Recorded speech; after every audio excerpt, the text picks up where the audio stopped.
Chapter 433, Sea of Corpses and Blood. Pathetic Ants. A cold voice came from Yuan's mouth after killing the unknown attacker, yet the voice didn't belong to Yuan. What's going on? Yuan wondered inwardly, as the situation was quite bizarre, but this isn't his first time being in this kind of situation, as he would have these dreams every once in a while after he unlocked his bloodline. However, the only difference was that these dreams would happen in the real world while he slept. This is the first time he's having one of these realistic dreams while playing. Furthermore, this dream was vastly different compared to his other dreams. It was much more bloody and more sinister in nature. Since this is a dream, does this mean I'm actually unconscious right now? What bad timing. Yuan sighed. As much as he wanted to wake up from this dream, he knew that it was impossible to wake up by himself, as these dreams would not stop until he experiences all of it. Sometime later, the person Yuan was dreaming of suddenly flew off the ground and towards the darkened sky. Yuan looked down at the sea of corpses and blood beneath him, and he wondered what caused this carnage. Yuan continued to fly straight for many hours, and there would be someone attacking him every few minutes. Of course, these attackers were instantly slain by Yuan before they could even get close. A few hours later, Yuan stopped after he arrived in front of this floating temple that was the most magnificent building Yuan has ever seen, as it was so grand and luxurious that it made him speechless. However, right before he reached the doors, even more people surrounded him, and all of them appeared to be extremely powerful people. Hundreds, thousands, millions of people appeared out of the blue to surround him. Yuan could see the mouth of these people moving, yet he wasn't able to hear their voices for some reason. After a few minutes, these people flew at him with their weapons raised. Yuan closed his eyes and sighed. When he opened his eyes again, half of the people surrounding him had disappeared, and thousands of lifeless bodies could be seen falling to the ground. Those that were still alive held terrified expressions on their faces, almost like they were looking at the devil himself. Suddenly, a bright light appeared in the distance. This light flew in their direction and stopped a few miles away from Yuan. The light began disappearing once it stopped moving, revealing a few figures inside. However, right as Yuan turned to look at these newcomers' faces, his vision turned black, and he could hear familiar voices coming from beside him. Meanwhile, back at Senior Bay's world, after examining Yuan's body, he said, "There's really nothing wrong with his body, but for some odd reason, his symbol is emitting this aura I have never seen before." Aura? Let me see it. Su Jiechi pulled the Celestial Overlord's symbol out of Yuan's body to inspect it. It's reacting to his body, but even I don't know why it's doing this, Su Jiechi said after a moment of silence. It was at this moment Yuan began opening his eyes. Even though he had spent a couple of hours inside his dream, only a few minutes have passed since he lost consciousness. "Yuan, are you okay?" Senior Bai asked him after noticing that he was waking up. "Yes, I'm okay. What happened just now?" Su Jiechi then asked. "I don't know. I felt this pain in my body, and then I began having this weird dream the next moment," he said after sitting up. "Don't worry, I have these dreams often." "Dreams?" Su Jiechi raised her eyebrow, yet she didn't think too much of it. "Anyways, as long as you're okay." Sometime later, once they were certain Yuan was fine, Su Jiechi said, "It's about time we return." And she continued, "As for the ancient spirit jade, you can keep it. It's a gift for joining the faction." Yuan nodded. "Thank you for everything. I will try my best to contribute to the faction. I will send you out now. If you need to speak with me, you know where to go." Senior Bai said to Yuan before sending him to the portal. Once Yuan was gone, Senior Bai smiled and said, "The others will be very jealous if they learn that you'd personally recruited someone, and he's even someone from the lower heavens." However, Su Jiechi didn't say anything and merely stood there in silence, seemingly in a daze. "He reminds me of someone," she suddenly said. "HM? Yuan? Who?" Senior Bai asked. "The founder." Senior Bai was dumbfounded after hearing this. "Really? I have never met the founder, so I can't really say. What's similar between them? Their demeanor or aura?" "His eyes," Su Jiechi said, and she continued, "The more I look at his eyes, the more I get this feeling. Sometime later, they returned to the table where the others were. You're finally back, one of them said when they saw their return. Did something happen? Senior Bai asked them after noticing the weird atmosphere. You didn't feel that just now? Where did the two of you go? Another one said. What happened? Su Jiechi asked them in a solemn voice. The entire world shook for a good minute just now. What? Senior Bai's eyes widened. The ninth heaven shook? Su Jiechi was also surprised to hear this. Yeah, hopefully, it's nothing to be worried about. The last time the ninth heaven shook, the first celestial emperor was murdered, Senior Bai said. The place turned silent after Senior Bai said such a sentence. Meanwhile, Yuan returned to the myriad of techniques after leaving Senior Bai's world. When the guard saw him return safely, they both released a sigh of relief, as it meant that they get to keep their job in life. A few minutes later, Yuan returned to the first floor where everyone was waiting. Chapter 434 Spirit, Severing Scripture. Welcome back, Yuan. The first person to notice his presence was Zhu Yueying. How was your visit with my master? It went better than I'd expected, he said. That's great to hear. Anyways, I gave your friend the perfect cultivation technique, but if you need anything else, just let me know. Really? How much will it cost? Yuan asked, expecting to pay for it. My master said it's for free, so you don't have to pay a single gold. Free again? I kind of feel bad now. A bittersweet smile appeared on Yuan's face. Don't worry about it. My master has plenty of techniques, and it's only a divine rank technique. If he cannot afford to give away techniques, he wouldn't be doing it in the first place.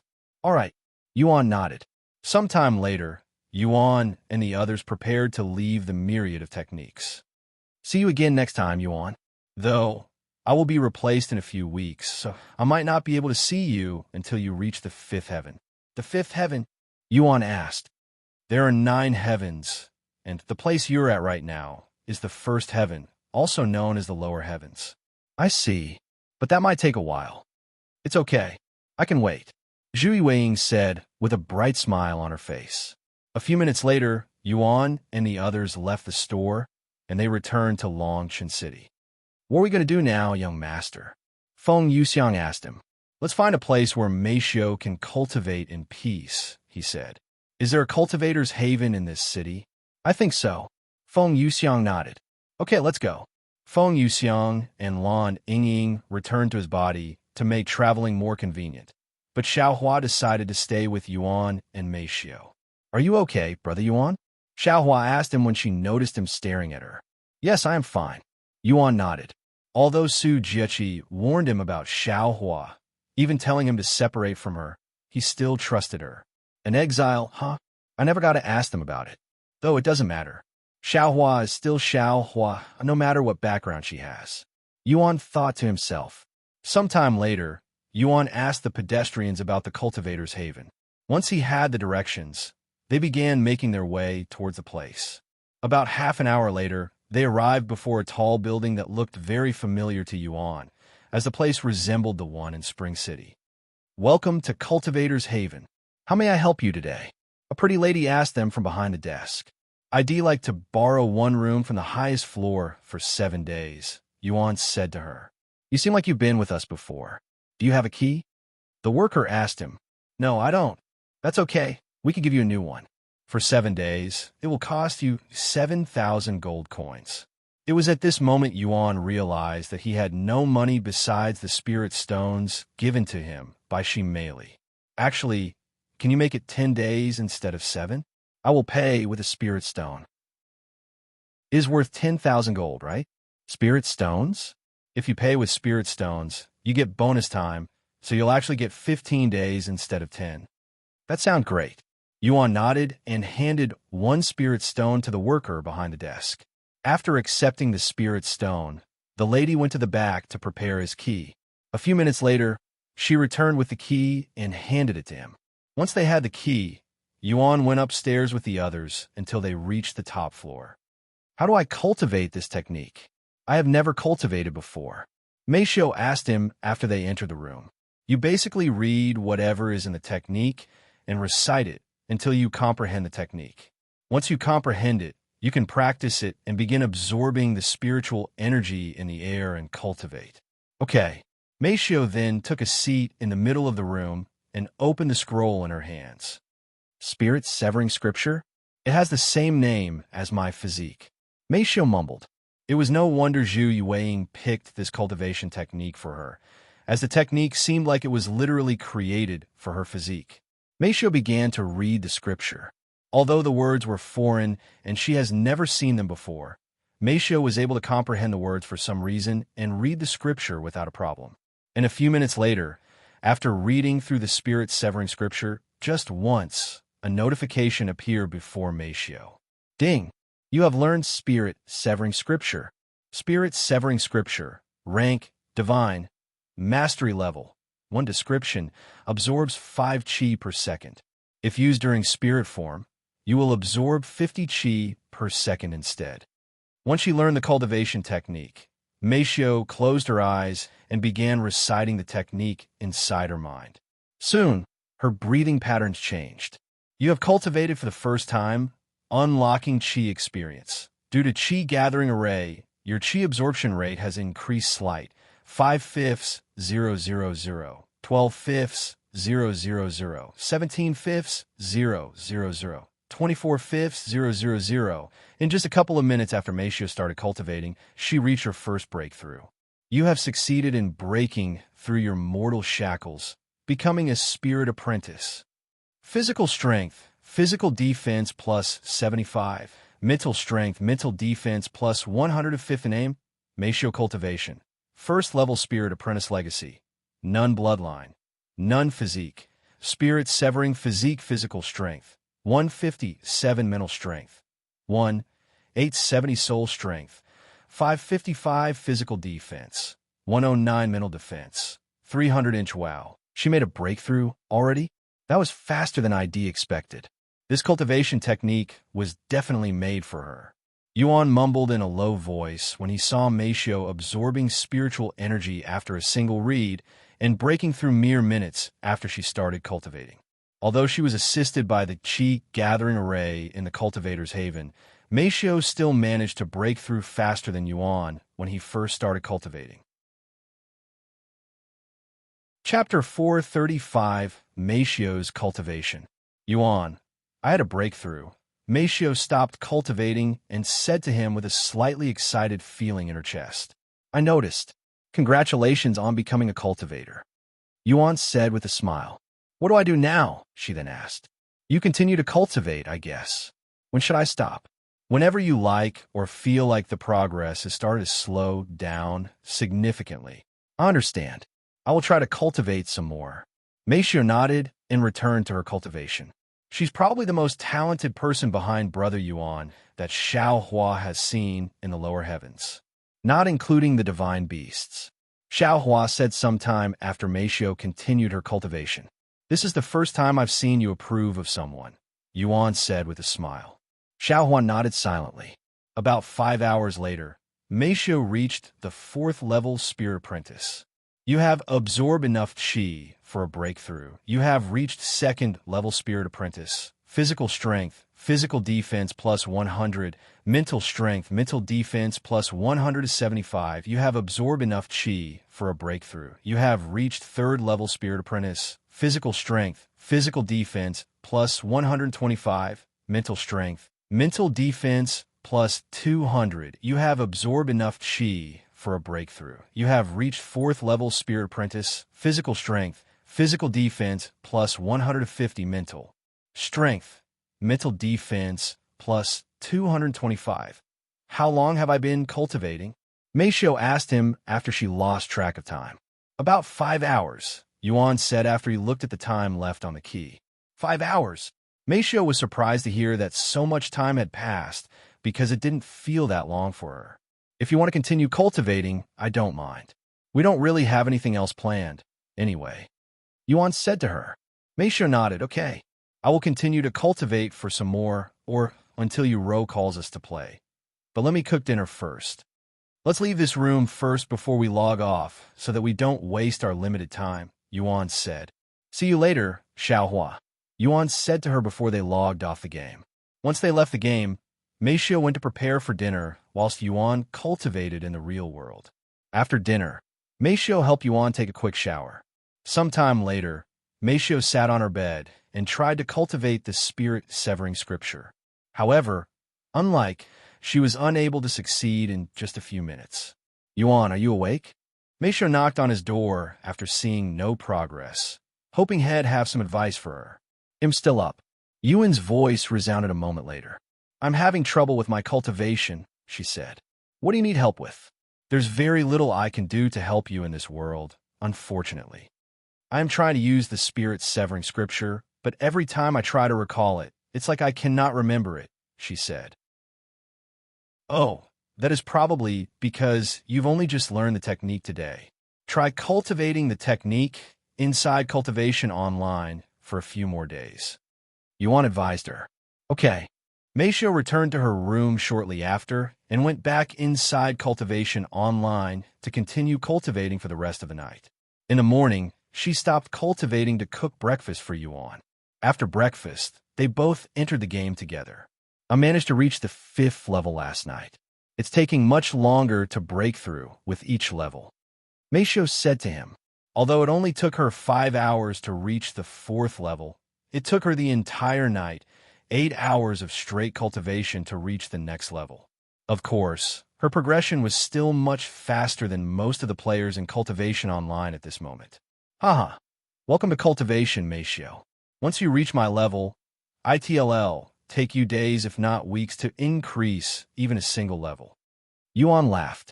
Xiao looked at him and said, and if Brother Yuan was an ordinary cultivator, it'd take him 100 times longer. Sometime later, Yuan asked Meixiu, you're going to continue cultivating, right? Yes. Then I'll go check out the restaurants in the meantime, unless you want to come as well. It's okay. I will stay here to cultivate. Meixiu said, all right. Have fun. He'll be back in a few hours. Thus, Yuan left the cultivator's haven with Xiao, while Meixiu stayed behind to cultivate. What do you want to eat today, Xiao? Yuan asked her. Anything Brother Yuan wants, she responded almost immediately. What about Feng and Ying? Anything specific that you two would like to eat? Yuan asked him next. All up to you, young master. It also doesn't matter to me what we eat. Ying said. Okay, guess I will just look around and see what's available. Thus, Yuan began walking around the city until he found a decent restaurant. Once they decided to eat there, Feng Yuxiang and Ying appeared, so they could eat as well. Welcome to Lotus Gourmet. Esteemed guests, the receptionist was startled by Feng Yuxiang and Ying's beauty, not to mention the noble-like aura around Yuan and Xiao. It was not just the receptionist. Everyone in the store seemingly froze when they noticed their group's presence, almost like they were looking at royalty. 4 of us, Yuan said to the receptionist. Right away. The receptionist brought them straight to the best table in the restaurant inside a private room. I will be here whenever you need me, the receptionist said to them. Yuan began looking through the menu, but before he could even finish the menu, he placed it down and said, let me just get everything on the menu. Everything? The receptionist looked at him with wide eyes. There were at least 200 dishes on the menu, and with only 4 people in their group, it seemed unlikely that they would be able to finish it. However, the receptionist didn't say anything and nodded with a smile on his face. Right away, esteemed guests. Chapter 436, I found us something even better. About 15 minutes after Yuan ordered the entire menu, the workers returned with dishes in their hands. Allow me to welcome you all to the Lotus Gourmet once again, esteemed guests. I'm a manager of this place. If there's anything you need from us, just let us know. Although none of the workers there recognized Yuan and the other's identity, it was clear as day that they were important people just by their noble appearance, not to mention their unfathomable aura. While the workers were not cultivators, the manager was a peak spirit apprentice, and he could feel an invisible aura that made him feel like he was lacking air whenever he got close to Yuan's group. Unbeknownst to him, they were all above Spirit Master. If had known that, the manager would probably be speaking on his knees right now. The moment the dishes were placed on the table, Yuan began moving his hands and mouth. Xiao and the others were used to Yuan's eating habits by now, so they didn't react when they saw him gobbling down the food like a food monster. The workers, however, had never seen anything like this before and were greatly shocked by the speed at which the food was disappearing from the table. Not even a minute after the dish was placed on the table, it would be cleared out by Yuan, who didn't even need to look at the dish, as he was subconsciously using divine sense. Of course, Yuan made sure to leave some food for the others, and he would eventually slow down his consumption speed. About half an hour into their meal, Yuan could suddenly hear a small commotion coming from the outside. What? You don't have your best room available? Then make it available. Do you know who we are? An arrogant voice resounded. When Yuan heard this voice, his eyebrows raised, as it sounded very familiar for some reason. A few moments later, Yuan could hear heavy footsteps approaching their private room. I don't care who's eating in here right now. Scram for me. The Du family will be eating here now. A young man with an arrogant look appeared and forcefully opened the door before walking inside while shouting. However, when this young man noticed the beauties sitting around the table, he immediately stopped talking and stared at them with a dazed look on his face. Since Yuan had his back facing the door, the loud young man didn't notice Yuan's presence at first. It was at this moment Yuan turned around to look at the young man. Indeed, he was one of the Du brothers that Yuan had an altercation with shortly after he became a spirit warrior. Young Master Dubai, please slow down. Suddenly, another figure appeared behind him, and it was the spirit master that was in charge of protecting the Du brothers. The spirit master's gaze subconsciously turned to look at Xiao for some reason, and when he saw her cute and innocent face, he jumped back and said, "W, what are you doing here? Why are you shouting like that? Who is—" It was at this moment Dubai snapped out of his daze and turned to look at Xiao and Yuan. "Why, you are that bastard from the auction house. What are you doing here?" Dubai finally recognized Yuan. "As you can see, I am eating here. At least I was until you came barging in here. What do you want?" Yuan said to him with a frown on his face. Did he not learn his lesson from their previous confrontation? Dubai suddenly pointed at Yuan and laughed with an ugly smile on his face. "Ha ha ha, I have been looking everywhere for you, you damn bastard. Did you think I would forget about you, or that humiliation I experienced on that day? Not a chance. My parents will be here any minute now, and when they do, I will make you regret ever being born." Then Dubai pointed at Feng Yuxiang and Lan Yingying. "I don't know who you are, but you should follow me starting today instead of this loser. My Du family is a top family in the lower heavens.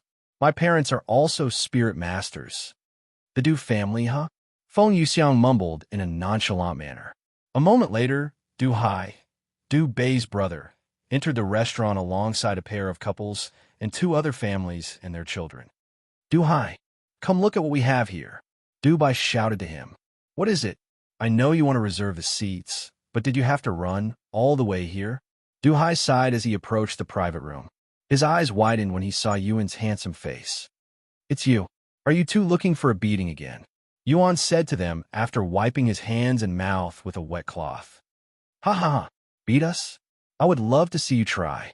The Du brothers stood there with their chest proudly puffed. "What's going on here? Where are our seats, Dubai?" A middle-aged man suddenly approached them from behind, and the others soon followed. "Father, I found us something even better. Do you remember that time we went to an auction house and returned with a bruised body?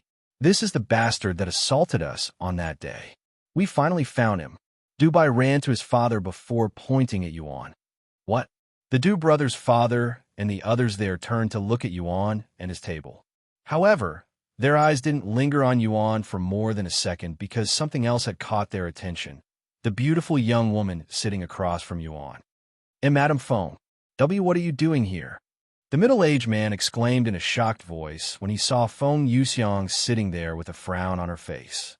"Du Wei, you dare come in here and question me when your children disturbed my peace and, even worse, insulted my young master? Are you looking to die today?" Feng Yuxiang said to him in a cold voice before standing up and glaring at them in an oppressive manner, sending shivers down their spine. Chapter 4:37 Decisive Action. Du Wei, the head of the Du family, and also the Du brothers' father, was shocked speechless after hearing Feng Yuxiang's words. But he still hasn't been able to comprehend the situation because everything had happened too fast. How did his children offend Madame Feng, the #1 expert in Phoenix City? And more importantly, who is this young master that Feng Yuxiang was talking about? This is the first time he has heard of Feng Yuxiang addressing someone in such a respectful manner.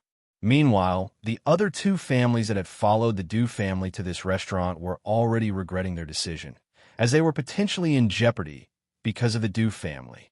What the hell is going on here, Du Wei? I thought you brought us here for a business meeting. If you're doing this to purposefully damage our family's reputation, this means war. One of them said to him, wait. I also don't know what's going on here. Du Hai, explain yourselves. Du Wei immediately turned to his sons for answers. However, the Du brothers didn't know of Madame Feng or why their father was angry at them. What? We didn't do anything. He's the one who's wrong. He's the one we have been looking for. That person who insulted our Du family and assaulted us. You said that you'd take care of him once we find him. Du Bai said as he pointed at Yuan. Du Wei turned to look at Yuan, who was emitting the aura of a spirit grandmaster, his heart trembling with shock and disbelief. A spirit grandmaster had assaulted the Du brothers? If that was the case, they wouldn't even be alive. Furthermore, he didn't even recognize this spirit grandmaster. You told me that he was a spirit warrior, and that had attacked you only because you were from the Du family. You mentioned nothing about a spirit grandmaster, as if a spirit grandmaster would go out of his way to bully you idiots if you didn't do anything wrong in the first place. Du Wei shouted at them, feeling a headache coming. What? Spirit grandmaster? The Du brothers were shocked upon hearing this. They were certain that Yuan was a spirit warrior when they fought. How did he suddenly become a spirit grandmaster in such a short time when they have only managed to increase their own cultivation base by a single level? Regardless of what happened between my young master and your children in the past, it's clear who's in the wrong right now. We were having a peaceful meal, yet they came in here barking like wild dogs, disturbing our peace. Even worse, Head insulted my young master while telling me to follow him like some kind of servant. Is the Du family asking me, Feng Yuxiang, to lower my head and become a servant of the Du family? Feng Yuxiang asked him in a cold voice. The Du family does not dare. Du Wei quickly said. Then he turned to look at his sons with an enraged expression. Get on your knees and apologize to Madame Feng and everyone here. I will personally take care of you too once we get back to the house. What? But Du Bai wanted to say that this wasn't his fault, but before he could even speak, Du Wei flicked his arm and slapped Du Bai in the face. Get on your knees and apologize. Du Wei repeated. Du Bai laid on the floor with disbelief on his face. This is the first time his father had hit him. When Du Hai saw his brother getting hit, he knew this was serious, and he quickly kneeled on the ground before Yuan and the others. I apologize for everything. Please forgive me. Du Bai followed his brother a moment later and kneeled beside Du Hai. I apologize. Du Bai spoke in a forceful voice, clearly unwilling to apologize. However, when Du Wei saw this, he suddenly extended his arms with an open palm, striking Du Bai in the back the next moment. Du Bai released a painful cry before coughing up a mouthful of blood, feeling the cultivation inside his dantian escaping his body. In a single and decisive strike, Du Wei had crippled his own son's cultivation. Du Hai was shocked when he saw this, and he turned to look at his father with a fearful look on his face. Father. Du Bai also stared at him in shock. Du Wei ignored them and turned to look at Feng Yuxiang before bowing to her. If that wasn't enough, I am willing to kill him. Please, spare the Du family, Madame Feng. Feng Yuxiang was not really that surprised by Du Wei's actions. If this was before she began following Yuan, she might have even wanted Du Bei's head. However, now that she's following Yuan, and knowing his character, she knew that he wouldn't let her kill the Du brothers. Thus, she turned to look at Yuan, who was standing there silently, clearly surprised by what had just occurred. Everything had happened so fast, and it ended before he could even react. Yuan said after a moment of silence, There's no need to kill him. You have already done enough. Although he didn't show it on his face, Yuan was pretty appalled that Du Wei would go to such lengths to please another individual. He couldn't comprehend the idea of killing one's own son to make an apology. My young master has spoken. You can now stop bothering us and scram. Feng Yuxiang then said, Thank you for your mercy, Madam Feng and young master. Du Wei bowed to them again before turning to look at the spirit master working for their family. Pick up the trash and let's go. After saying that, Du Wei left the restaurant with the others whilst the spirit master carried the Du brothers away like previously. I deeply apologize for that just now, esteemed guests. We'll clean up the place immediately. The manager said to them. A worker came to clean the blood from the floor a few moments later. Once the room was clean again, the manager and the other workers left the room, leaving Yuan and the others alone. Chapter 438, The Right Choice. I think I've lost my appetite. Yuan sighed a few minutes after the Du family left the scene. What's the matter, young master? Feng Yuxiang asked him, even though she had an idea. I cannot understand why he did that. Did he really have to cripple his own son to make an apology? He was even prepared to kill his own son. After a moment of silence, Feng Yuxiang opened her mouth and said, because he had to make a choice, his own son or his entire family. The cultivation world is a place where one can have their entire family destroyed because a mere servant had offended someone they couldn't afford to offend. In Du Wei's mind, his family was in jeopardy because of his son's action. Therefore, in order to get rid of the problem, he decided to get rid of the one who caused the trouble in the first place. This is a very common thing in the cultivation world, young master. You shouldn't think too much about it. There are people out there who would be willing to take even their own life in order to please someone. Before Yuan could even respond to Feng Yuxiang, almost as though she could read his mind, Xiao said, Brother Yuan, there are unreasonable people out there who would go to the extreme and slaughter an entire family because they didn't like the way a person looked at them. The upper heavens are filled with people like that. Yuan closed his mouth after hearing Xiao words, as he was going to ask why someone would destroy an entire family over something so minor. In my opinion, what Du Wei did was the right choice. He knew that he couldn't offend me, much less an unknown spirit grandmaster like you. Forget about me. The young master can destroy the entire Du family with his current prowess. Feng Yuxiang said, but I wouldn't do something like that. Of course, we know the young master is a benevolent being. However, Du Wei didn't know that, and he wasn't going to risk his entire family just to find out. And she continued, the Du family is a top family in the lower heavens for a reason. They know how to survive. In fact, every top family in the 9 heavens must first learn to survive. If they cannot do that, they would have long been destroyed. I understand. Yuan nodded. Sometime later, they decided to leave the restaurant. When Yuan tried to pay the bill, the manager politely refused their money and said that it was on the house. After learning that there were spirit grandmasters amongst them, the manager no longer dared to accept their money. After leaving the restaurant, Yuan wasn't sure what he should do, as had planned on eating at more than one restaurant before returning to Meixiu. However, with his appetite ruined, his plans also had to change. After pondering for some time, Yuan turned to look at Feng Yuxiang and said to her, Feng, can you train with me for a bit? Train? With the young master?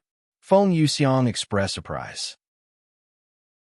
He nodded and said, I have been using the movement technique you taught me for a while now, but I realized that I could only use it properly on the ground. In the air, I am very vulnerable, and I feel like working out a little after eating so much food. After what he experienced in the Shadow Realm, Yuan realized that he was having trouble dodging attacks while in the air. Feng Yuxiang chuckled and said, Young master, the movement technique is actually much more powerful when used in the air. After all, it's a technique meant for phoenixes. It's just that you haven't reached that level yet, so you can only use it on the ground. Let me see where you're at right now with the technique first. Yuan nodded, and they proceeded to leave the city to find an empty area out in the wild where they can practice freely. It took about 10 minutes before they found the perfect spot. All right, young master, I'm going to attack you, and you're going to dodge it with the movement technique. I will start slow. Let me know when you're ready. Feng Yuxiang picked up a random stick on the ground and treated it like a sword. Yuan took a deep breath before nodding his head. I am ready. Here I come. Feng Yuxiang kicked her feet and instantly closed their distance. Then she swung the wooden stick in her grasp as though it was a sword. Yuan was surprised by Feng Yuxiang's speed at first, but he was able to dodge her strike perfectly. However, Feng Yuxiang didn't stop after the first strike and continued to attack him with a wooden stick, increasing her speed and making more complex movements as time went on. Xiao and Lan Yingying watched them practice in the distance as spectators.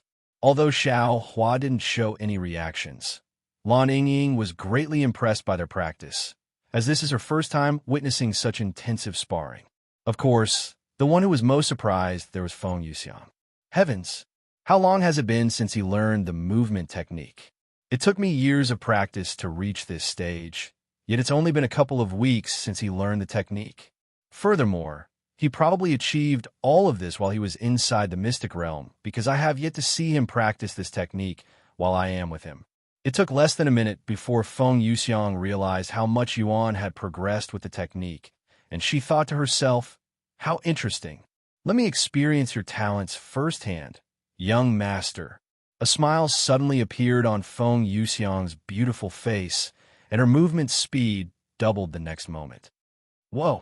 Feng Yuxiang's sudden increase in speed caught Yuan off guard, allowing her to connect a hit on his body, but Yuan quickly adjusted himself and continued to dodge the next few attacks. However, Yuan was no longer dodging Feng Yuxiang's attacks with ease, and he quickly began to sweat. Feng, she's strong, Yuan cried inwardly. Chapter 439 Training with Feng Yuxiang.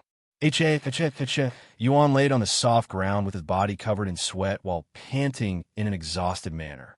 They have only been training for about half an hour, but Yuan was already at his limit, feeling even more exhausted than when he fought many experts continuously at the ancient Dragon City. Towards the end of their practice, Yuan was getting hit so often that Feng Yuxiang was practically landing every single hit on him. And even though Yuan made improvements to this movement technique, it was still not nearly enough to avoid Feng Yuxiang, who was always a step ahead of him. Are you finished already, young master? Feng Yuxiang asked him with a completely calm appearance and not a single drop of sweat on her body, looking like she just took a stroll in the park. Feng, you're stronger than I thought, Yuan said to her. Thank you for the compliment, young master. Even with my cultivation suppressed, my techniques are as sharp as ever, she said. We should have a serious spar in the future, Feng. Even though training with you is fun, it's not satisfying enough, Yuan said as he sat up after resting enough. If you want to fight me, you should improve your movement technique even more, young master. Feng Yuxiang chuckled. Anyways, you have exceeded my expectations in terms of your progression with the movement technique. At this rate, you'll probably be able to start using the movement technique in the air in a few months. By the way, it took me a few hundred years to reach that level and many thousand more to master it. I'll look forward to that day. Yuan nodded. Feng Yuxiang then said, I also noticed something else during our training. Young master, you may be incredibly talented, learning everything at a rapid rate, but you still lack experience. Although your execution with the techniques is flawless, you're still amateurish in terms of actual combat, and that is not something you can easily learn even with your talents. Furthermore, the young master is used to one-shotting all of his opponents, so you're actually very weak in extended fights. What do you suggest, Feng? Yuan asked her, as he agreed with everything Shed just said. That's simple. We can spar with each other, and you don't have to worry about defeating me with a single hit, so you can somewhat go all out. Just don't use your dragon's gaze or that suppressing domain, since that's basically cheating. Feng Yuxiang said. Of course, that is not to say you shouldn't use it during actual combat, since it would be for the best if you finish the fight as soon as possible. However, for practice purposes, let's not use it. Okay, Yuan nodded. Yuan proceeded to spend the next hour recovering his energy. Once he was prepared to move again, Yuan and Feng Yuxiang continued to practice with each other. However, this time, Feng Yuxiang allowed Yuan to use his weapon, and Feng Yuxiang also retrieved a weapon of her own. Feng Yuxiang waved around the red sword in her hand casually and asked him, "Are you ready, young master?" "Yes." The moment Yuan nodded his head, Feng Yuxiang approached him and began attacking him with the sword. Yuan immediately used the Empyrean Overlord to block the attack, but Feng Yuxiang's strike suddenly changed directions and avoided his sword, almost like Shed anticipated it. Yuan was surprised and subconsciously used the movement technique to dodge her strike, barely avoiding it. Your reaction is quite admirable, but if you had more experience, you would have been able to block that attack without needing to avoid it with your body, Feng Yuxiang said as she sent the next attack. Once again, right as her sword was about to touch Yuan's blade, it seemingly disappeared from its location before appearing on the other side and flying straight at Yuan's neck. This time, Yuan managed to react properly and went to block it with the Empyrean Overlord. However, Feng Yuxiang's sword disappeared for a second time, and by the time Yuan realized this, it was already kissing his neck. Yuan swallowed nervously when he realized that he would have died if Feng Yuxiang didn't stop her attack at the last moment.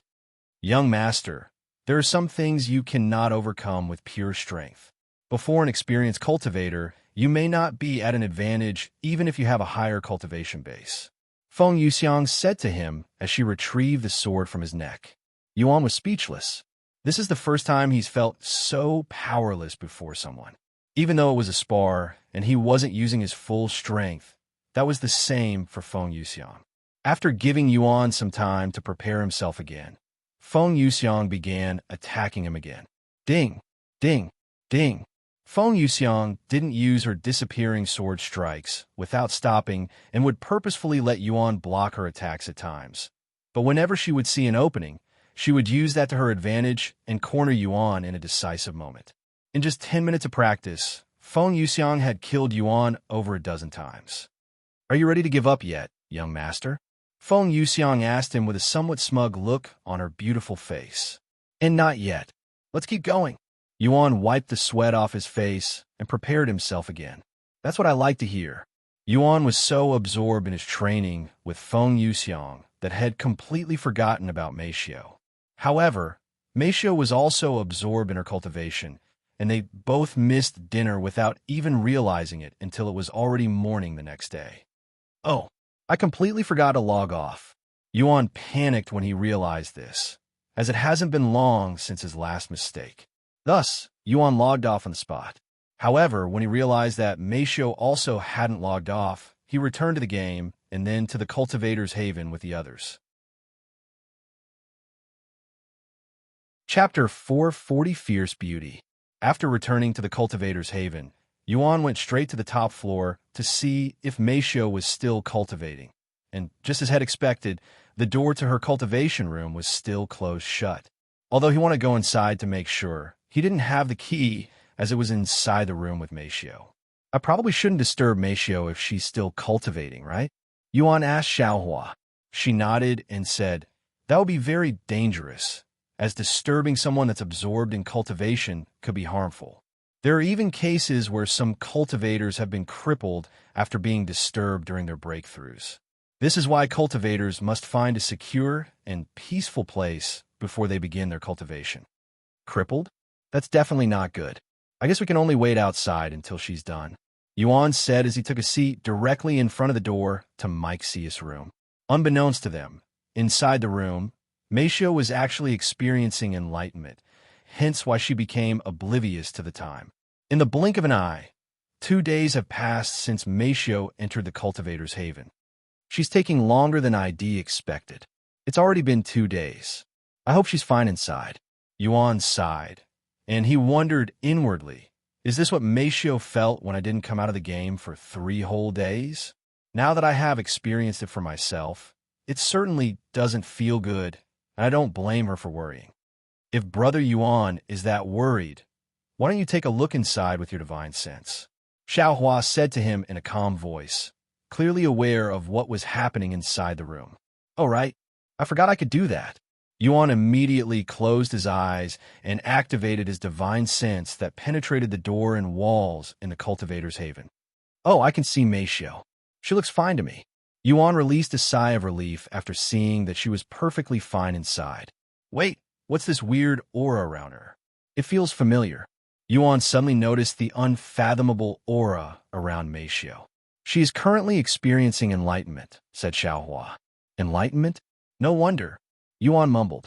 Now that he found out the reason for Meixiu's delay, Yuan no longer needed to use his divine sense. However, right as he prepared to retract his divine sense, for some reason, he looked inside the other two rooms that were occupied by someone else.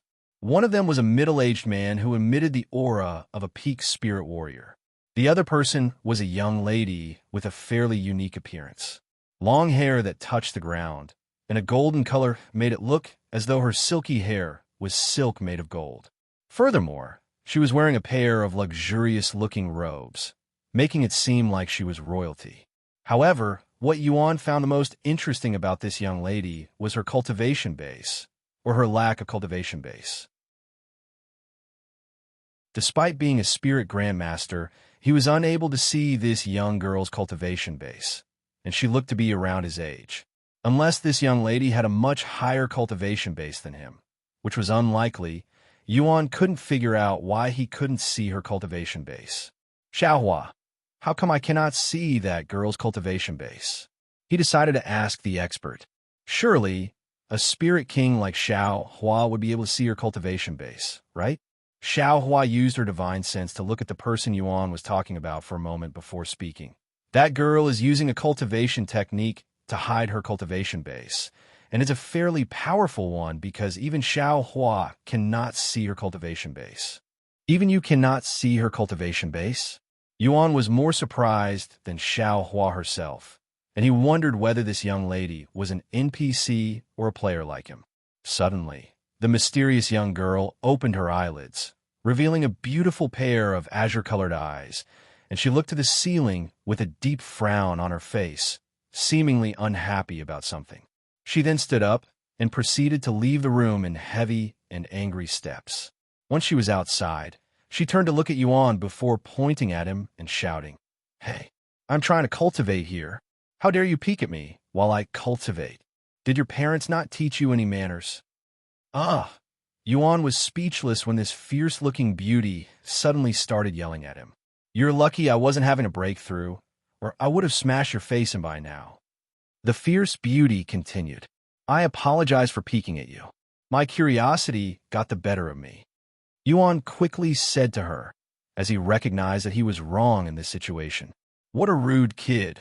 The fierce lady suddenly stopped in the middle of her sentence, and her eyes widened in a surprised manner. "Now that I look at you closely, why are you emitting the aura of a dragon? Are you a dragon?" The fierce beauty suddenly asked him. "No, I am not." Yuan shook his head. "Then why? Forget it. If you dare peek at me again, I will smash your skull." The fierce beauty said to him before returning to her room and closing it shut. "I have never seen anyone as fierce as her before," Yuan mumbled after she left. Feng Yuxiang's voice suddenly resounded. "Young master, that young lady, she's from one of the 4 ancient families." "What? Really? How can you tell?" Yuan asked her. "Her clothes. I have met with people from the 4 ancient families before, so I know a little about them, and judging by that young lad's clothes, she belongs to the Azure Dragon family." Feng Yuxiang explained. "Azure Dragon family?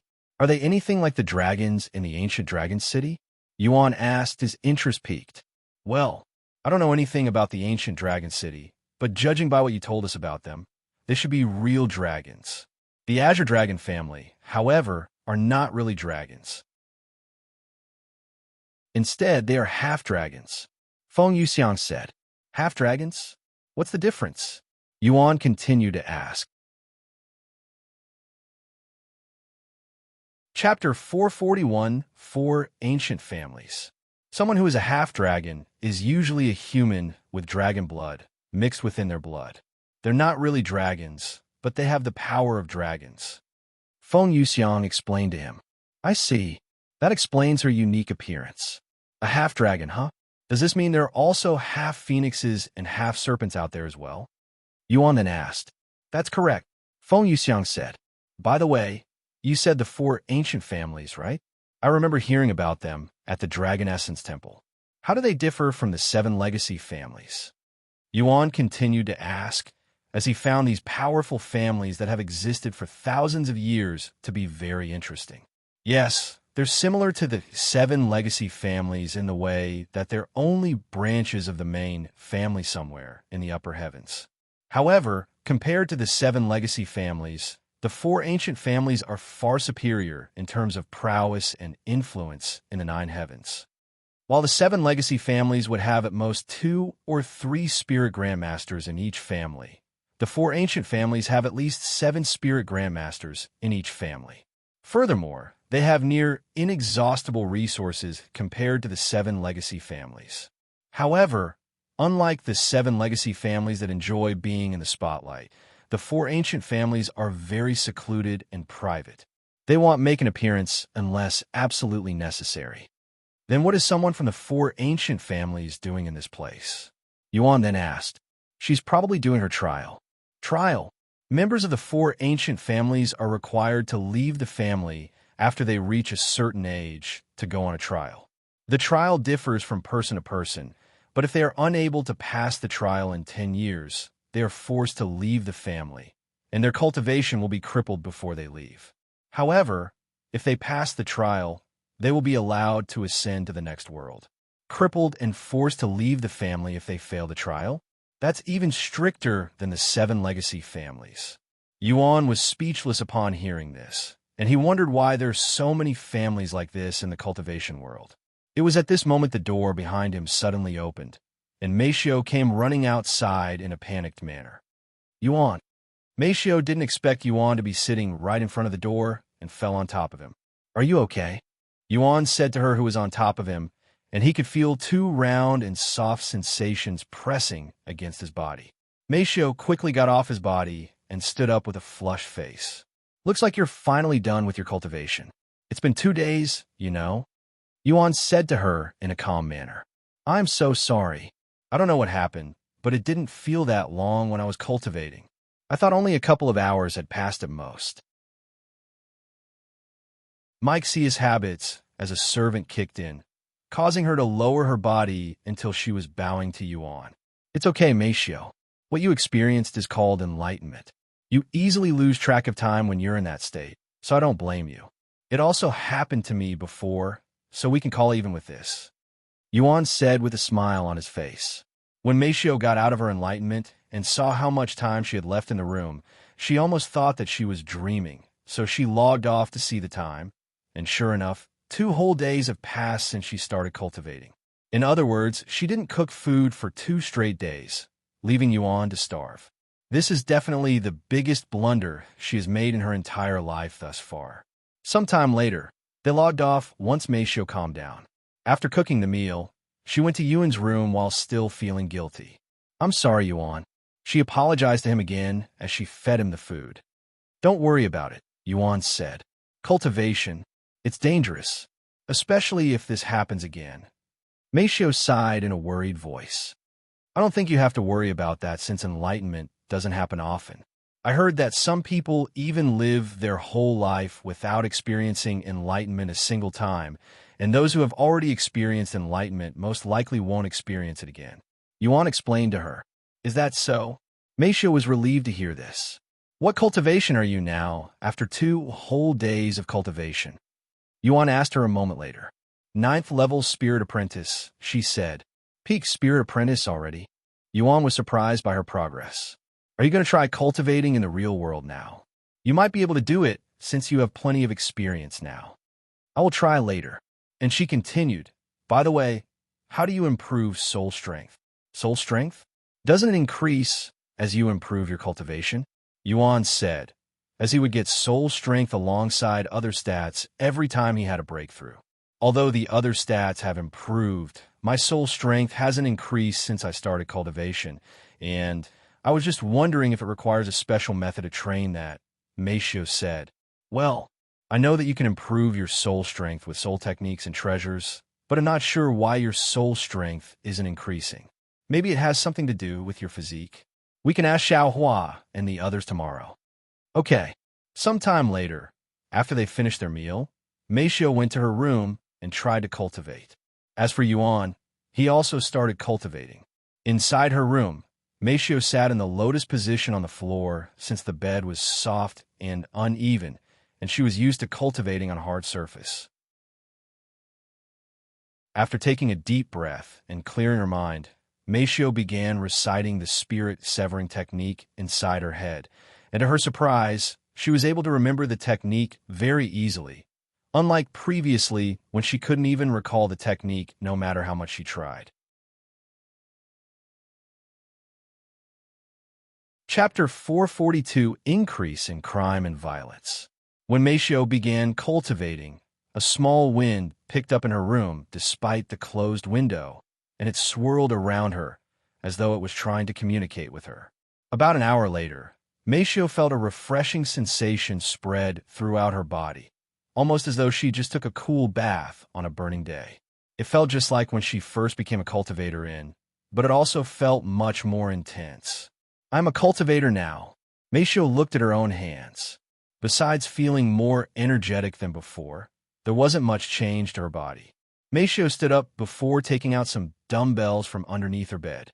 Because she has to carry Yuan whenever he needs to leave the bed or go somewhere, Meixiu has to keep herself in shape so that she would be able to lift Yuan without any trouble. Not to mention that it was also physically taxing to be a servant of the Yu family. Meixiu began picking up the weights to test her new profound strength, and to her surprise, she could barely feel the weight of the dumbbells, almost like she was picking up feathers. Even the 20 kilograms dumbbell feels as light as a broom. Meixiu tossed the dumbbell in the air as though it was nothing. Meixiu felt the urge to tell Yuan that she had succeeded in her cultivation and became a cultivator, but she didn't want to disturb him, so she decided to wait until tomorrow during breakfast. Sometime later, Meixiu returned to sitting on the floor and continued to cultivate some more. Although it took her only a couple of hours to break through multiple times that was not the case in the real world. Perhaps it was due to a lack of spiritual energy in the air, or perhaps it's because the cultivation techniques are not as effective in the real world, but it was clear that she would not be able to replicate her cultivation speed in the real world. The following morning, Meixiu revealed to Yuan about her breakthrough during breakfast. Really? Congratulations, Meixiu. It had taken me a couple of weeks before I could become a cultivator, so you're already ahead of me in that sense. Yuan said to her. Thank you. What are you going to do now, Meixiu? Yuan asked her. I'm going to spend a couple of days cultivating in the real world to catch up with everyone, she said. And she continued, I just saw the news. There has been a rise in crimes and violence ever since the world learned that cultivation is real. It will be dangerous if I go out there without being prepared. What? A rise in crimes and violence? That doesn't sound good at all. What's happening out there? Yuan asked. Too many things, to be honest. Meixiu sighed. The most notable change would be how the government plans on dealing with cultivation and cultivators. With the existence of cultivators, the government has decided to step in to regulate it. If you become a cultivator, you will have to register as a cultivator in some database. We don't have to worry about that for now, since they're still preparing for it, but it will soon become a law that all cultivators must register as one, or they'll be fined or even jailed, as the government wants to keep track of the number of cultivators in the world. They also plan on making sure that only qualified people are able to cultivate, because they don't want some people to have too much power, especially the bad people. It's only been a couple of days since people started cultivating, and violence has already gone up by a lot. One can only imagine what will happen a month from now when there are even more cultivators. I see. It makes sense to regulate cultivation, since it would definitely be bad if the violent and unreasonable ones become cultivators and start abusing their power. I have already experienced this in Cultivation Online, and it's not a pleasant experience. Yuan said, it's impossible for the government to stop everyone from cultivating, since Cultivation Online is already widespread with billions of active players. It's not like they can stop everyone from playing the game, either. Meixiu then said, anything else besides the government regulating cultivation? Yuan asked a moment later. Yes. This may come as a surprise, but there are already people creating cultivation schools that are dedicated to people who wish to study cultivation or become a cultivator, she said. What? Cultivation schools? Like sex? Yuan was speechless. It hasn't been long since people started cultivating, and there are already people creating sex? Yes, and the schools will provide cultivation techniques to all students. Of course, it won't be for free. That's interesting, Yuan said. Interesting? You're interested in these cultivation schools? Meixiu asked him. Of course. I wonder how they'll differ from the sex in Cultivation Online.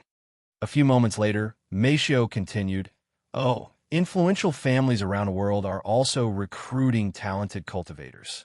They're not only giving away a large amount of money, but they also promise those who join Earth-rank cultivation techniques. Some are even offering Heaven-rank cultivation techniques. Not only schools, but even other families are recruiting cultivators. The world adapted to cultivation quicker than ID expected. Yuan mumbled, and he wondered if the Yu family was also recruiting cultivators.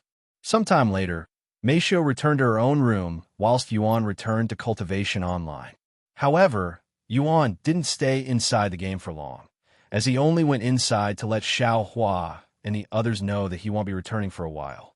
After all, even if they're NPCs, Yuan didn't want them to worry about him if he doesn't show up for a few days or even weeks so that he could focus on cultivation in the real world. The world is changing much quicker than ID initially thought.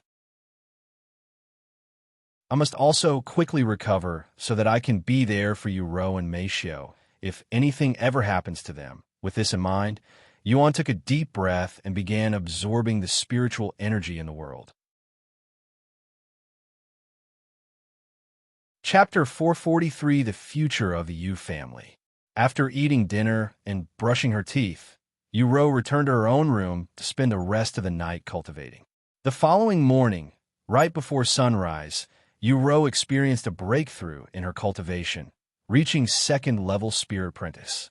I haven't slept for a few days now, yet I don't even feel tired or sleepy.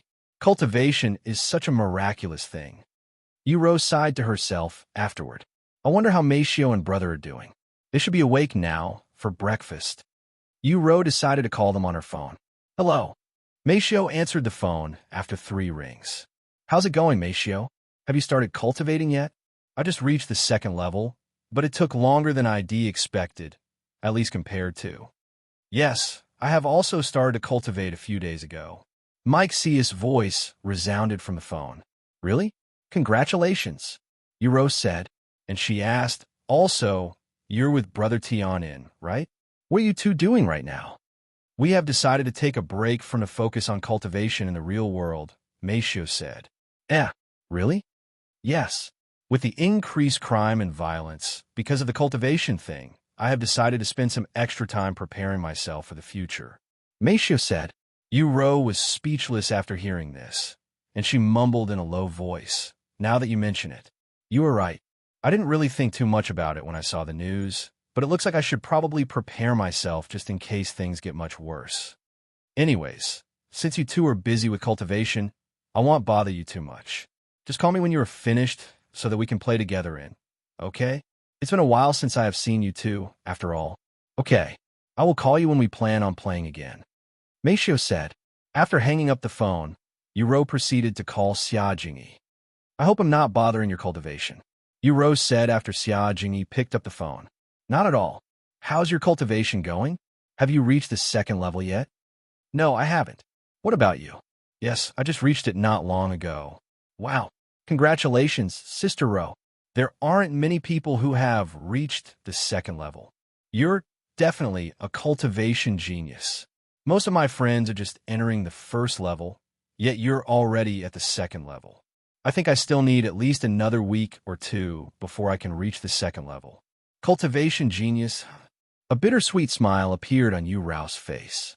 If she was considered a cultivation genius for reaching the second level in a week, what would her brother Tian, who has already reached Spirit Warrior, be considered? A cultivation god? By the way, Sister Ro, have you heard about the cultivation schools and the cultivation factions? Xiao suddenly asked. Of course. My parents have already begun creating a faction for our family. They have also spent a couple of billions recently to acquire a heaven rank cultivation technique. Yuro said, Heavens, your family already has a heaven rank cultivation technique? My family was only able to acquire an earth rank cultivation technique. Xia Jingyi's disappointed voice resounded, and she continued, This makes me wonder if there is anyone out there with a divine rank cultivation technique. Yuro chuckled and said, Divine rank cultivation techniques are simply too rare in the lower heavens. We'll probably have to ascend to spirit heaven before we can even start thinking about divine grade techniques. Oh yeah? I am willing to bet player Yuan has a divine rank cultivation technique. Xia Jingyi suddenly said, Player Yuan? Yuro smiled and said, If someone has a divine rank technique, it'd probably be him. If player Yuan really has a divine rank cultivation technique, I wonder if he has tried to cultivate yet. And if he is already a cultivator, what level has he managed to achieve with it by now? I wouldn't be surprised if he's already a spirit warrior. Yuro said with a teasing smile on her face. Spirit warrior? As much as I admire player Yuan, I think it's impossible for someone to be a spirit warrior already since cultivation is much slower in the real world due to the lack of resources, even if they have a divine rank cultivation technique. Xia Jingyi said. Sometime later, Xia Jingyi asked, Sister Ro, what time are you going to play cultivation online today? I'm going to take a few days off to focus on my cultivation, Yuro said, and she proceeded to explain to Xia Jingyi her reason for doing so. I see. That makes perfect sense. All right, I will also follow this advice and focus on my real cultivation for now. I don't want to be bullied by someone stronger, after all. I'll talk to you later, Sister Ro. Definitely. After hanging up the phone, Yuro went to eat breakfast before returning to her room to spend the rest of the day cultivating. And with everyone focused on improving their real cultivation, a week passed by in the blink of an eye. Knock, knock. Young lady, the masters have summoned you to the main house. A servant knocked on the door to Yuro's room.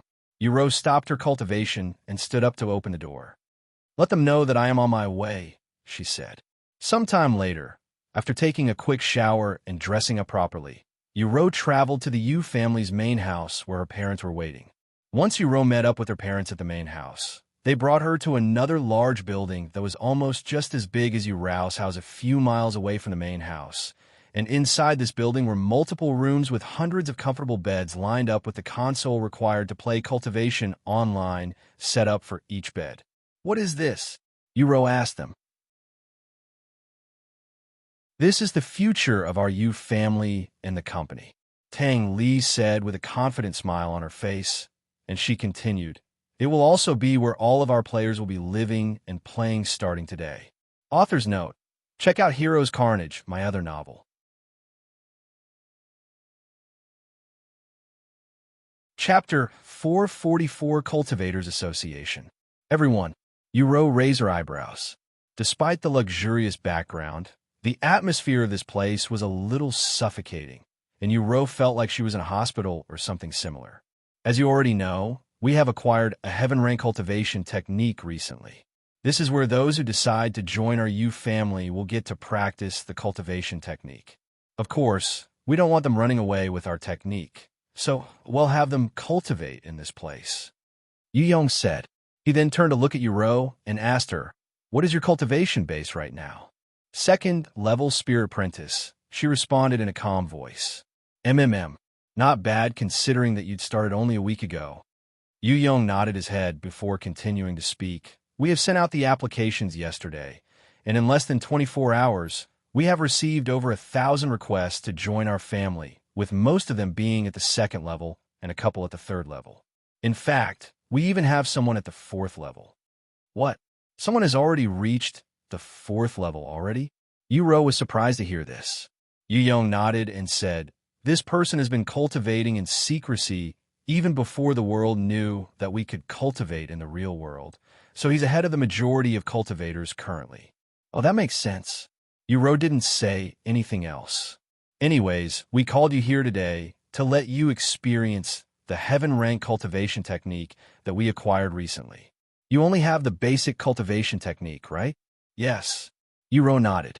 Go pick whichever bed you want and enter. Meet me at Lu City so that I can hand you the cultivation technique. Yuxiang said to her. Okay. Yu nodded. Although she had planned on letting Yuan find a better cultivation technique for her, since he will be busy for a while, she will have to rely on her family for a better cultivation technique for now.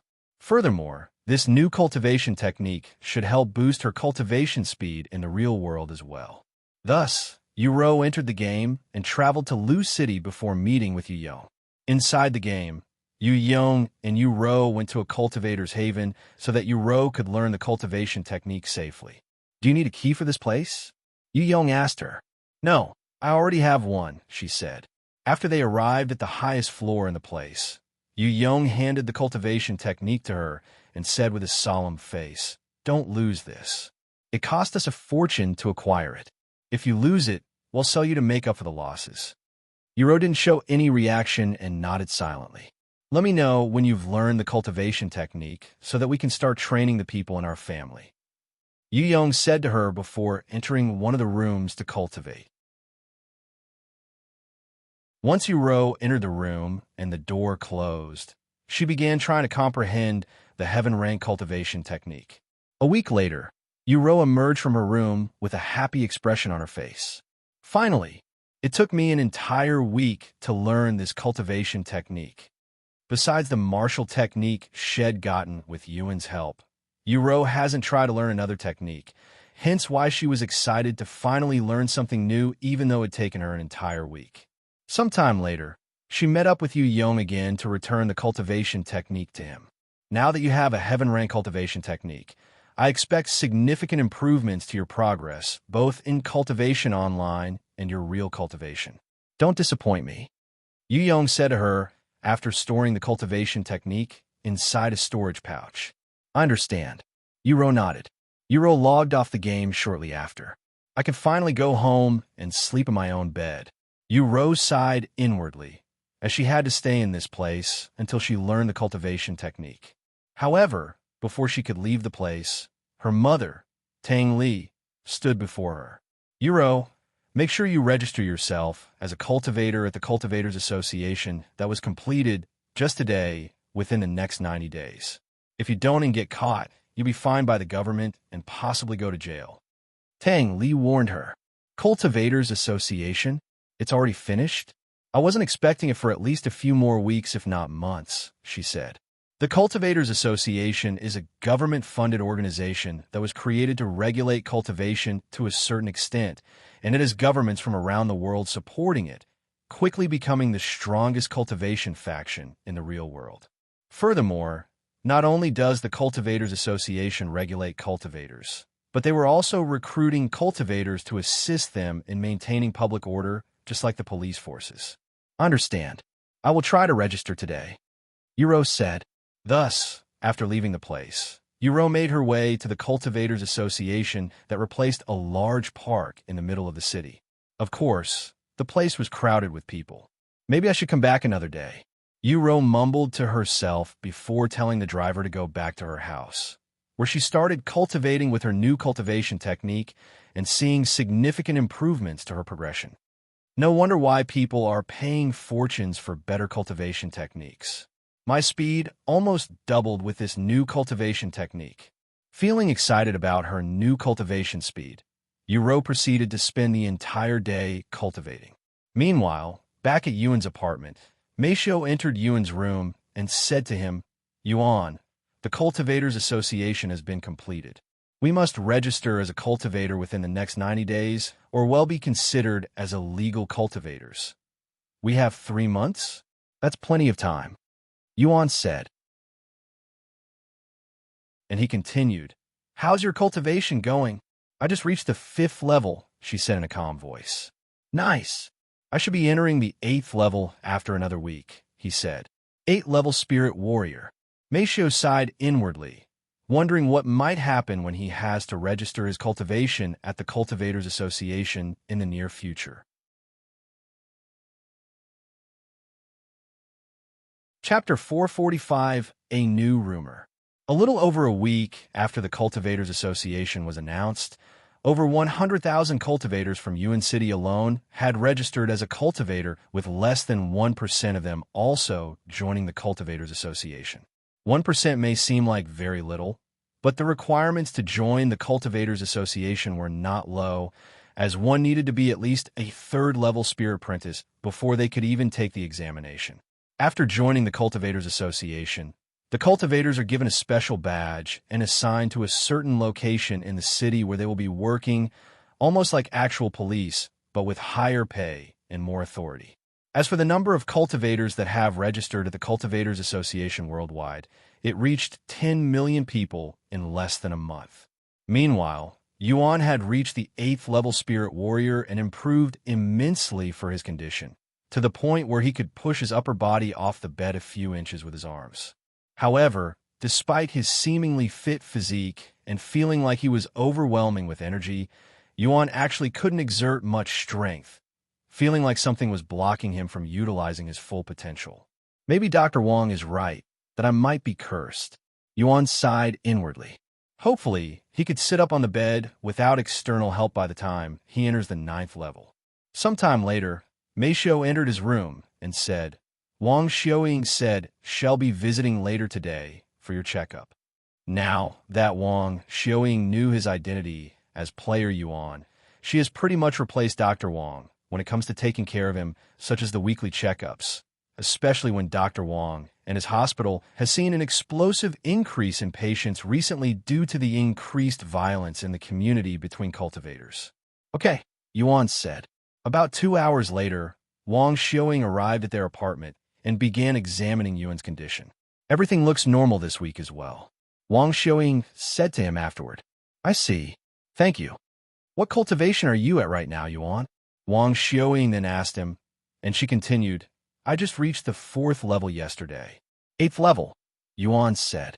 Hey, looks like it's really impossible to catch up to you. Wang Xiaoying sighed. And no wonder why your body looks so fit despite not exercising. I thought it was weird when I first noticed it. To think it was because you'd started cultivating. When Wang Xiaoying learned that Yuan had been cultivating even before it was announced, she was obviously shocked. But what shocked her the most was when she learned that he was already a Spirit Warrior, while everyone else was still a Spirit Apprentice. Of course, there was one more thing that Yuan revealed to her. Wang Xiaoying looked at the door to make sure it was closed before asking Yuan in a low voice, How's your recovery going compared to last week? Yuan proceeded to show Wang Xiaoying his progress by lifting his body off the bed slightly before falling back down a moment later. As you can see, that's the most I can do right now, he said. Since she was going to be his nurse, Yuan decided to reveal to her that his body was actually recovering. Wow, you're definitely making good progress. At this rate, you'll be able to tell Meixiu about your recovery soon. Yuan nodded his head slightly and said, Yes, I plan on telling her once I am able to sit up on the bed properly. Even though it's regrettable that I couldn't assist you in your recovery as I hoped, I am still happy to see you finally recovering after so many years. Wang Xiaoying said to him, Although my body is recovering, my sight doesn't appear to be getting any better. Maybe you'll remain blind for the rest of my life, he sighed. After a moment of silence, Wang Xiaoying said, Yuan, I don't know if this is true or fake, but I have heard a rumor going around recently that there are other things in cultivation online that might affect our world, such as resources. I know this sounds crazy, but so is cultivation. I have experimented with this rumor, but I didn't get any results, so maybe it's fake. Maybe there's some kind of requirement that one must fulfill before it takes effect. But if this is real, we might be able to fix your vision. Yuan was surprised after hearing Wang Xiaoying's words, and then he recalled the impurities that came from his body in the real world after consuming a treasure in cultivation online. After pondering for some time, Yuan spoke, Maybe the treasure has to be of a certain quality? To tell you the truth, I think I have experienced it before. What? Really? Tell me more. Wang Xiaoying was immediately intrigued. Yuan proceeded to tell her about the translucent dew of flawlessness and how it cleaned his impurities both inside the game and the real world. Wang Xiaoying turned dead silent after hearing Yuan's story. After a moment of silence, she said, In order to gather further proof, We will need to obtain a high-grade treasure and test it for ourselves. I will see if my master has any unwanted treasure, since it's much easier to find higher quality treasures in the spirit heaven. Okay, I will also try to do some more experiments on my end. This will be immense if it actually works. Yuan said. After talking for a couple more minutes, with Wang Xiaoying telling Yuan about her experience in the spirit heaven and her new sect, Wang Xiaoying packed her tools and prepared to leave. Okay, I will see you next week, Yuan, she said to him before leaving the apartment. Is everything okay? Meixiu asked him afterward. Yes, I'm going to return to Cultivation online today for a bit. Yuan said, do you want me to come with you? No, it's fine. I'm just going to talk with Xiao and the others. I won't stay long. I want to reach the 9th level Spirit Warrior at the very least before I really start playing again. Yuan said. Okay. Chapter 446 Stalker. After helping Yuan with the console, Meixiu returned to her own room and continued to cultivate. Despite not caring about cultivation before, Meixiu found a reason that motivated her to keep cultivating, and that was Yuan. Even though Yuan was at a much higher cultivation than her, he was unable to move his body, so he was vulnerable to many things, and if the world continues to become more dangerous, it will be all up to her to protect him. Meanwhile, the moment Yuan appeared inside, Xiao appeared from his necklace even before he could say anything. Welcome back, brother Yuan, Xiao said to him. Hello, Xiao. Did you miss me? Yuan said with a smile on his face, feeling like it's been forever since he last played. Xiao nodded after hearing his words. I missed you as well, young master. Feng Yuxiang's voice resounded. Me too. Lan Yingying as well. Unfortunately, I am not finished with my business yet, so I won't stay here for long. I need a favor from you guys, he said a moment later. What do you need, brother Yuan? Xiao asked him. I am in need of treasures, mostly resources with unique effects, and I need them to be at least Earth grade, Yuan said. Feng Yuxiang came outside and asked, resources above Earth grade? What kind of treasures? Any specific effects? Like increasing your soul strength, or something that boosts your cultivation? How many do you want? And why do you suddenly need resources, young master? Let's see. I want the resource to do something unique, something like the translucent dew of flawlessness. I don't need anything that will increase my cultivation base, and I only need one treasure from each quality, from Earth grade up to Heaven grade. I would like to ask for Divine grade resources, but they are too rare and I don't have enough money for them. As for why I need them, well, it's for an experiment. Yuan said to them, something like the translucent dew of flawlessness? That's not going to be easy, young master. The translucent dew of flawlessness is an extremely rare treasure that can only be found in the upper heavens, but I will see what I can do. Feng Yuxiang said. Yuan then retrieved the spirit stones she merely gave him and handed them to her. Use this to buy the resources. If it's not enough, just buy whatever you can afford with it. Feng Yuxiang looked at the money and wanted to say that he didn't need to pay them, but knowing his character, she accepted it and said, when do you need the resources, young master? I don't have a time limit, so you can take your time. I understand. I will go around and ask some of my friends. Feng Yuxiang nodded. Xiao will also look around. I would love to help, but I don't know this world enough to help, and am not really knowledgeable when it comes to these things. I'm sorry for being useless. Lan Yingying sighed. Don't worry about it, Yingying, and you're not useless. Yuan said to her, just leave this to the experts. You stay with the young master, just in case anything happens while we're away. Feng Yuxiang smiled. Sometime later, Feng Yuxiang and Xiao left the Cultivators' haven to look for treasures for Yuan.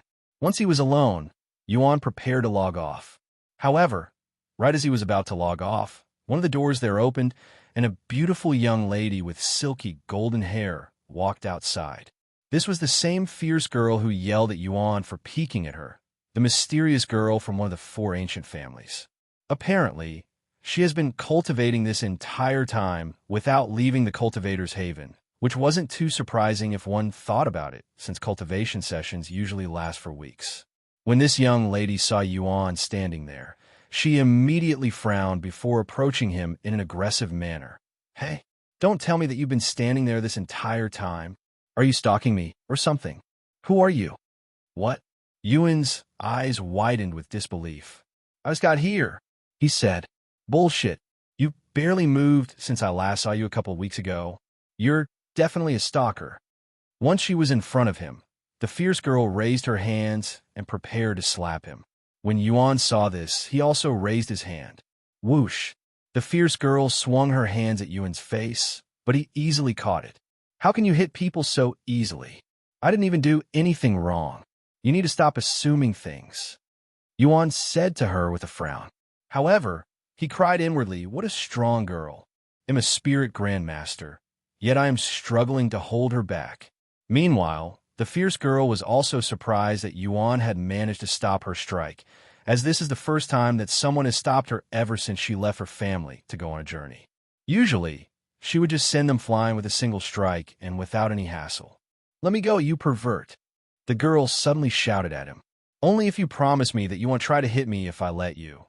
Before Yuan could even finish his sentence, the girl suddenly jumped and spun her body in a graceful manner before sending her feet flying at his chest. Boom! Yuan was sent flying to the wall after being kicked directly in the chest, causing the entire building to shake slightly and disturbing everybody that was currently cultivating inside. Are you okay, Yuan?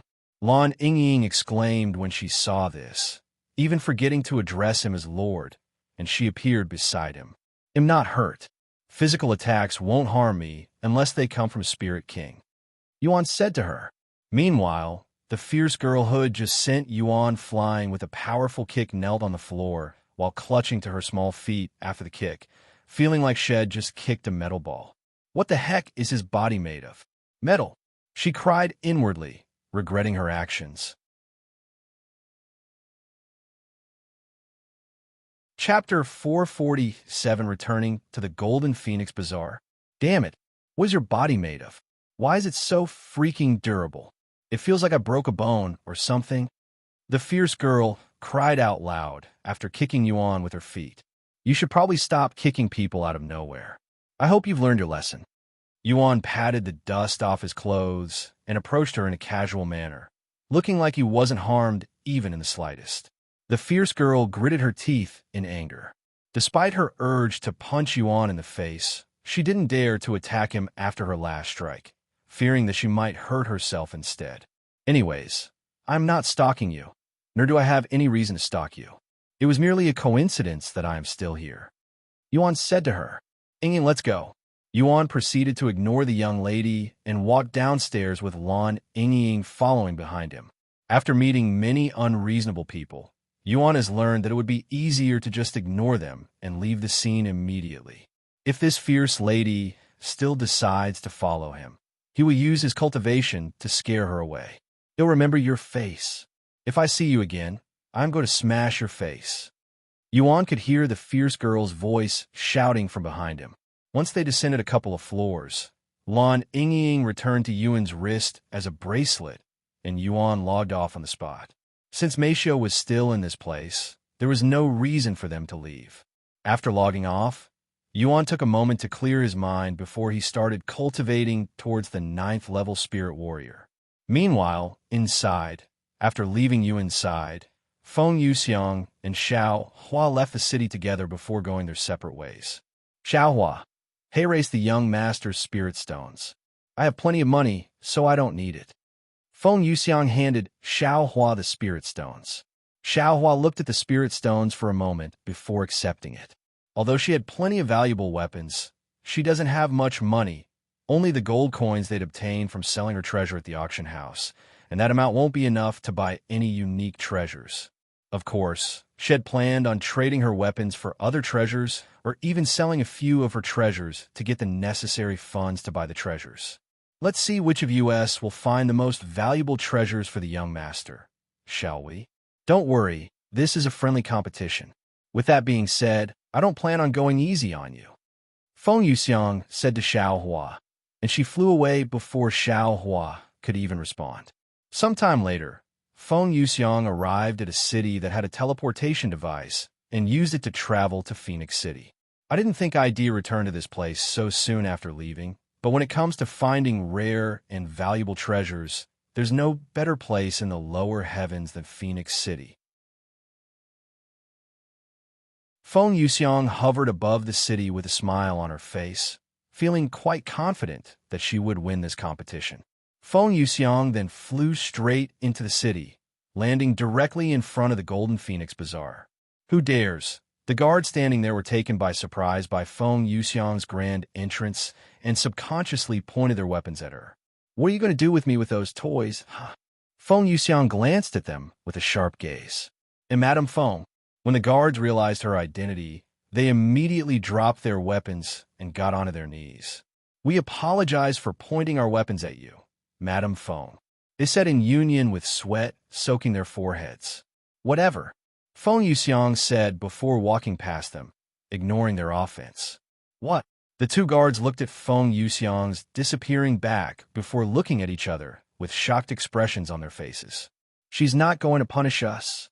I was expecting a slap in the face at the very least. The two guards seemed surprised that Feng Yuxiang didn't punish them for disrespecting her, as she would normally do, just that even if they looked at her wrongly, much less point their weapons at her.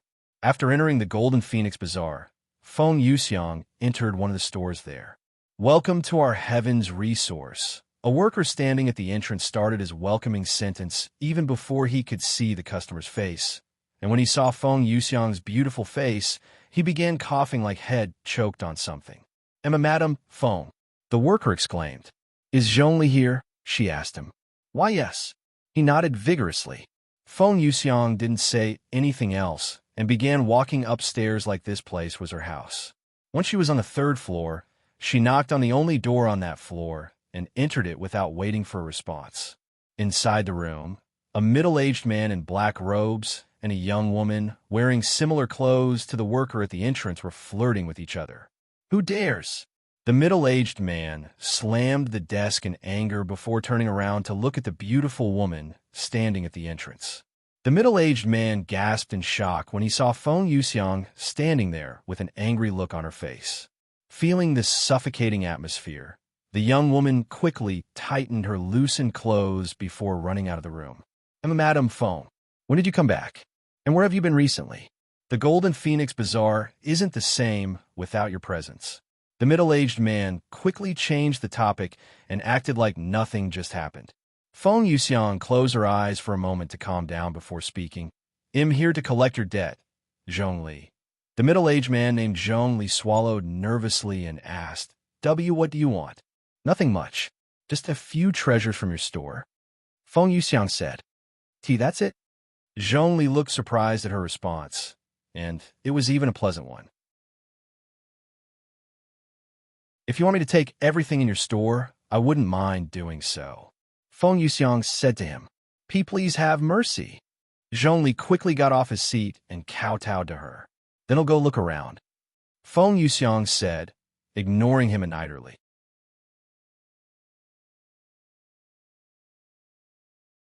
Chapter 448, Her Reason for Leaving. After spending about an hour in Zhongli's store looking for the perfect treasure for Yuan, she left the place with a couple of new treasures in her storage ring. Are you coming back to the Golden Phoenix Bazaar? Zhongli asked Feng Yuxiang right before she left the place. No, I am not, she said. I have more important things to do now. I see. Zhongli nodded. After leaving Zhongli's store, Feng Yuxiang didn't leave the city and proceeded to enter the next store. Yuquan, I am here to collect the debt you owe me when I helped you set up your store. Feng Yuxiang said to the owner of that store. Madame Feng, where have you been? Yuquan asked after seeing her. That doesn't matter. I didn't come all the way here just for you to question me. Feng Yuxiang said. Yuquan sighed in a tired manner before speaking. What do you want from me? If it's within my power, I don't need your help. It's your treasure that I need. My treasures? Yuquan looked at her with wide eyes. In the entire Golden Phoenix Bazaar, Feng Yuxiang had the best store with the most valuable treasures. Why would she need something from his store that was small and worthless in comparison? What kind of treasure? He then asked. I don't care as long as it's unique. Unique? Yuquan raised his eyebrows. Then he said, why don't you look around the store? If you want something, just let me know. Feng Yuxiang nodded and proceeded to spend another hour in this store looking for treasures. Are you sure you only want these treasures? Yuquan asked her afterward. Yes, and I will consider your debt cleared for these treasures, she said. Deal. Yuquan did not hesitate and immediately responded. The treasures Feng Yuxiang took from his store were worth at least a few 100 million gold coins. Yet Yuquan seemed eager to give these treasures to her as long as it cleared his debt. One can only imagine the reason being that Yuquan's debt was actually worth more than the treasures Feng Yuxiang took. After leaving Yuquan's store, Feng Yuxiang continued to enter other stores to collect people's debt in the form of their treasures, and it seemed like every person in the Golden Phoenix Bazaar was in some sort of debt for some reason. By the time Feng Yuxiang was done collecting their debts, she had acquired over 100 treasures from the Earth Grade to the Heaven Grade, and she had even managed to obtain a Divine Grade treasure that was worth billions of gold coins. The young master will definitely praise me once he sees this many treasures. A wide grin appeared on Feng Yuxiang's face as she imagined the scene in her mind. However, her imagination was quickly interrupted by a voice. Madame Feng, a man's voice resounded, wiping the smile off Feng Yuxiang's face. She turned around to see a middle-aged man and a group of guards behind him. What do you want, Jin Yupu? I have already decided to leave the city, and I most likely won't be coming back here, she said to him. You won't be able to convince me to come back, she added. I know. I'm not here to convince you to stay in the city. I just want to know your reason for leaving. Did something happen? Was it caused by the city? Or was it caused by my family? I won't be able to sleep properly without an answer, and I haven't been able to sleep a full night since you closed your store. Jin Yupu said to her. Feng Yuxiang's departure was a huge blow to Phoenix City's income since her store earned them more money than everyone else combined for the last few 100 years, and as the lord of the city, it was only natural for Jin Yupu to want to figure out why she left. If it was his city that chased her away, had reformed the city from the bottom to the top. If someone in his family had offended her, had disowned that person. And if someone in the city had offended her, had give that individual a public execution. That was how much Jin Yupu valued Feng Yuxiang's presence. If I tell you, will you stop bothering me? Feng Yuxiang said. I promise. He nodded. Feng Yuxiang took a deep breath and then said, I have found someone I want to serve, a master, and I am currently following him right now. Sooner or later, we'll leave the lower heavens. This is why I cannot stay here anymore. What? Jin Yupu and everyone there looked at her with wide eyes. Feng Yuxiang, the #1 expert in Phoenix City, had abandoned her priceless store not because someone had offended her, but because she lowered her head for someone else, becoming their servant? How could that even be possible? Surely, they must be dreaming. Are you serious, Madame Feng?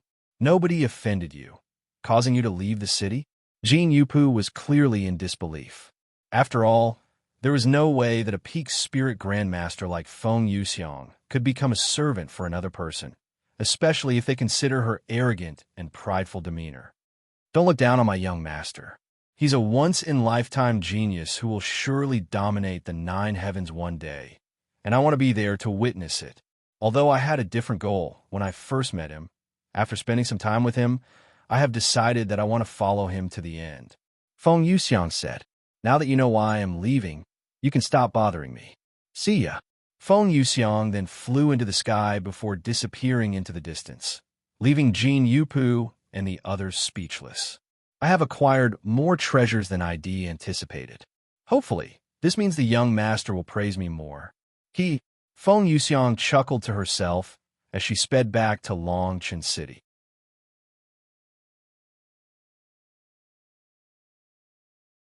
Chapter 449, Do You Think It Exists?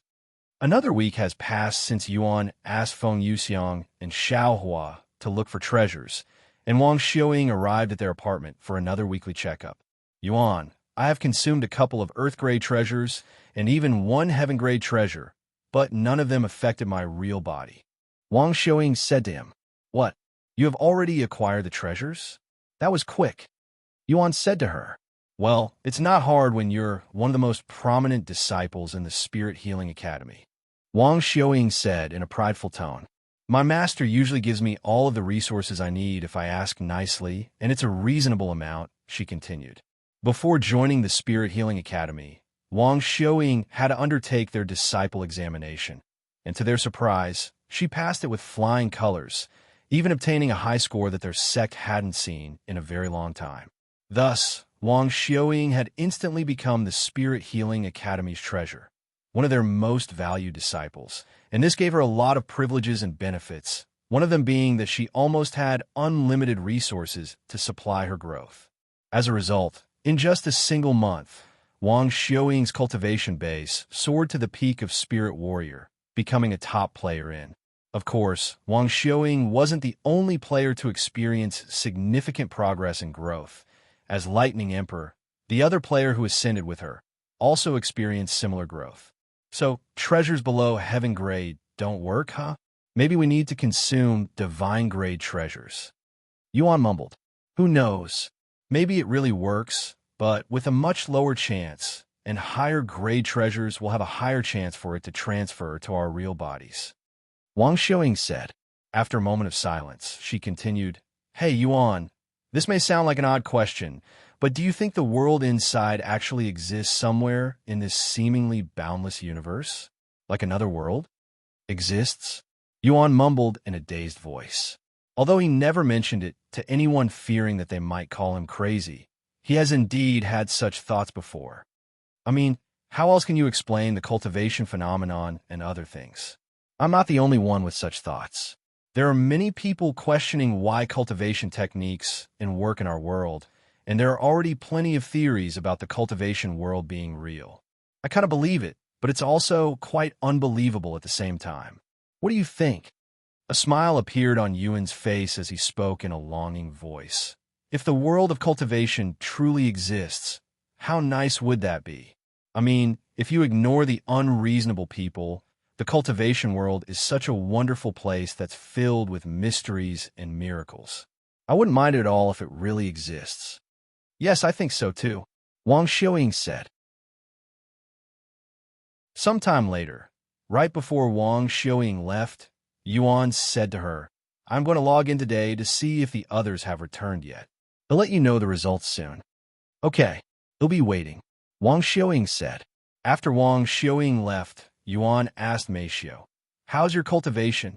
I should be entering the 6th level in a few days, she calmly responded. I see. Can you enter the game with me today? I'm doing an experiment, he then said. What kind of experiment? Whether or not treasures inside cultivation online will affect our real bodies. What? Meixiu mumbled in a dumbfounded voice. I know it sounds crazy, but hear me out. Yuan proceeded to tell Meixiu about the impurity incident as well as the recent rumor regarding the topic. If this is true, I cannot even imagine what could happen. Meixiu said afterward. Right? Therefore, we're going to test it out, using our own bodies. This is crazy. Meixiu sighed. What if these treasures actually work? Will there be any side effects afterward? In the end, Meixiu gave up and entered Cultivation Online with Yuan.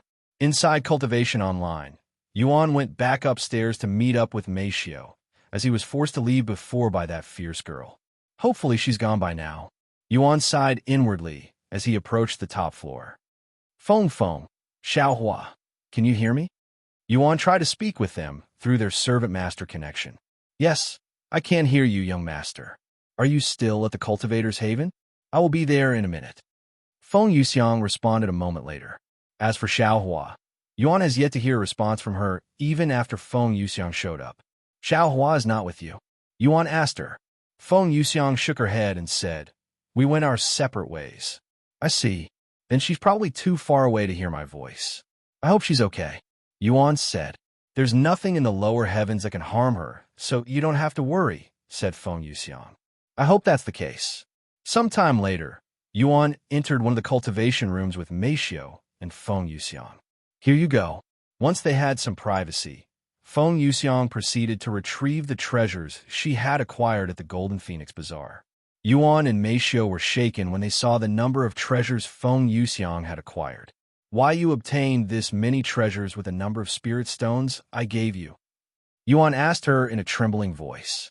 Feng Yuxiang showed a stiff smile and said, "Why yes, I want to speak with my friends, and I managed to get them at a discounted price because they owed me. Even if there was a discount, I still can't believe that you'd obtained this many treasures with the spirit stones I gave you. Look at this. There's even a divine-grade treasure in here. Are you telling me that you got everything here for less than 1,000 spirit stones?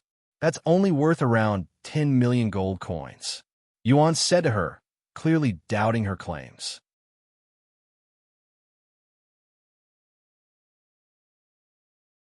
Chapter 450, Longevity Seed.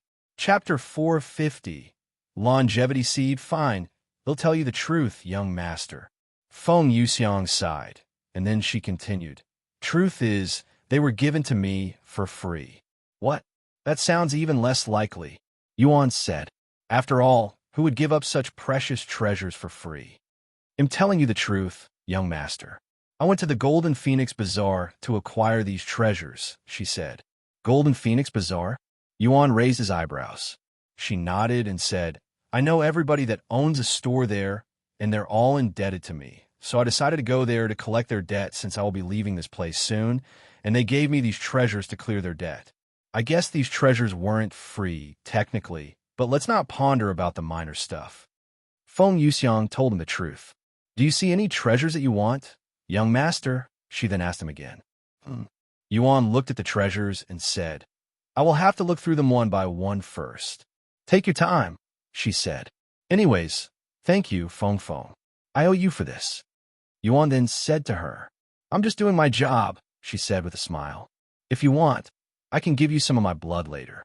However, to Yuan's surprise, Feng Yuxiang shook her head and refused to take his blood. It's okay, young master. You can save your blood. Eh, really? Are you okay? You would normally be excited to drink it, Yuan said with a surprised look on his face, wondering if something had happened. Feng Yuxiang showed a stiff smile and said, Everything is fine. There are just days where I have no appetite for anything. I see. Well, if you ever feel like drinking it again, just let me know. Okay. Thank you, young master. Ever since Xiao Hua told her that she might be forced to ascend to a higher realm if she breaks free from her curse and restores her cultivation base, Feng Yuxiang has become hesitant on drinking Yuan's blood, especially when she could feel the curse weakening with every sip. I will continue to drink his blood once we reach spirit heaven where there's a bigger limit. Until then, I will have to resist myself from drinking any of his blood. Feng Yuxiang sighed inwardly. Yuan began looking through the pile of treasures a moment later, and he would spend the next hour doing so. An hour later, Yuan sighed. Even though there are so many treasures here, none of them are really unique enough for my experiment. What experiment? Feng Yuxiang looked at him with wide eyes. Was all of her efforts in vain? It's hard to explain it, Yuan said. After all, how would he go about telling her that he's testing to see if the treasures inside a game would affect his real body? He then said, all of these treasures enhance one's strength or permanently enhance one's stats. There's really nothing truly unique about them. Isn't there something that can make my hair grow longer or something? Making the young master's hair grow longer. Feng Yuxiang raised her eyebrows. Then she retrieved something from her spatial ring and showed it to him. This is Longevity Seed. If you consume it, ITLL grant you 100 years of longevity and even give you new hair. It's really popular amongst men who are balding. Yuan looked at the seed with raised eyebrows. He didn't literally mean it when he said that he wanted something that could grow his hair, as it was just an example. I mean, it's an Earth-grade treasure, so I guess I can try it. Thanks, Feng. Yuan accepted the longevity seed and tossed it inside his mouth. After chewing it a couple of times, he swallowed it. Ding! You have consumed longevity seed. You have gained 100 years of longevity from consuming longevity seed. After consuming the seed, Yuan stood there and waited for his hair to grow. However, to his surprise, his hair began falling off his head instead, instantly making him bald. What? Yuan was shocked when he saw this.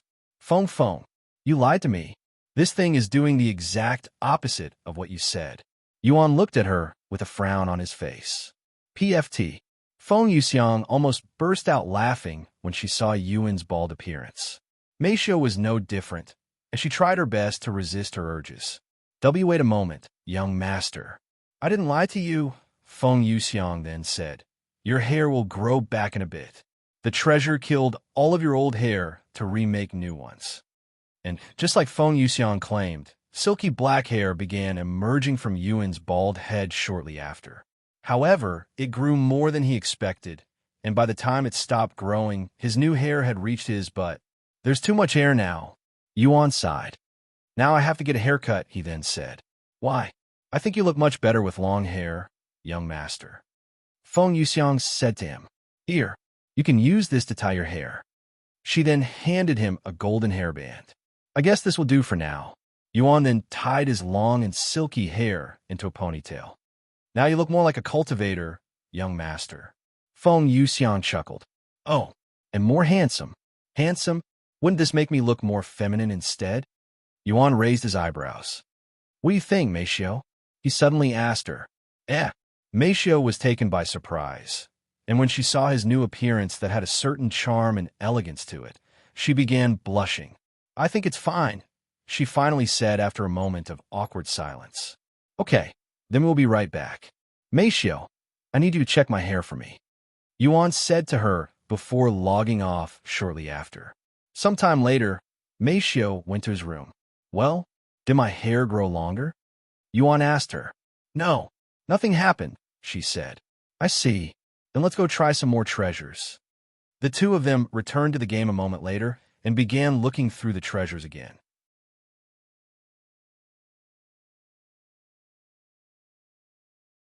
Chapter 451, Berserker's Gem. Chapter 451, Berserker's Gem. What about this one, Yuan? It can boost your eyesight and reaction by a significant amount. Meixiu showed him a weird-looking fruit. You can eat it. I have already eaten one. Yuan said to her. Meixiu nodded and consumed the earth-grade treasure a moment later. Ding! You have consumed fruit of perception. A few moments later, Meixiu said, Wow, my eyesight's got noticeably better after consuming the treasure, and I can see details that I wouldn't normally be able to before. I'm not sure about my reaction speed, though. Meixiu suddenly stopped speaking and tilted her head when she noticed something flying at her face with incredible speed. Why, Yuan? Meixiu looked at him with wide eyes. Sorry, I just wanted to test your reaction. Yuan chuckled a little before retrieving his arm. What do you think? Has your reaction gotten better? Probably, she said.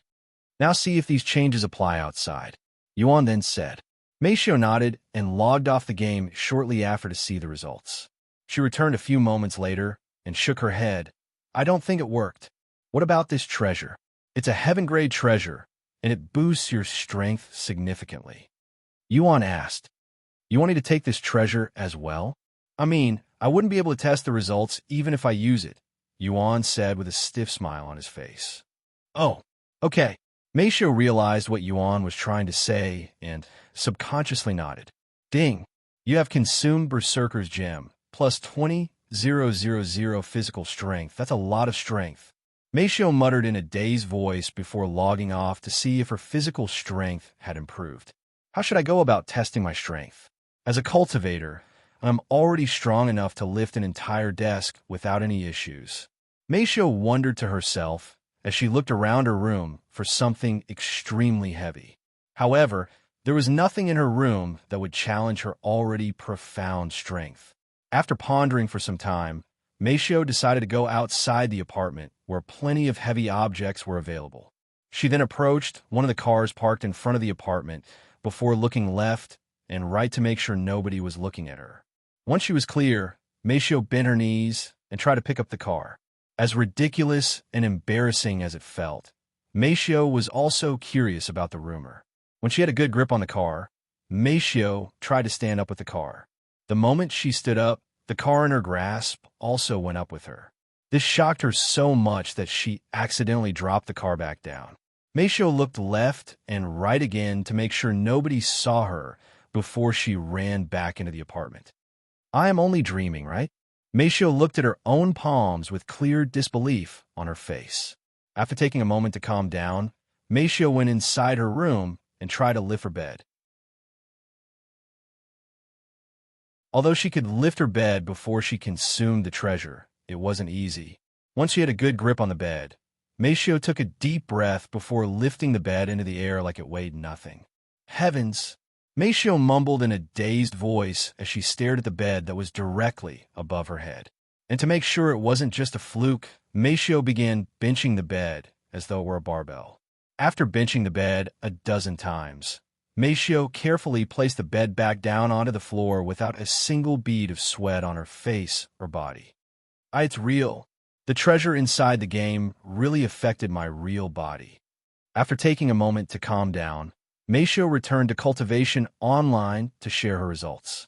That took longer than I expected. How'd it go? Yuan asked her when Meixiu finally logged back in after many minutes. Meixiu stared at Yuan in silence before speaking in a low voice. It worked. Yuan's eyes widened. The experiment worked, Meixiu said, and she proceeded to tell him her experience. The heaven-grade treasure worked on you, but it didn't work on Wang Xiaoying. I guess this proves that every treasure has a chance to transfer its effects outside, and the chances will depend on the grade of the treasure, Yuan said in an excited voice. Meanwhile, Feng Yuxiang looked at them with a weird expression on her face, as she was unable to comprehend their situation. Anyways, thank you for the treasures. You can keep the rest for yourself since we no longer need it, Yuan said to Feng Yuxiang afterward. Okay. Feng Yuxiang nodded and stored the rest of the treasures into her spatial ring. Sometime later, Yuan said to her, Feng, can you stay here and wait for Xiao? I'm not sure when she'll come back, though. I don't mind. Feng Yuxiang nodded. I will come back at least once a day, just in case she comes back, he then said. Yuan and Meixiu logged off the game shortly after to discuss the results even more. Can you call Wang Xiaoying later and tell her to visit us tomorrow? I'd like to tell her the results of our experiments, Yuan said to Meixiu. Okay. Anyways, although I was already quite confident that the rumors were true, seeing it happen again is another thing. Yuan then said, Do you know what this means, Yuan? Meixiu said, As long as one is lucky enough, they might be able to use treasures from Cultivation online to benefit their real body. This might be quite disastrous if the world finds out about it, if they haven't already. I'm sure some people already know this, just like how people knew about Cultivation way before it was announced. It's only a matter of when it becomes widespread, and when that happens, the world will become even crazier. What should we do? Meixiu asked. Is there even anything we can do? Yuan sighed.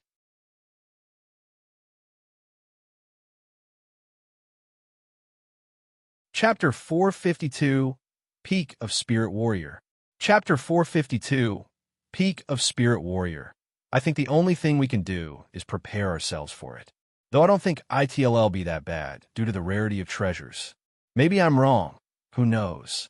Yuan sighed. If the chances of acquiring its effects are really low, it might not be that bad. And according to my research, the majority of the player base are only just starting to obtain Earth-grade treasures, with Heaven-grade treasures and above still unattainable, besides those really wealthy and powerful players who just buy them using real money. Meixiu said, There's no use thinking about it now. Let's just focus on Cultivation, so when the world learns about this and evolves once again, we'll be prepared for it. Yuan said, Yes, I agree. Meixiu nodded. Sometime later, they started their Cultivation. The following day, Wang Xiaoying returned to their apartment. What's up, Yuan? Did you need to speak with me? Does it have anything to do with your condition? She asked him. No, this is about our experiment. We have some results. Yuan said to her. What? Really? Wang Xiaoying instantly became excited. Yes. Yuan proceeded to explain to Wang Xiaoying everything that had occurred yesterday. Wang Xiaoying silently stared at Meixiu after hearing everything. Why you can lift a car with your bare hands? Wang Xiaoying asked her in a somewhat doubtful voice. Yes. I know it sounds crazy, but... Meixiu nodded. It's all right. I believe you. I was just expressing my disbelief that it actually worked. Wang Xiaoying said, You said that it was a heaven-grade treasure that you'd consumed, right? I also consumed a heaven-grade treasure, but nothing happened to me, so I guess there's only a chance of obtaining the effects. What are you going to do now, Yuan? Wang Xiaoying then asked him. What do you want me to do? He asked her in return. I don't know, but I know what I'm going to do. Wang Xiaoying chuckled. I'm going to consume all of the treasures I can. Hopefully, I will eventually get lucky and strengthen my real body through the treasures in. Wang Xiaoying announced her plans. Actually, you should also do the same, Yuan. Maybe there's a treasure in that will be able to fix your eyesight and heal your body. Hearing this, Meixiu also said, Now that you mention it, there are countless miraculous treasures in with profound effects one cannot even imagine. I'm sure there are treasures out there that can help you. I think so too. However, we should still focus on cultivating our real bodies first. I am going to enter the 9th level first before trying to break through to Spirit Master. Once I do that, I will focus on. Yuan said, Good luck, Yuan. I'm going to see if there's anything I can do to help in the spirit heavens. Maybe my master will know something about your condition. I'll ask her. Wang Xiaoying said. Okay, thank you. Wang Xiaoying left shortly after while Yuan and Meixiu returned to their cultivation. For the next couple of days, Yuan would spend most of his time cultivating towards a 9th level spirit warrior while also checking cultivation online to see if Xiao Hua had returned yet. A week later, Yuan entered the 9th level, feeling an outburst of energy coming from somewhere within his body, yet he could not pinpoint the location. Xiao Hua still hasn't returned yet. She's gone for so long that it's a little worrisome. Yuan sighed when Feng Yuxiang told him she hadn't returned yet. Who knows where she went? However, for her to take this long, she's either in trouble or she went really far to get the treasure. Feng Yuxiang said. However, with her cultivation base, I doubt it would take this long even if she had to travel to the other side of the world. All right, I will continue to check if she has returned every day. Thank you for doing this, Feng. I know this is probably very boring for you, since you have to sit here all day. Yuan said to her, Don't mention it, young master. It's really not that bad.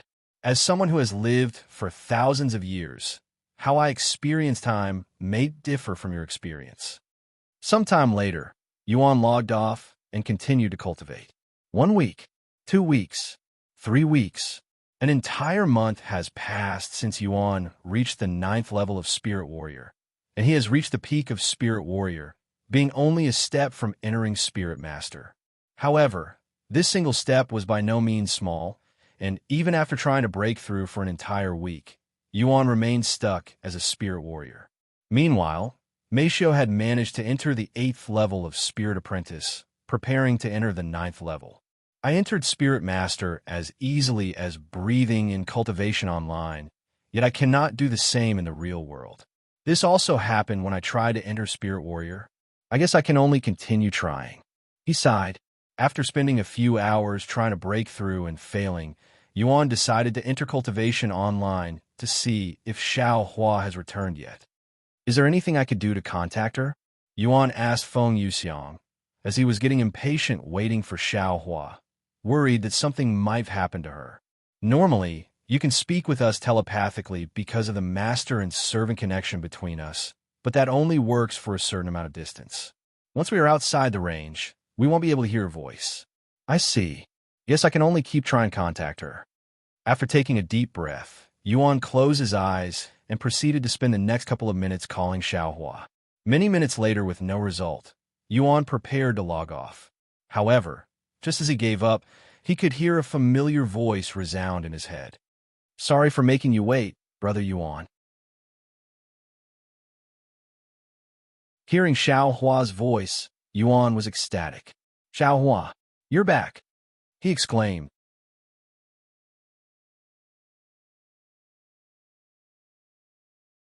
Chapter 453, Xiao Hua Returns. Chapter 453. Xiao Hua returns. After hearing Xiao Hua's voice, Yuan decided to stay in the game for a little longer to see why it had taken her this long to return and where she had gone. A few minutes later, Xiao Hua returned to the Cultivators' haven. Thank the heavens you're okay, Xiao Hua.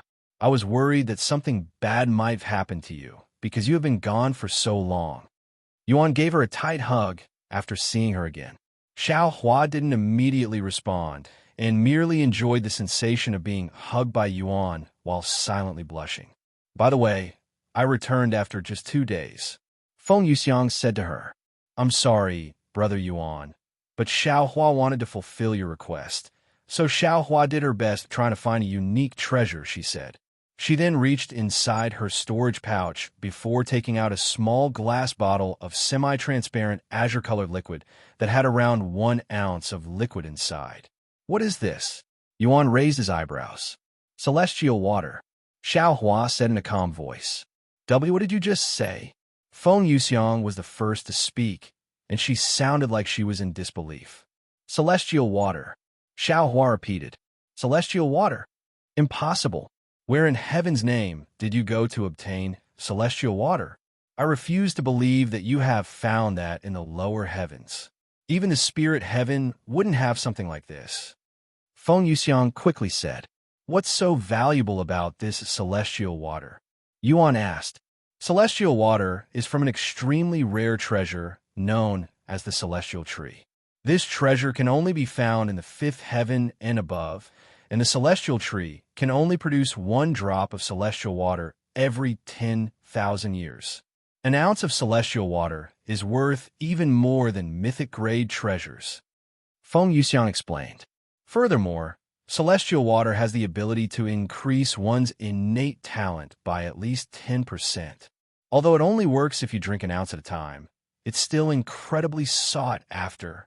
That bottle of celestial water can start even a huge war if people know about it. Increasing one's talent by at least 10%? That is definitely unique and sounds very expensive. How on earth did you acquire such a treasure, Xiao Hua? And where did you go to obtain it? Yuan asked her. After a moment of silence, she said, Xiao Hua went to the upper heavens to obtain the celestial water. Both Yuan and Feng Yuxiang's jaws dropped after hearing her words. Why you went to the upper heavens for this? Yuan almost couldn't believe his ears. It now made sense why it took so long for Xiao Hua to return. To think Shed traveled to the upper heavens during this time. He was speechless. If you don't mind me asking, exactly how far did you go? Feng Yuxiang asked her.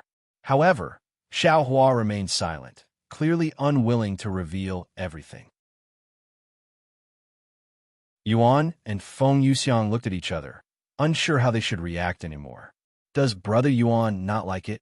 Xiao Hua asked him a moment later. Of course I like it. In fact, I am flattered that you'd gone all the way to the upper heavens to acquire such a valuable treasure for me. I just don't know how to react. He quickly said. Xiao Hua nodded, and then she turned to look at Feng Yuxiang. What treasures did you acquire for Brother Yuan? Obviously, Xiao Hua didn't forget about their friendly competition, hence why she even bothered to ask Feng Yuxiang in the first place. A bittersweet smile appeared on Feng Yuxiang's face, and she said, Why you in this one? There's no way my treasures could compare with your celestial water, even if I had a carriage load of them. Xiao Hua nodded in a calm manner, yet there was a glint of delight within her eyes. Here, Brother Yuan, you should drink it. Xiao Hua offered this priceless treasure that even immortals would kill for to Yuan in a casual manner. Are you sure? It must cost a fortune, right? I highly doubt my spirit stones were able to pay for even a small fraction of its price. Yuan said, It's okay. Xiao Hua didn't have to pay for it, she said, shocking them even more. What? You're telling me that you'd managed to obtain the celestial water for free? As if I believe that. Feng Yuxiang said afterward. It's true, Xiao Hua said, not even bothering to explain herself. If you say so, I will drink it. I don't want your effort to go to waste, after all.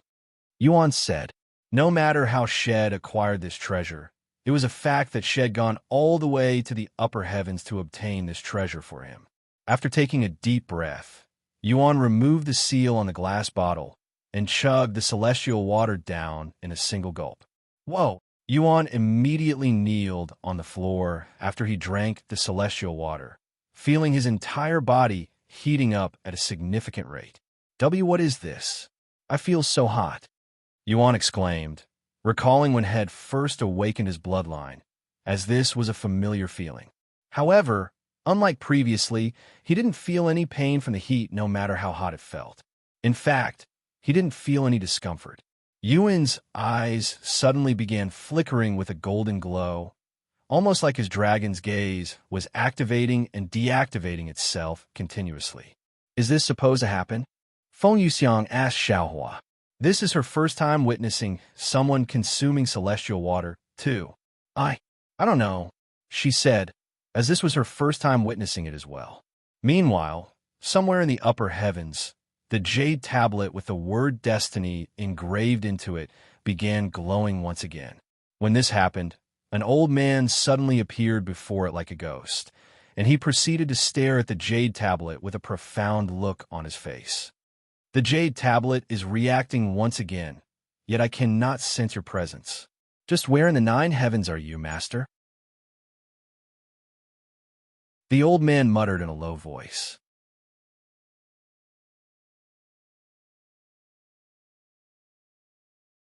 Chapter 454, Black Pajamas.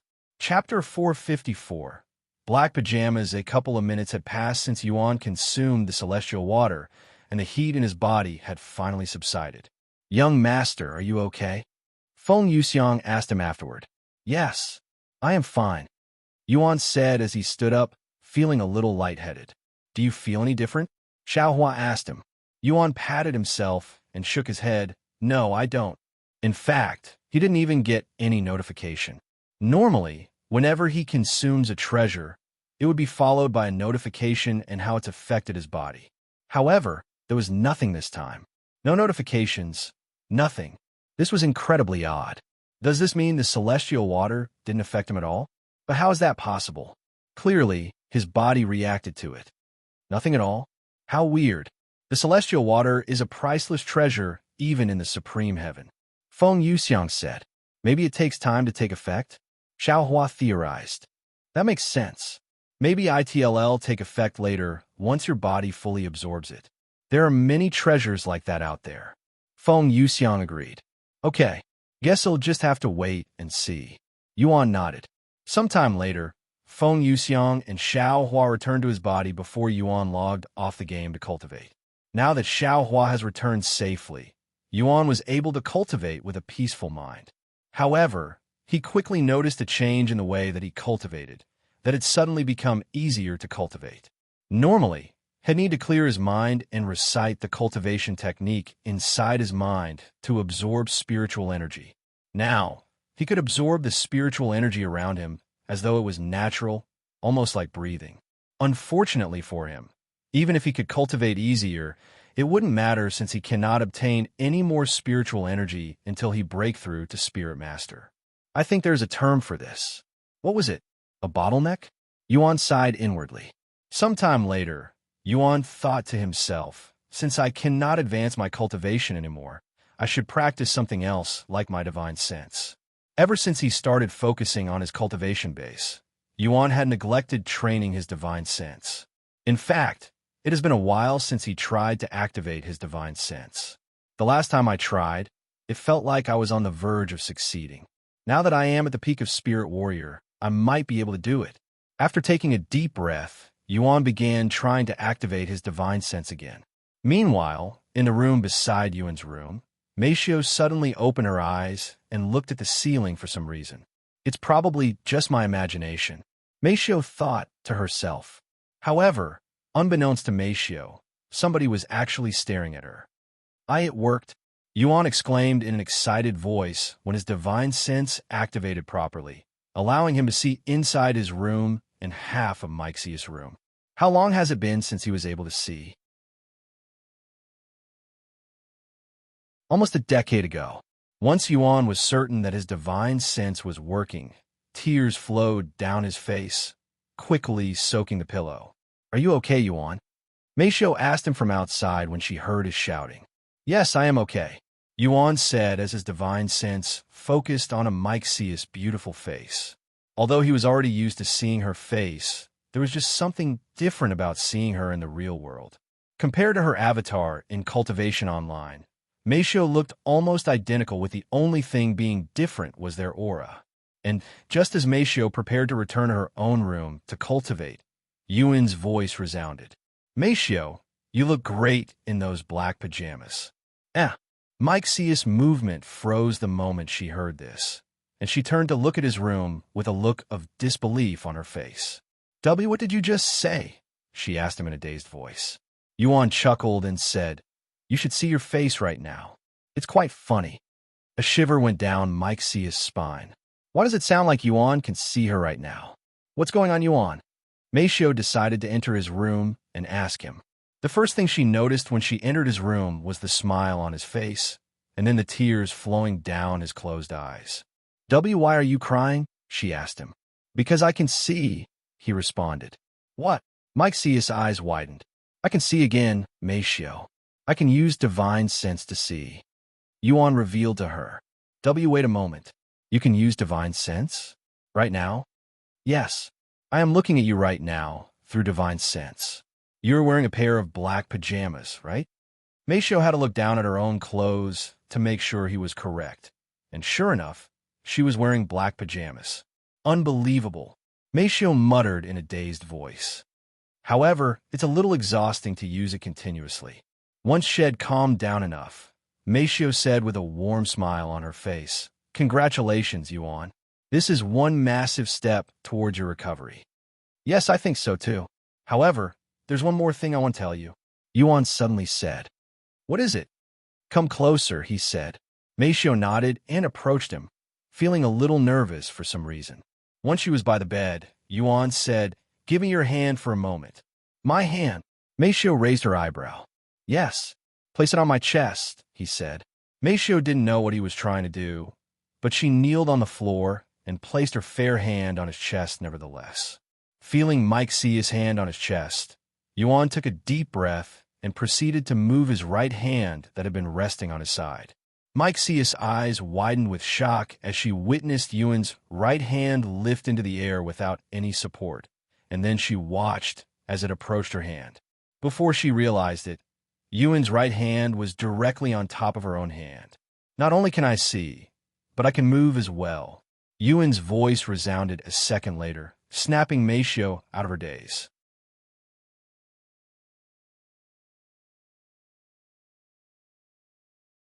Chapter 455, A Noticeable Change. "Why you can move now? Since when?" Meixiu muttered in a low voice after Yuan's shocking reveal. "To tell you the truth, my recovery started many weeks ago, even before you started playing. In fact, I initially planned on keeping this a secret until I could get off the bed by myself, but I changed my mind after hearing your words just now." Yuan said. "My words?" "Yes. Your voice when you congratulated me. I couldn't continue to keep it to myself after hearing it. I'm sorry for keeping a secret for so long, but I wanted to make sure that I was actually recovering and not give you or you false hope. It's okay. You don't have to apologize. I'm just glad that you're finally recovering, Yuan," Meixiu said to him in a gentle voice, feeling an indescribable feeling surging from her heart at this moment. Unbeknownst to Meixiu at first, tears began appearing in her eyes before quickly falling down her face. Meixiu wiped her eyes when she realized that her vision was getting blurry, and to her surprise, she was actually crying due to being overwhelmed by happiness. It was definitely a first for her. Meixiu quickly wiped her face with her free hand, while silently hoping to herself that Yuan wasn't looking at her right now. Luckily for her, Yuan didn't have his divine sense activated, since he could only use it for a few moments before it exhausts his spiritual energy. A few moments later, once Meixiu calmed down a little, she asked Yuan, "How much can you move right now? Can you sit up on the bed yet?" "Unfortunately, lifting a hand is already my limit. Any more, and my body will start experiencing pain," he sighed. "Don't push yourself, Yuan. You're recovering, and that's all that matters." "I know. Are you going to tell Ro?" Meixiu suddenly asked. Yuan didn't immediately respond, and after a moment of silence, he said, I want to surprise her. When I tell Ro, I want to be standing. I hope you don't mind keeping this a secret for now." "I don't mind," Meixiu said. "Thank you." Sometime later, Yuan said, "I am already at the peak of Spirit Warrior, but I cannot break through to Spirit Master for some reason. I will try for a few more days. If I still cannot break through, I will focus on. All right, I will try to push for the 9th level before I return to." Meixiu said, "Take your time. Meixiu returned to her own room a few moments later. Yuan, he's recovering. He can see again, even move. I cannot wait to see him walk again.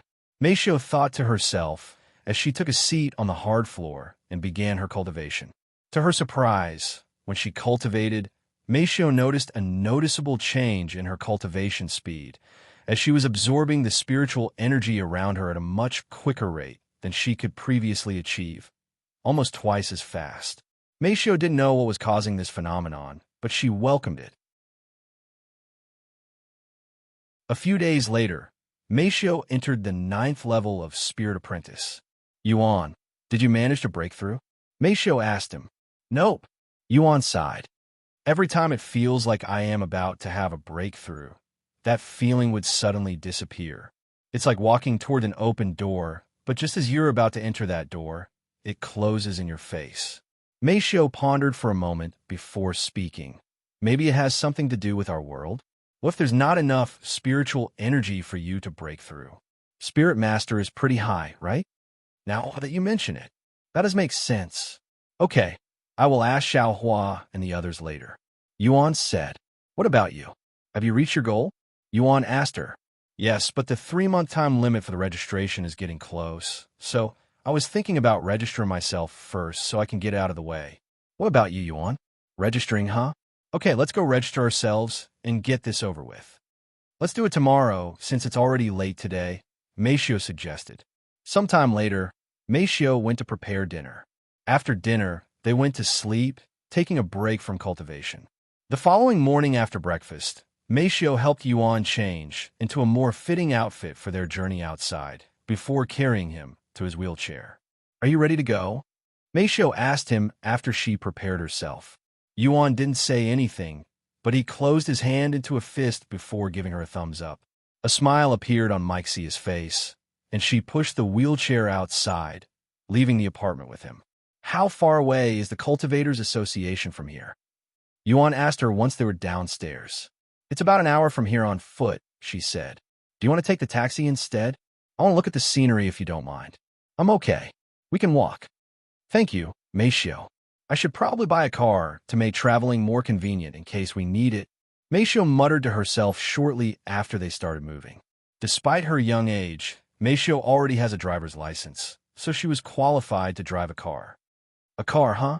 It'll definitely be necessary if we want to go anywhere that cannot be traveled in a reasonable time on foot.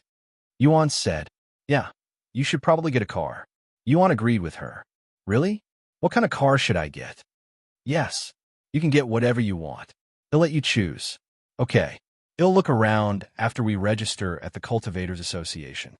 While they made their way towards the Cultivators Association, Yuan would use his divine sense to look at his surroundings. Although he couldn't see any further than a few meters around him, it was more than enough for someone like him who hasn't seen the world for so many years. An hour later, they arrived at the Cultivators Association. Wow, there's a lot of people here even though it's so early in the morning. Meixiu was surprised to see the crowd of people gathered there. After taking a moment to examine the area, Meixiu approached the tall building with Yuan.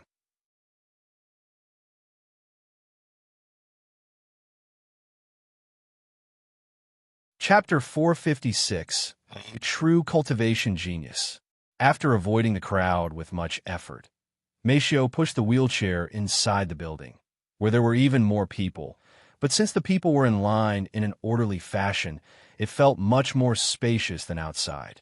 It took a moment since there were multiple lines, but once Meixiu found the end of a line, she went there with Yuan. While they waited in line, Yuan used his divine sense to look at the place and the people there. The majority of people there were between the 3rd level and the 5th level, with a couple at the 6th level. Of course, all of them were still spirit apprentices. Meixiu also looked around while they waited. The interior of the building was quite bland, and there was barely any furniture or decoration. At the end of the room, there were a couple of desks with a clerk working behind it. I have been thinking, Meixiu, but how does the registration even work? Do they have some sort of device that can gauge our cultivation? Yuan suddenly asked. I'm not sure, actually. I didn't really look into it. However, I don't see any devices in the front. Let me look it up real quick. Meixiu proceeded to take out her cell phone and searched about the Cultivators Association. A few minutes later, she said, according to this website, we only have to prove to them that we can cultivate in order to register as a cultivator. If we want to join the Cultivators Association, we will need to undergo some sort of exam. Oh, we only need to prove to them that we can cultivate? That's easier than ID thought. Yuan said. They continued to wait, and after about 2 hours of waiting, they finally reached the front. How may I help you? The woman behind the desk asked them. We're here to register as a cultivator, Meixiu said. I understand. Can I see your identification? Identification? It was at this moment she realized that they didn't have any identification on them. Are identifications necessary? We didn't bring any. Meixiu said a moment later. If you don't have any identification on you, we will need your fingerprints. This is only to make sure that you're not a criminal or have any criminal record. The woman said to her. Okay, we can do that instead. Meixiu nodded. Great. Please scan your index finger on this. The woman then handed her a small device that scanned fingerprints. Meixiu placed her index finger on the device and waited until the woman spoke again. Okay, you can take your finger off now. Give me a minute to run your fingerprint through the database. Sometime later, Meixiu's information appeared on the screen. When the woman saw that she was from the Yu family, her eyes widened with surprise. If she was from a Yu family, why didn't she say so in the beginning? Even though Meixiu and Yuan left the Yu family, they're still technically part of the family since the Yu family didn't remove them from the database. Okay, you're cleared. Please go to the room behind me for the next step. Meixiu then said while pointing at Yuan, we're together, and he's also here to register as a cultivator. Can we go inside together? He's also a cultivator? The woman raised her eyebrow when she saw Yuan. I will have to run his fingerprints as well.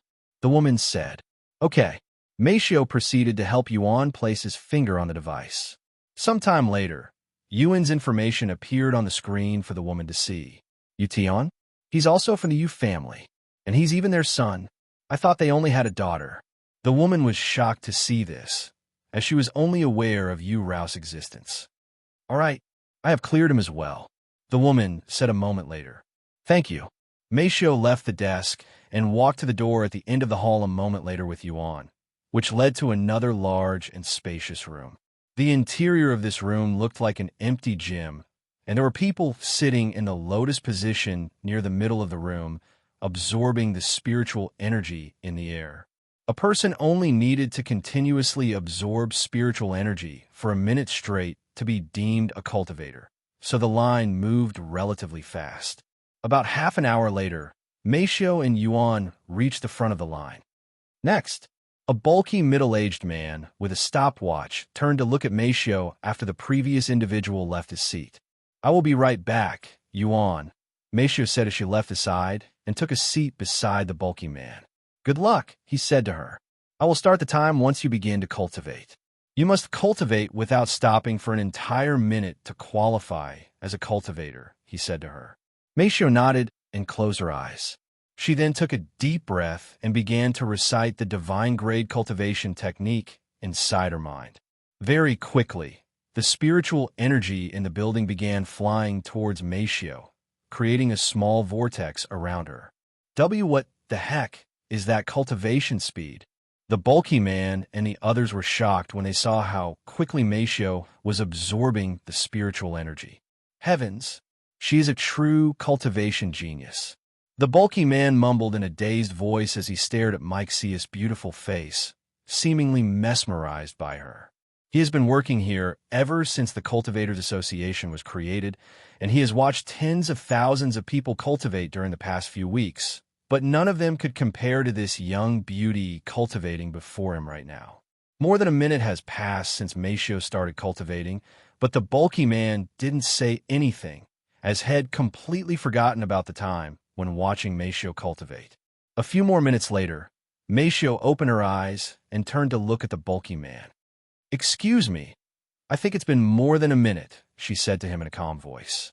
The bulky man quickly looked at his stopwatch, and sure enough, 3 minutes have passed since Meixiu started cultivating.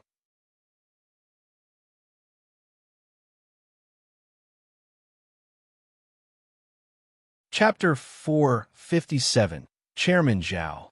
Sorry, I spaced out. The bulky man said in a still dazed voice. You have passed the cultivation test. Meixiu nodded and stood up. If you don't mind me asking, what cultivation base have you achieved? The bulky man suddenly asked her. 9th level spirit apprentice. Meixiu responded in a calm voice. In 9th level.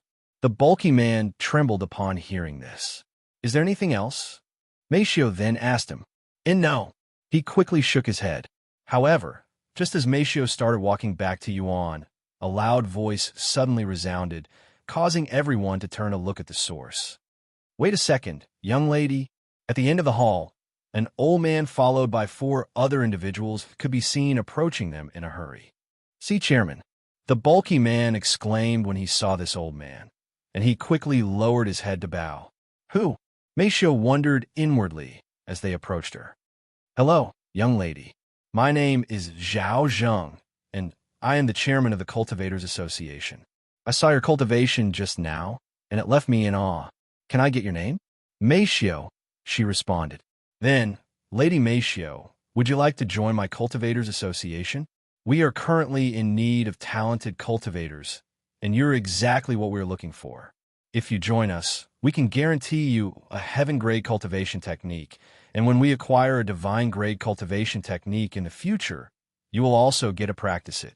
Zhao said, try to recruit Meixiu into the Cultivators Association.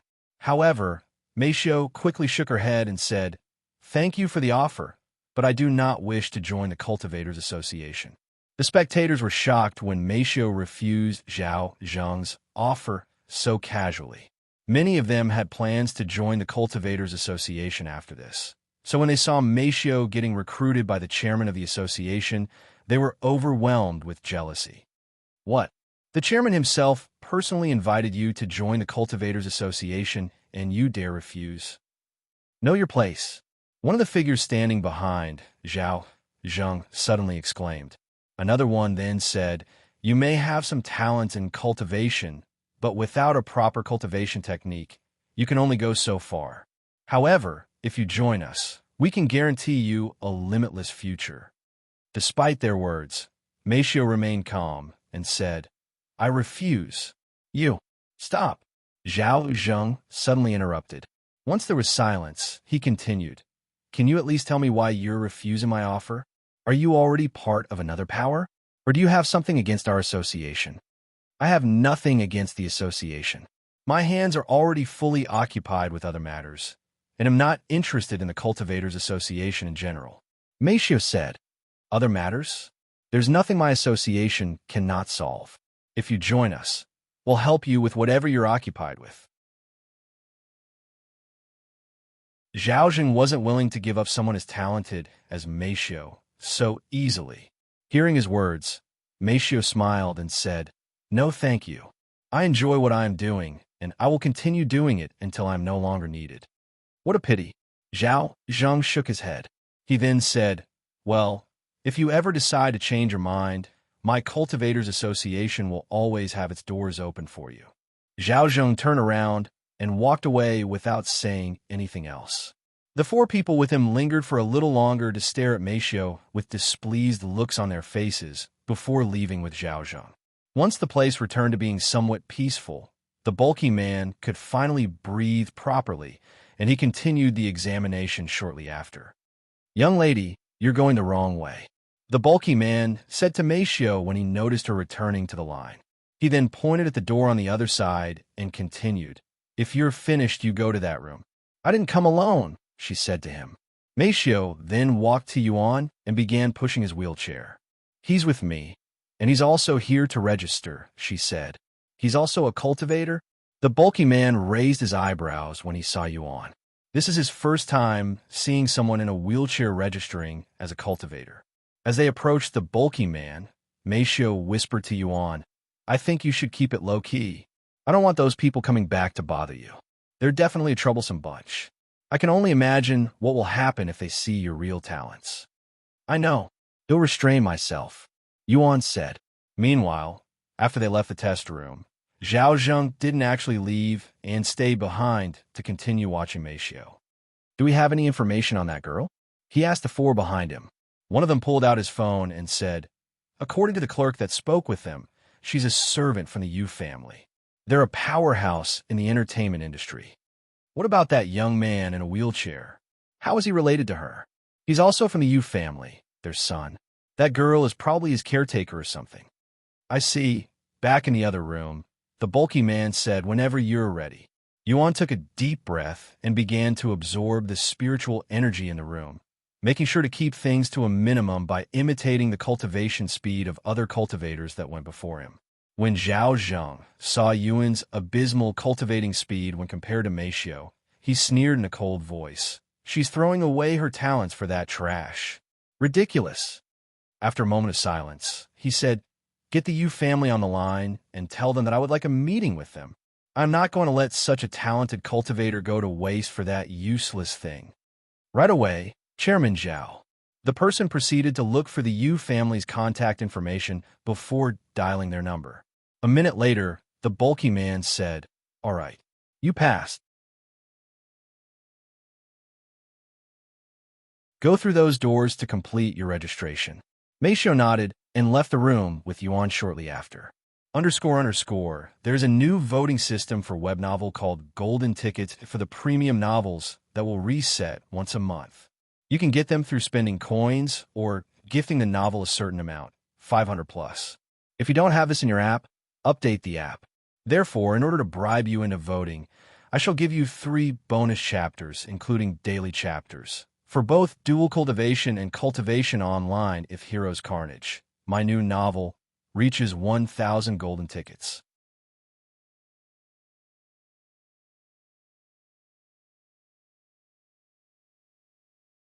Chapter 458, Meeting with the Yu Family. "Hello, can I get your names?"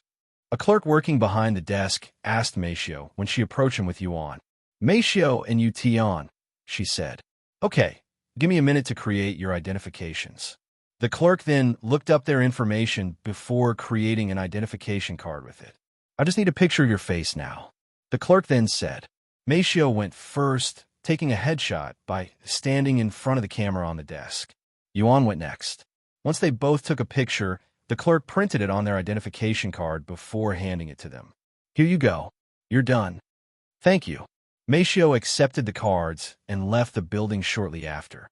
"That was easier than I'd expected," Yuan said afterward. "Yes. Besides that little recruitment, it went much smoother than I'd expected." Meixiu then said, "Let's go home now that we no longer have to worry about it." "All right." After returning to the apartment, Meixiu helped Yuan take a quick shower before changing his clothes. "We're going to play again, starting tomorrow, right? Let's call Ro and see if she wants to play with us." Yuan said, "Okay, let me try to call her now." Meixiu retrieved her phone and called Ro. However, Ro didn't answer the phone in time, and it went to her voicemail. "She's probably busy. I will try again later." Meixiu stopped talking when her phone began ringing. "Oh, it's Ro." Meixiu quickly answered the phone. "Sorry, I was just finishing up my registration at the Cultivators Association." Ro said, "You also went to register at the association today? We just came back from that place." "What? Really?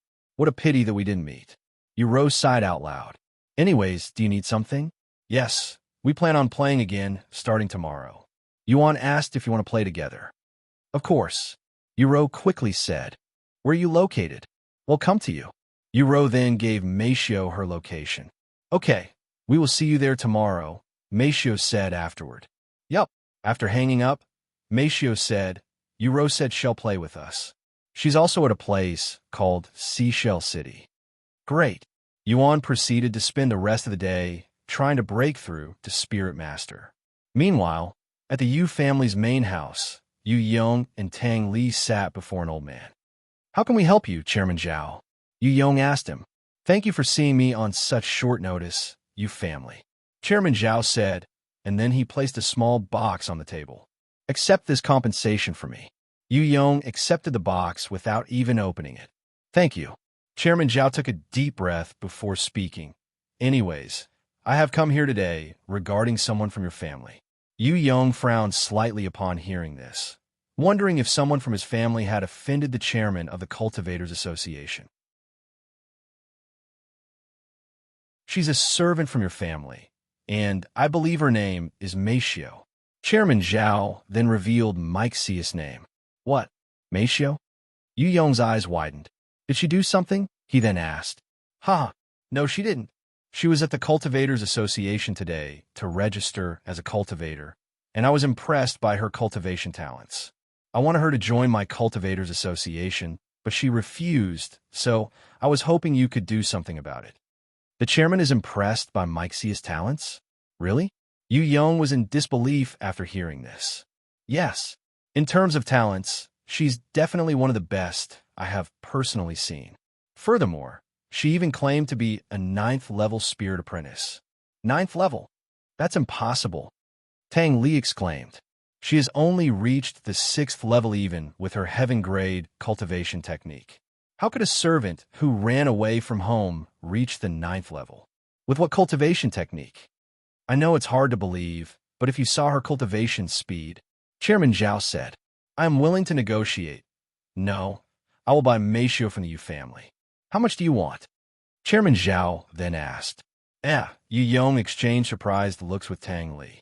After a moment of silence, he said, I'm sorry, Chairman Zhao, but I'm afraid that's not possible right now.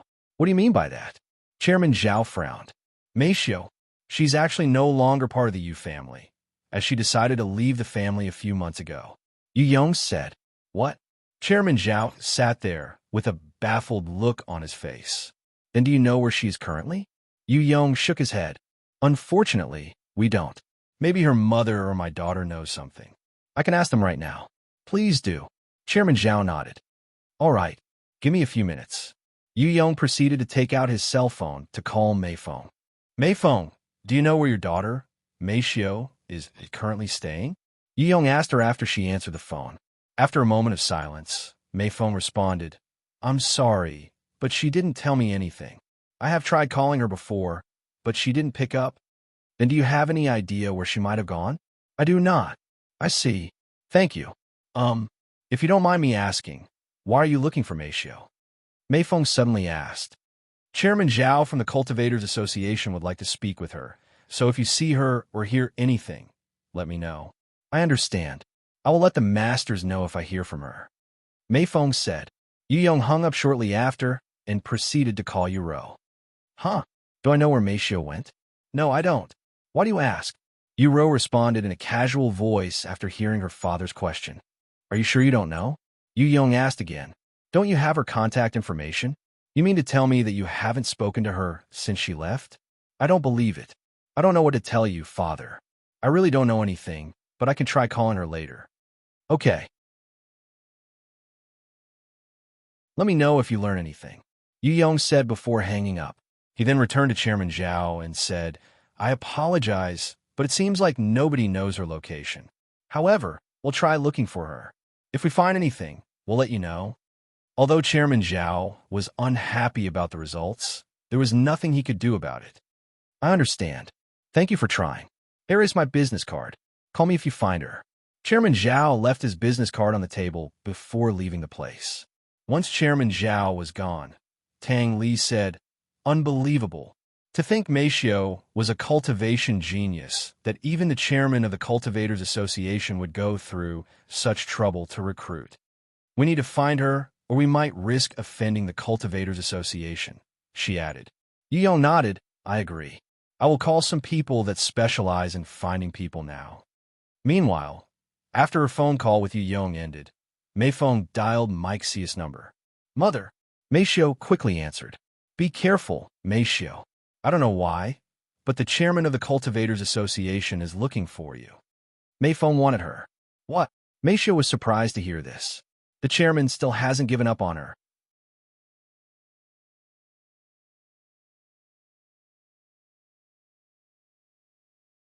Chapter 459. Please carry me. Did something happen? Meixiu asked her. That's what I want to ask you. What happened? Did you offend the chairman? Why would someone like him be searching for you? Feng asked her.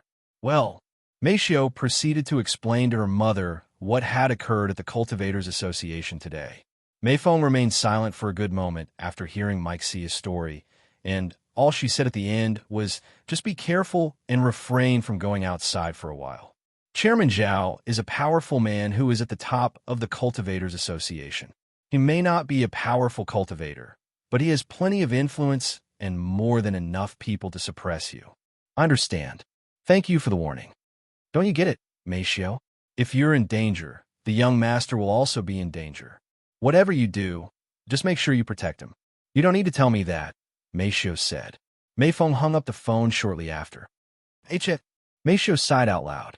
However, before she could even think about the situation, her phone began ringing again.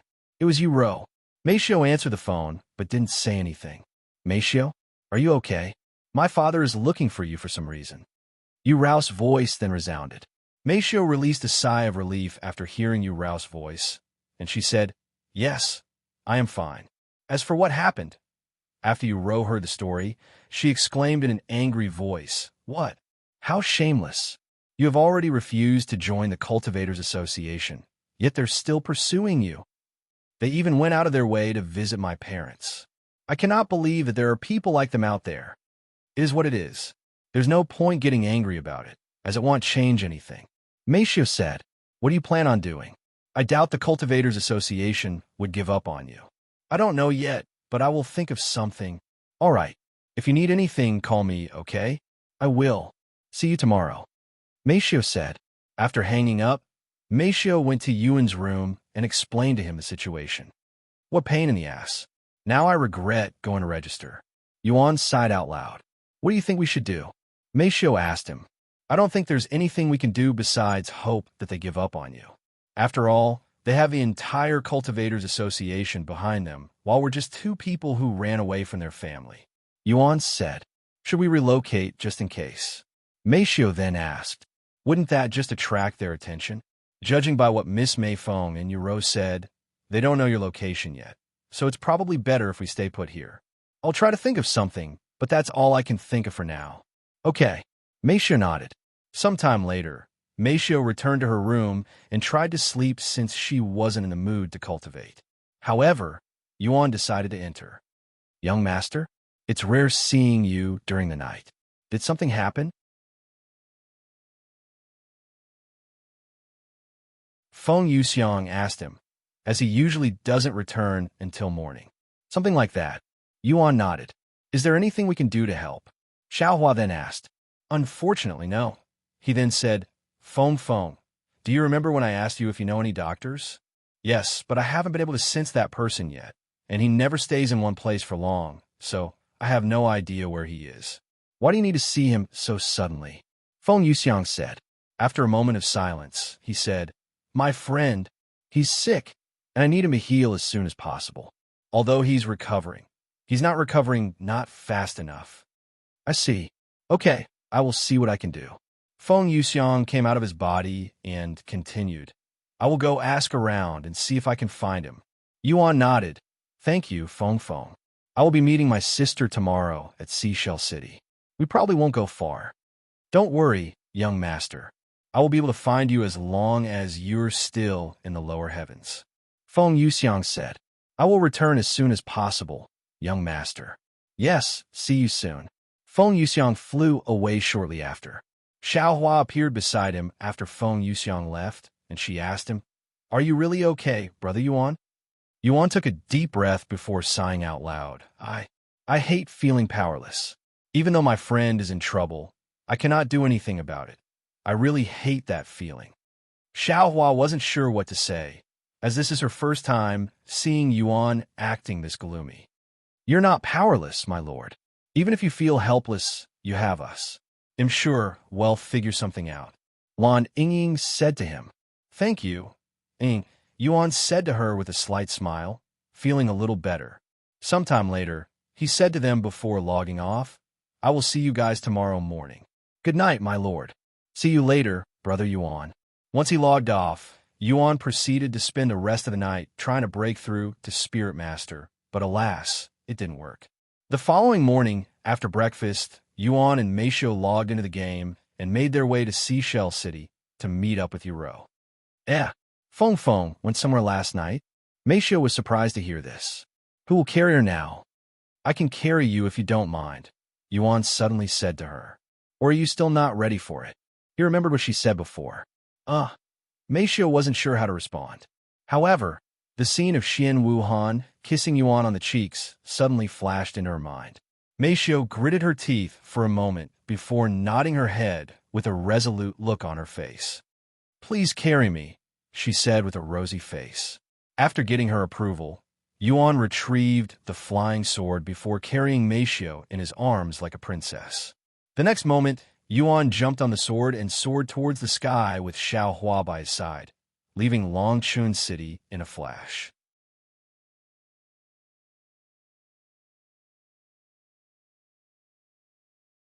Chapter 460, Snowy. For hours after they left Longchun City, Yuan and the others finally arrived at Seashell City. During their whole ride, Meixiu would try her best to avoid eye contact with Yuan, but it was nearly impossible, and every time she glanced at his handsome face that was only a few inches away from her own, she would immediately begin blushing. They descended a couple of miles away from the city to avoid getting too much attention. Once they landed, Yuan placed Meixiu back onto the ground before removing his mask. You're going to remove your mask? Meixiu asked him. He nodded and said, I had to wear a mask in the sect because the players knew I was there and were actively searching for me. But now that I am no longer there, nobody will be able to recognize me as long as I don't do anything too crazy. I should also change out of the golden dragon robe, since it's quite attractive as well. Yuan proceeded to change his clothes on the spot, replacing the golden dragon robe with the plain clothes he first wore when he started playing, as it looked the most simple. I should probably buy some casual clothes, Yuan mumbled to himself afterward. What's up, Xiao Hua? Yuan noticed Xiao Hua staring at him and decided to ask her. Brother Yuan, when did your hair grow so long? Xiao Hua said, as she had just realized his new appearance. Oh, it was caused by some treasure Feng gave me. I think it was called a longevity seed. Does it look weird? Xiao Hua shook her head and said, It's not weird. Brother Yuan resembles a cultivator even more now. Sometime later, after Yuan finished changing, they began making their way towards the city. Yuan easily picked out Yurao's figure despite the crowd gathered outside the city, but right as he prepared to call her, he suddenly closed his mouth. After a moment of silence, he said, Who's that girl beside Yurao? They appear to be together. Let me see. Meixiu narrowed her eyes and looked at the beautiful girl standing beside Yurao. Oh, that's Xia Jingyi, Yurao's classmate. Xia Jingyi? The one who allowed me to live in her parents' apartment? Yuan asked. Yes, I see. So that's what she looks like. Yuan nodded with a focused expression, seemingly interested in her. Meixiu raised her eyebrows at his reaction. Of course, Yuan was only interested in her because he believed that he was indebted to her, who gave him a place to live when he was struggling to find a new home. Yurao. Yuan called out to her again. When Yurao heard Yuan's voice, she immediately turned to look at him, and a bright smile appeared on her face the next second. Brother. Yurao ran to him with her arms spread. Yuan gladly welcomed her into his embrace. It's been a while, Yurao. It's been longer than just a while. It feels like forever since I last saw you, she said. Hello. Xia Jingyi greeted him in a somewhat bashful voice after catching up to Yurao. Brother, this is... Yuan turned to look at Xia Jingyi and smiled. I know. You are Xia Jingyi, right? Let me thank you again for letting me stay in your parents' apartment. Thank you. She didn't say anything and only nodded. I hope you don't mind letting her join us. We've been playing Cultivation online together this entire time, and it would be rude to exclude her. Yurao then said, Of course I wouldn't mind it. You can join us whenever you want. Yuan said, Thank you. There's no need to be so shy, Jingyi. It's not like this is your first meeting. Look, even Meixiu is here. Yurao said to her, I know, but I can't help it. You know that I'm not good with men. Xia Jingyi said, You'll have to get used to it if you want to come with us. I'm sure you'll be okay. I will try. She nodded. Hello, Xiao Hua. It's been a while. Yurao didn't forget about her and greeted her. Hello. Yurao then looked around and asked, Where's Feng? I don't see her. She's currently busy with something, so she won't be with us, Yuan said. I see. Sometime later, Yuro asked, "What should we do now?" Yuan shrugged and said, "I don't really have a plan since I only thought about spending time with you. What do you two usually do?" "Well, we normally hunt monsters together and do repeatable quests." "What about your cultivation levels?" "I am at the second level of Spirit Warrior, while Jingyi is at the first level." Yuro said, "I see." Yuan began pondering. Then he recalled something. "What about the spirit fruit you got from Feng? Have you obtained a servant yet?" Hearing his question, Yuro suddenly smiled and said, "I'm glad you asked, brother. Feast your eyes on my servant. Come out, Snowy." "Snowy?" Yuan raised his eyebrows at this weird name. The next moment, a small, four-legged creature covered in white fur appeared before them. "This is a dog?" Yuan wasn't exactly sure what this creature was, so he took a guess. "Wrong. Snowy is a tiger cub, I think," Yuro said, and she continued, "We met Snowy during one of our quests near a mountain range. She was being chased by a large bear at that time, and we rescued it. After that, I gave her the spirit fruit because I found her really cute, and the rest is history.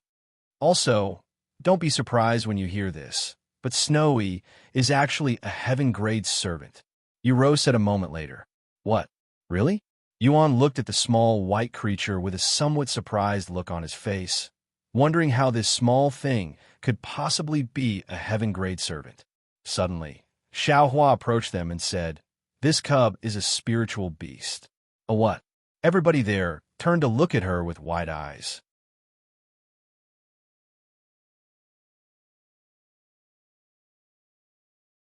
Chapter 461, Spiritual Beast. What's a spiritual beast? That sounds powerful. Yuro asked Xiao. "They are magical beasts, but naturally more powerful, just like divine beasts. However, they're not quite as powerful as divine beasts. There's also a chance that a spiritual beast can evolve into a divine beast."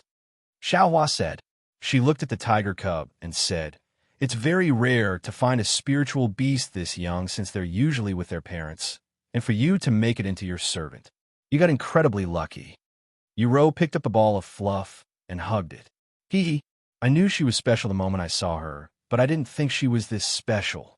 I really lucked out." Xiao nodded and said, "That's why you should keep her hidden unless you absolutely need her. There are people out there who would steal others' servants out of jealousy, especially if they are rare creatures." "What? Really? How does that work?" "Stealing another individual servant?"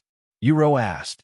"If the master dies, the contract will naturally end, though there are methods to forcefully sever a contract without killing the master." Xiao said. "That sounds scary," Yuro said, and she called Snowy back just in case.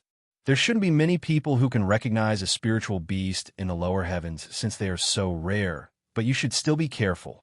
"I understand. Thank you, Xiao." Yuro nodded. "Does it have any special abilities?"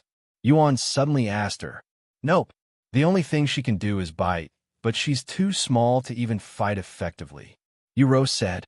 Then she turned to look at Xiao and asked, "Is there any way to make spiritual beasts grow faster? I will have to look for another servant if it's going to take a few years before I can let Snowy fight."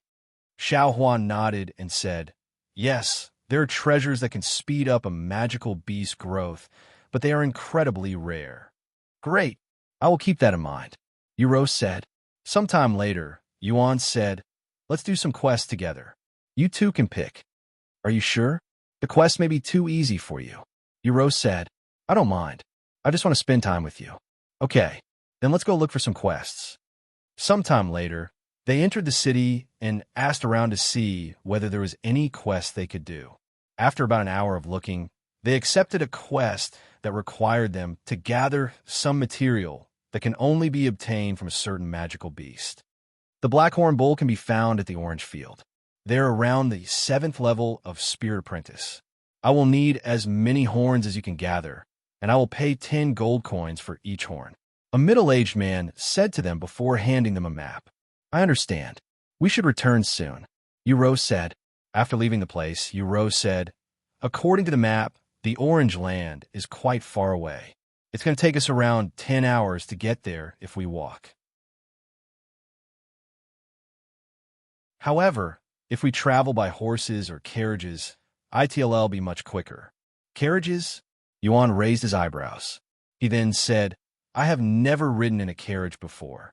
Let's try that out. Okay, where do we ride carriages? Yuan then asked.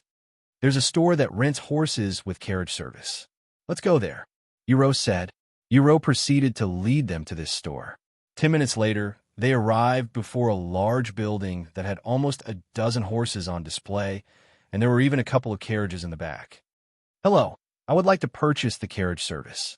Yuro approached the reception desk and asked the middle-aged man managing it. Sure thing, young lady. Where are you guys trying to go? And is it going to be a one-way trip or a round trip? The Orange Lands. Round trip. Orange Lands, huh? All right, give me a moment to do some calculations. A moment later, he continued, that would be 3 gold coins for the ordinary service and 10 gold coins for the premium service. What's the difference? Yuan asked. The ordinary service will provide you, well, an ordinary horse and an average carriage. You will also have to drive the carriage by yourself. The premium service provides a faster horse, a larger carriage, and even a driver for the carriage for a better experience overall. Well, take the premium service, said Yuro. All right, that'll be 10 gold coins. Yuro nodded and handed 10 gold coins to the manager. Thank you for choosing us, young lady. Give me about 10 minutes to find you a driver. If you have any preferences for the driver, let me know. We even have cultivators who could drive the carriage as well as guards if you need them. However, that will cost additional fees. An ordinary driver is fine, Yuro said. After all, they had Yuan, who was infinitely stronger than any guard they could provide. I understand. The manager disappeared for some time before returning. Your carriage is ready. Please follow me. Yuro and the others followed the manager to the outside, where a decorated carriage and a horse were waiting in the street. Yuan looked at the square-shaped carriage with awe, as this is his first time seeing a carriage in this fashion. A few moments later, they entered the carriage, but there was only room for 4 people. Any more, and it'll become a little cramped. Here, Xiao, I will make some room for you, Yuan said when everyone was seated beside her. It's okay. Xiao will sit here, Xiao said before entering the carriage and taking a seat on Yuan's lap. Is it okay? She asked him afterward. I don't mind. Yuan nodded. When Yuro saw this, she had an idea. Snowy, come out. Once the white ball of fluff returned, Yuro had it sit on her lap while she hugged it. Are we ready to move? The driver asked them a moment later. Yes, Yuro said.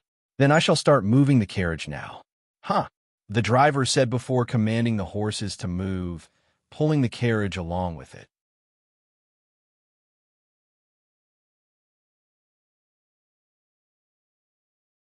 Chapter 462, Magical Beasts Blocking the Road.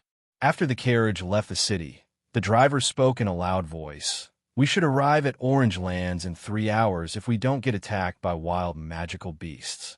Okay, thank you, Yuro responded in a loud voice. Meanwhile, Yuan had his head turned to look outside the window. Riding in a carriage felt like they were riding a slow car that was also quite bumpy. Yet there was a distinct difference that made riding a carriage much more enjoyable. Brother, I just noticed this, but when did your hair grow so long? I don't think my hair has grown since I started playing, Yuro suddenly asked him. Since she was used to Yuan having long hair in the real world, she didn't immediately notice it. Oh, I ate a treasure that regrew my hair and made it longer. Feng and Xiao said it looked good, so I decided to leave it like this, he said. I agree with them. You look very handsome. Don't you think so too, Jingyi? Yuro asked her. Why are you asking me? She quickly began flustering. Sometime later, Yuro asked, Brother, what have you two been doing recently? Are you doing okay living by yourselves? Yuan nodded. Yes, we're doing fine. As for what we've been doing recently, besides cultivation, nothing else really. If you have any problems with the apartment, please let me know. I will call someone to fix it. Xiao said to him. All right, I know you said we can live there for free, but I don't want to feel like a freeloader. Please allow me to pay for the rent. Are you sure? The rent is not cheap there if I have to be honest with you. Yes, I'm sure. We have made enough money by selling in-game items. If we need more, we can sell more items. Yuan said. After a moment of silence, Xiao nodded. Okay, If you insist on paying the rent, I will tell the apartment manager to send you the bill every month starting the next month. Okay. About an hour later, the carriage came to a sudden stop, and the driver shouted, "Esteemed guests, there's a pack of dark wolves blocking the road ahead." Dark wolves, huh? Let me take care of it. Yuro eagerly left the carriage and retrieved her fan, the same one that Yuan bought for her. She then walked to the front of the carriage and approached the group of dark wolves with a brave expression on her face. Yuan peeked his head out the window to look at the dark wolves. They were all between the level of 3rd level and 5th level spirit apprentice. It was nothing Yuro couldn't handle as a spirit warrior, even if they were in a group. Wind blades. Yuro flicked her arms in an elegant manner, sending a dozen wind blades that sliced through the air. Whoosh! The pack of dark wolves was instantly dismembered by the powerful wind blades that were as sharp as real swords. After killing the magical beasts in a single attack, Yuro used wind blades again to clean up the road. The road is free again.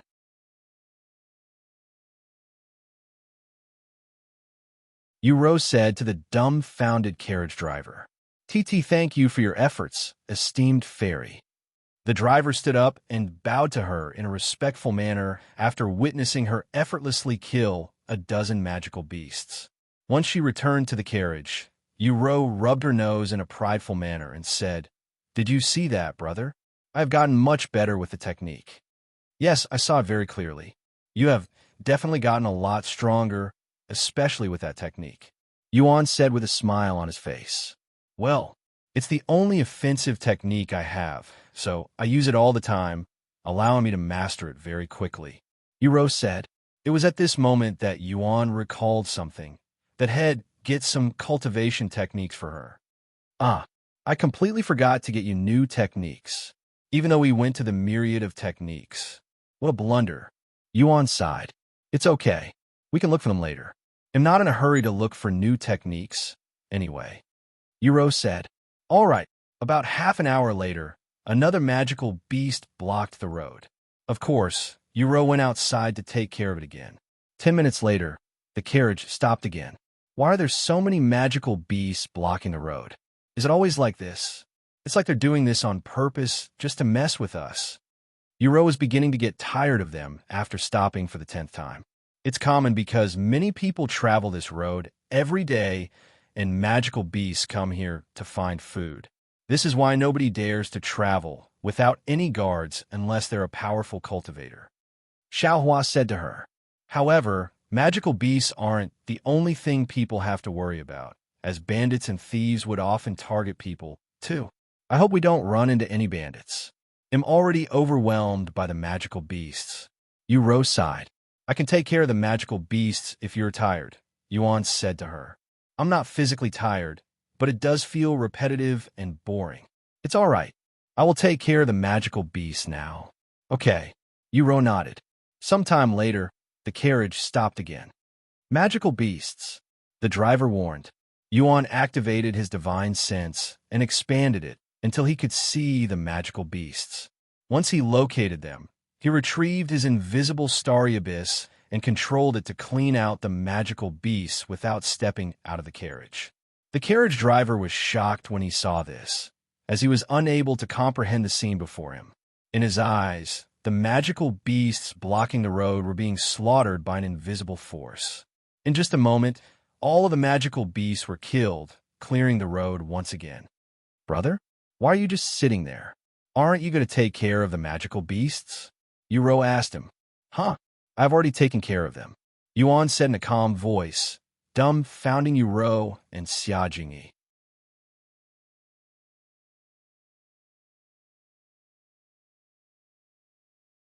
Chapter 463, Internal Destruction. What? You've taken care of the magical beasts already? How is that even possible? Yuro said. Then she peeked her head outside the carriage window to look at the front. What? Yuro exclaimed in a shocked voice the very next moment, startling Xiao. What happened? Xiao asked her. The magical beasts on the road have all been killed, Yuro said. She pulled her head back inside the carriage before turning to look at Yuan with a look of disbelief on her face. How did you do that? What did you do? she asked him. Yuan lifted his palms and removed the camouflage that kept the starry abyss invisible, revealing to them the secret. Yuro looked at the beautiful black dagger hovering above Yuan's palm and said, "Wait a minute. I have seen that dagger before. You used it to remove materials from magical beasts before." "Yes, and I can control it without needing to wield it, allowing me to attack from a distance. It's very convenient." "Wow. As expected of you, brother," Yuro mumbled in a low voice, her eyes filled with admiration. Xiao was also impressed by his prowess as well, and she wondered what cultivation level he was at, but she was too shy to ask him, so she could only imagine it inside her mind. Sometime later, the carriage began moving again after the driver snapped out of his daze. And for the rest of the journey, Yuan would take care of the magical beasts before they could even reach the road. About 3 hours after they left Seashell City, their carriage finally arrived at the Orange Lands.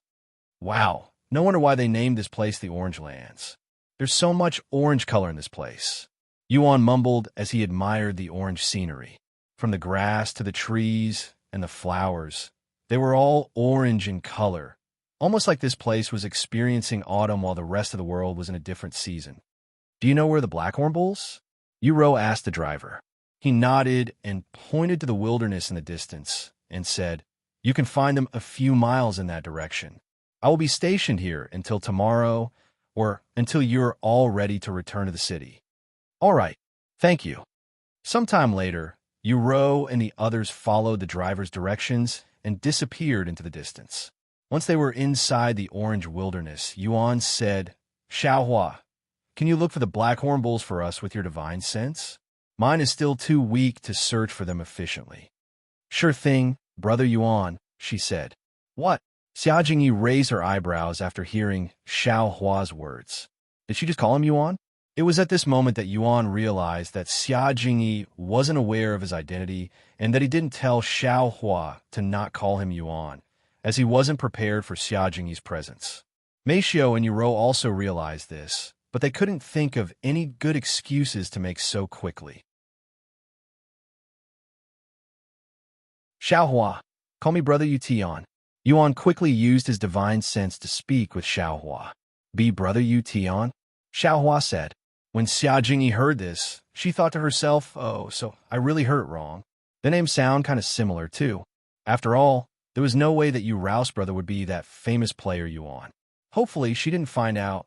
Yuan sighed inwardly. However, he then wondered to himself, wait, do I really need to hide my identity from her? I think she's trustworthy enough to know about my identity, but it was a little late since he's already tried to hide his identity from her.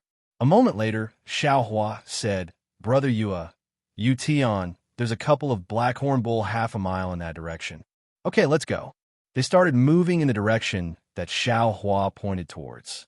About 10 minutes later, they stopped moving. "Wow, there's so many of them, at least a dozen. How should we take care of them?" Yuro asked. "I can kill them with the Starry Abyss, but I doubt you'd want me to do that." Yuan said, "That's right, brother. If you do everything for us, it wouldn't be fun. We're here for the experience, after all." Then she said, "I'm going to use wind blades to take out as many as I can. Jingy, you'll take care of the ones that I miss." "Okay." Xiao Jingy nodded her head before taking a seat on the ground and retrieving a familiar-looking object from her spatial ring. "That's a zither. You can play the zither?" Yuan was surprised to see Xiao Jingy pull out a zither. "Yes," Xiao Jingy said as she placed the zither on her lap. And she continued, "The zither is similar to some of the instruments I play, so I picked it as my main weapon. We could talk about this later. Let's deal with the Blackhorn Bulls for now, before they notice us or run away." Yuro said to them, "Are you ready?" She then asked Xiao Jingy. "I am." "Good, then let me begin." After taking a deep breath, Yuro began fanning her fan many times in quick succession, sending out many wind blades at the herd of Blackhorn Bulls that were eating the orange grass on the ground. The wind blades went straight through the trees that blocked their path, knocking them down. In just a few moments, Yuro had slain a little over half of the magical beasts. When the other Blackhorn Bulls saw this, they immediately stopped eating and pointed their pointy black horns in their direction. "Jingy, they are coming," Yuro warned her. "Got it." Xiao then pulled the strings on the zither with spiritual energy applied to her fingers and the zither itself. The next second, many ripples began appearing in the area. And the moment the ripples touched the magical beasts, they stopped moving and coughed up blood before falling to the ground in a lifeless manner. Wow, what kind of technique is that? This is my first time seeing it. Yuan asked her afterward. It's an Earth-grade zither technique that allows me to attack my targets internally, she said.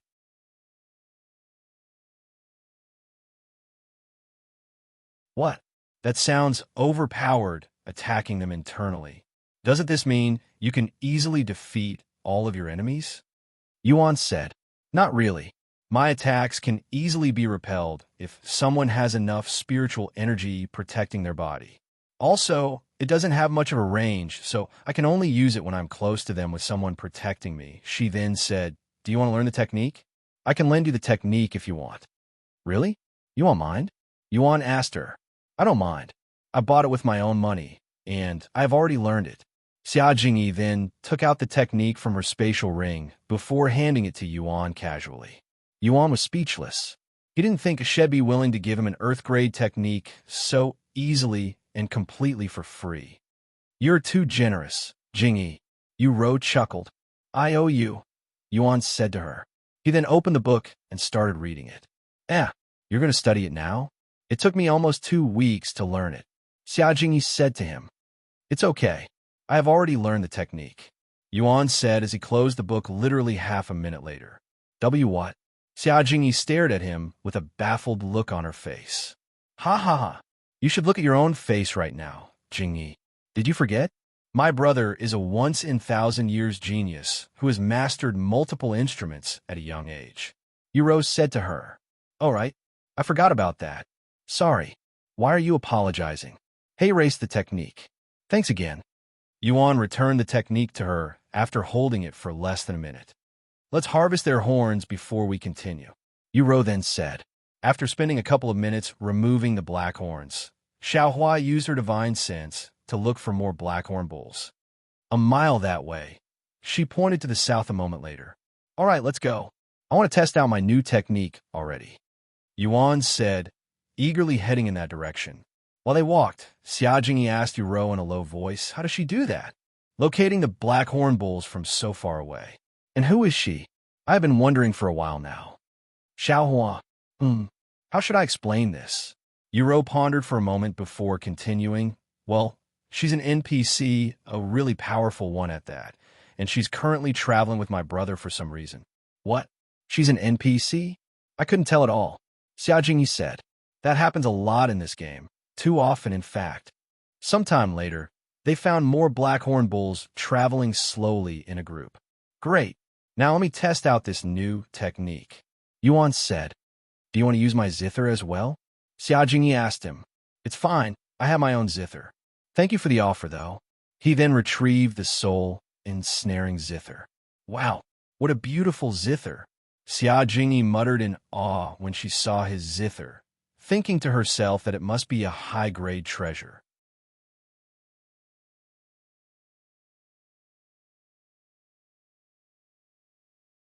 Chapter 464, Please Have Mercy. After retrieving the soul-ensnaring zither, Yuan took a seat on the soft ground and placed the zither on his lap. He then closed his eyes and took a deep breath. A moment of pure silence later, he opened his eyes and his fingers flicked the strings extremely quickly. Whoosh! A massive ripple appeared from the zither and swept the place in an instant. The next second, the Blackhorn Bulls didn't even have the time to react before their bodies exploded into a bloody mess. When Xia Jingyi used the technique, the Blackhorn Bulls didn't explode violently. So when she saw the results, she began gagging from shock, nearly puking. Whoa, brother, I think you went a little overboard. Even Yu had to take a step back with a disgusted look on her face after seeing the magical beast's guts and internal organs flying all over the place. Even though they were magical beasts, Yu felt sorry for them. Luckily for them, they were standing far enough, or the blood and organs would have definitely hit them. Yuan's jaw dropped wide open when he saw the results. I also didn't think it would be so powerful, He exclaimed a moment later. Brother Tian, did you forget your cultivation base? Even a mortal rank cultivation technique will display extraordinary strength if it's used by you. Xiao Hua said to him, even if you say that, this is my first time using a zither technique, so I didn't know how to control my strength. Yuan sighed. If an earth rank zither technique is already this destructive, he cannot imagine how powerful his divine rank zither technique could be, and he was afraid of finding out. There's no way we can harvest their horns when they're in this state.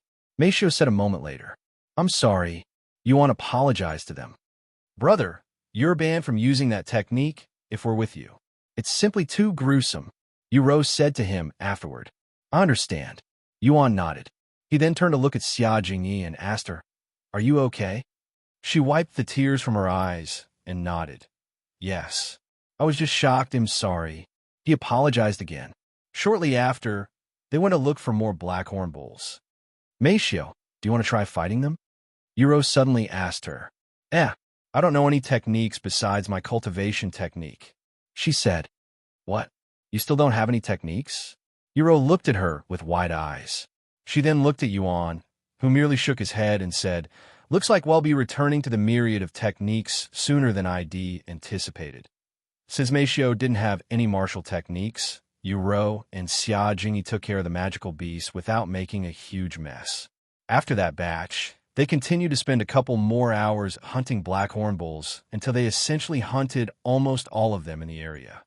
How many horns did we collect? Yuro asked Yuan at the end. About 400 give or take, he said. So for 1,000 gold coins, huh? That's extremely good for a single quest, and it didn't even take us that long. Yuro said, and it is mostly thanks to Xiao Hua for locating the magical beast for us, or this would have taken much longer. So, thank you, Xiao Hua. Xiao Hua nodded silently. Are we going to go back now? Yuan asked them. Yes. Once we hand in our quest, we can go shopping for some cultivation techniques. Though I doubt 4,000 gold coins will be enough to buy even half a technique. Yuro said, Money, huh? Xiao Hua, do you still have the spirit stones I gave you? Feng said that you didn't spend it. Xiao Hua nodded and retrieved the storage pouch containing the spirit stones and handed it to him. Xiao Hua didn't use it, and if Brother Tian needs more money, Xiao Hua still has the money from the auction. Xiao Hua reminded him that she still has money from selling her heaven-grade treasure, something that even she forgot about for a moment. Okay, we'll use it if we really need it. Yuan nodded, no longer feeling as reluctant to use that money anymore for some reason. Sometime later, they returned to the carriage, where the driver was taking a nap. Are you ready to return to the city already, esteemed guests? The driver woke up when he noticed their presence. Yes. Once everyone was inside the carriage, the driver began driving the carriage back to the city. On their way back to the city, they talked about what kind of techniques they wanted to get. Meixiu, what martial technique do you want? In fact, what kind of weapons do you want to use? Yuan asked her. I don't know. Do you have any experience with weapons? I know you have combat experience working as a servant for the Yu family since you're expected to be a bodyguard as well. What did your mother teach you? Yuro asked her. Well, everything. Meixiu said. When we're trained, we're not just trained as servants. We also have bodyguard training as well as other things, and as the future personal servant of Yu Tian, I had to train more than the others, so I am proficient with a lot of weapons, especially guns. Meixiu said, Wow, I didn't know that. Yuan began seeing Meixiu in a new light now. Yuro chuckled and said, Brother, Meixiu is probably strong enough to beat you in a fight without any cultivation techniques or cultivation. Really? She's that powerful? Yuan's eyes widened. Yuro nodded. I've seen her beat up people twice her size by accident once. It really widened my eyes. Meixiu blushed slightly after hearing Yuro's words. Anyways, guns, huh?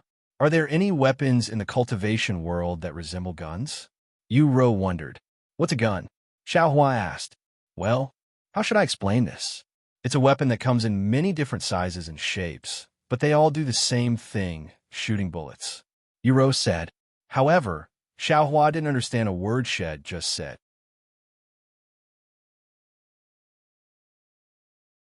Meixiu then said, imagine a weapon that can shoot a small rock so quickly that it can pierce one's body, kind of like a bow and an arrow. Xiao Hua pondered for a moment and said, like a slingshot. Yes, something like that. Xiao Hua then shook her head and said, Xiao Hua has never seen anyone using slingshots as a weapon of choice, but there are many people who use bows and arrows. Bows. I have never used a bow before. Meixiu said. What about just using your fists, Meixiu? Besides guns, you should also have plenty of hand-to-hand combat, said Yuro. Meixiu nodded. Hand techniques, huh? I actually have one on me right now. Yuan suddenly said, and he asked her, do you want to try learning it? Okay. Yuan then retrieved the ancient rank technique head obtained from the Dragon Temple and handed it to Meixiu in a casual manner. While he also wanted to learn the technique, he never really got the chance to do so, as he has been busy with cultivation in the real world shortly after leaving the Dragon Temple. Thank you. After accepting the technique, she opened it. Meixiu's eyes widened when she saw the rank of the technique, but she didn't say anything, and she proceeded to study the technique until they returned to Seashell City a few hours later. How was it? Were you able to understand it? Yuan asked her. Meixiu shook her head and said, I think the technique is too complex for me right now. I see. Don't worry, I'm sure we'll find something suitable for you at the Myriad of Techniques. Yuan said to her after storing the technique back into his spatial ring. Thank you for your business. The driver said to them after dropping them off inside the city. Yuro and the others began making their way back to the store to turn in their harvest. Welcome, young lady. You're back already? Did you forget something? The manager there asked Yuro when she returned much faster than had anticipated. No, I'm here to hand in the horns we have hunted, Yuro said. The manager raised his eyebrows upon hearing this. He can only imagine how little horns they have collected after leaving for such a short time, but he didn't say that to them. Okay, let me see how many you've collected. 10 gold coins each, he said a moment later. Yuro then looked at Yuan and said, let him see them, brother. Yuan nodded and went to look for an empty and spacious spot to dump the black horns. Once he found the spot, he went there and began dumping out the black horns from his spatial ring. The manager's jaw dropped when he saw the black horns piling up into a small mountain inside his shop. In fact, he has never seen so many black horns gathered in the same place at once before. And the manager began worrying about whether he would be able to afford to pay them for so many black horns.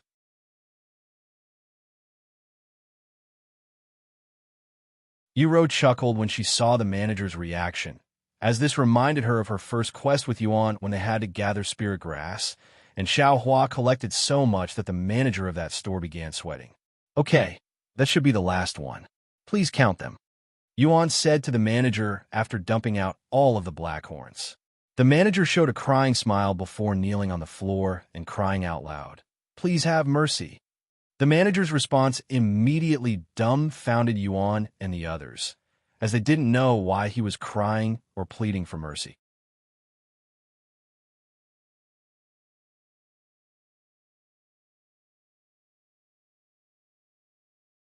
Chapter 465. Returning to the Myriad of Techniques. Why are you on the floor? Yuan asked the manager in a dumbfounded voice. Please, young master, have mercy. Even if you take out so many black horns, my store cannot afford all of them.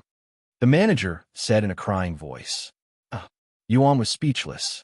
This is the reason why he kowtowed to them. Can't he simply tell them that they didn't have enough money? That's fine. How much can you buy? The manager lifted his head and asked in a dumbfounded voice, Why you're willing to forgive me? Yes, Yuan said. The manager then stood up and said, About 100 horns is the most I can afford. That's fine. Thank you, young master. Please give me a minute to prepare the money.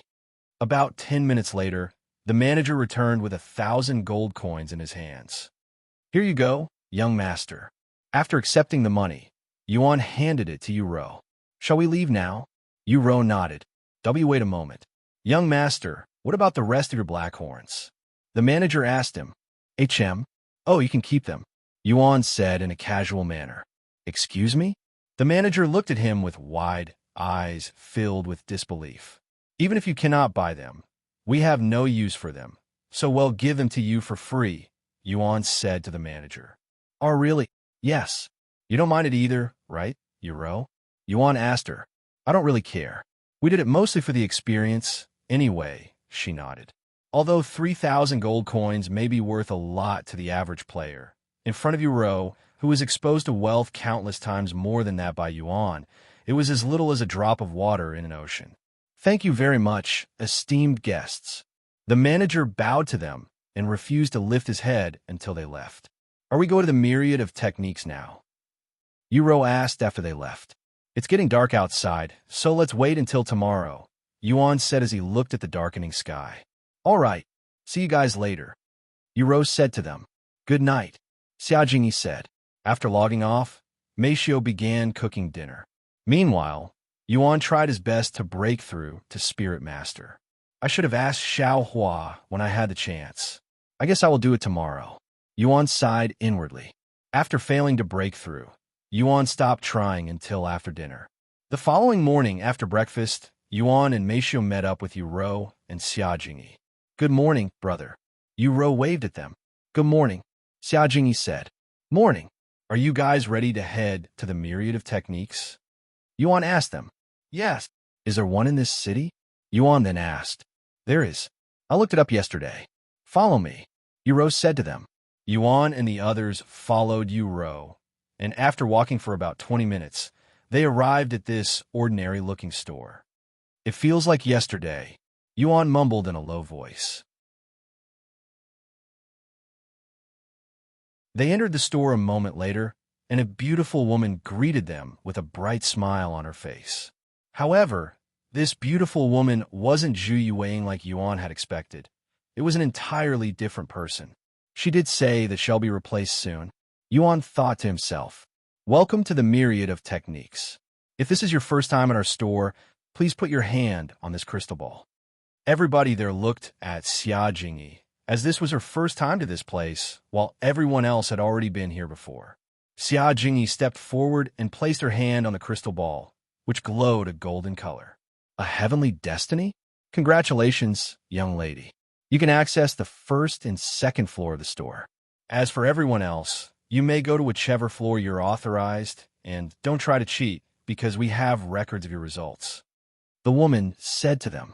Once they passed the entrance, Yuan said to them, Meixiu, Yuro, Jinyi, you three can go look for technique. I will be in the waiting room. You're not coming with us? Yuro asked him. I want to take this time to learn a technique that I've recently acquired, and I have something to talk to Xiao about. Okay, then we'll be back. After Yuro and the others left, Xiao turned to look at Yuan and asked him, Brother Yuan wants to speak with Xiao? Yuan nodded and said, To be completely honest, I think I am at a bottleneck. Do you remember that one time when you shared your experience breaking through to Spirit Warrior with me? Can you also do the same for Spirit Master? Brother Yuan, is it a bottleneck? How is that possible? Xiao raised her eyebrows. Well, it's a little bit complicated. He sighed. It's okay. If Brother Yuan needs help, Xiao will do everything in her power to assist. Thank you. Once they were in the waiting room, there was a spacious area with many chairs spread out. Yuan took a seat on the floor, and Xiao stood in front of him. She then raised her hand and poked him in the forehead with a soft glow on the tip of her fingers. Yuan closed his eyes the next moment, and he began experiencing what Xiao had experienced when she tried to break through to Spirit Master. Meanwhile, on the first floor of the store, Yuro and the other two ladies wandered around the store. Do you have any techniques in mind? Yuro asked Meixiu. No idea. I also don't have any idea. Let's just look around, I guess. Thus, they proceeded to spend the next couple of hours looking through every single technique on the first floor, as there were tens of thousands of techniques on the first floor alone. As for Yuan, had experienced breaking through to Spirit Master hundreds, thousands of times in these hours.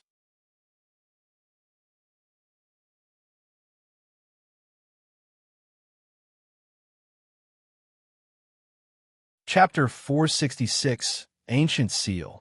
After spending a few hours experiencing Xiao experience, Yuan finally opened his eyes and looked around. They're not back yet.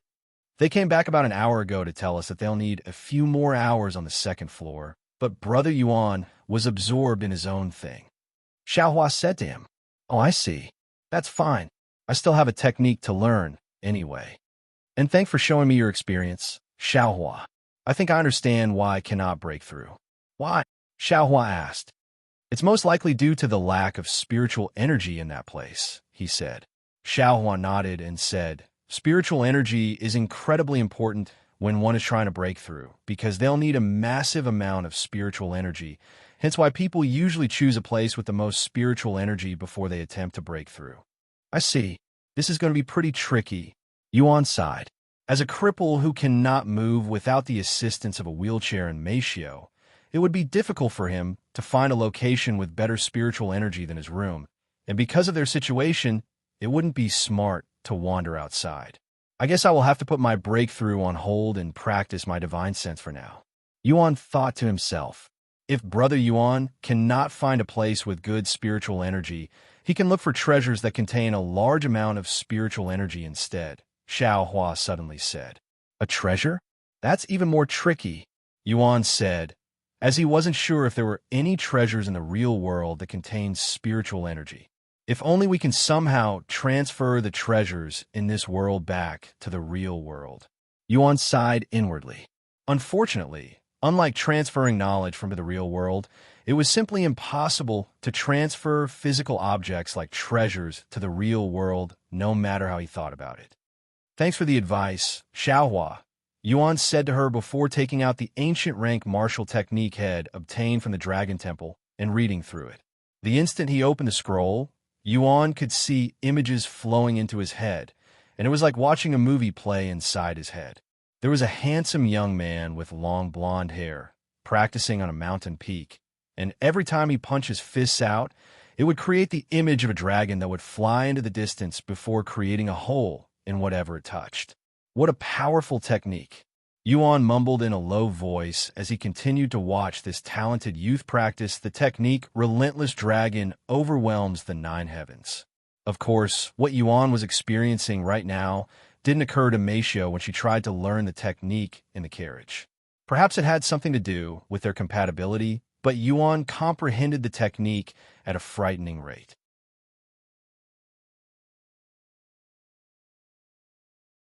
While Yuan tried to comprehend the technique, Xiao sat beside him like some kind of guardian, making sure that nobody disturbs him. However, no matter how powerful Xiao may be, she didn't have the capabilities to protect Yuan from everything, and one of these things being sound. "Aya!" A loud voice suddenly resounded in the waiting room, snapping Yuan back to reality. "It's you again. You're definitely stalking me." Yuan frowned when he heard this voice, and he turned to look at the door, where a blonde-haired beauty was standing with a couple of techniques in her grasp. Yuan sighed inwardly when he saw this beauty. "What are you doing here?" "I have been here since this morning," Yuan said to her. "And I have been here since last night," she quickly responded. "Don't you get tired of this? Just go on and continue your trial for the 4 ancient families," Yuan sighed out loud. "As so you knew my identity this entire time, and you still claim that you're not stalking me? I don't buy it," the girl said to him with a look of disbelief on her face. "No, somebody recognized your uniform and told me. You know what? Forget it. There's no point talking to you." Yuan sighed out loud. The fierce girl gritted her teeth and said, "Why, you're freaking lucky that we're inside the myriad of techniques right now, or I would have already smashed your face in." Yuan shrugged and responded in a calm voice. "Did you not learn from last time? Go ahead and punch me if you want to experience that pain again." The girl suddenly felt a dull pain on her feet when Yuan reminded her about the last incident. Forget it. You can follow me all you like, but if you dare try and do anything funny, I will smash your face in." The fierce girl then took a seat on the other side of the room and proceeded to ignore him.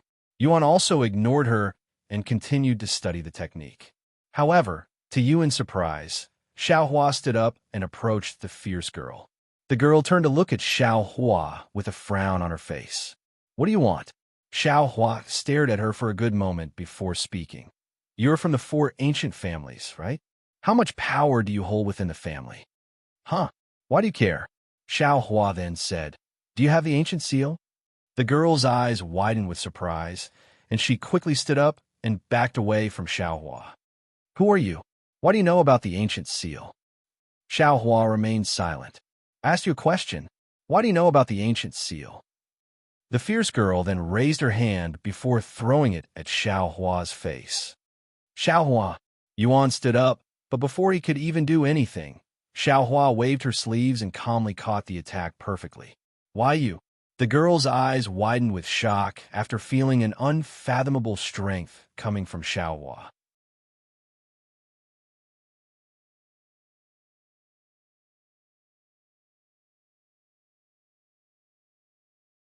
Chapter 467, Primordial Realm.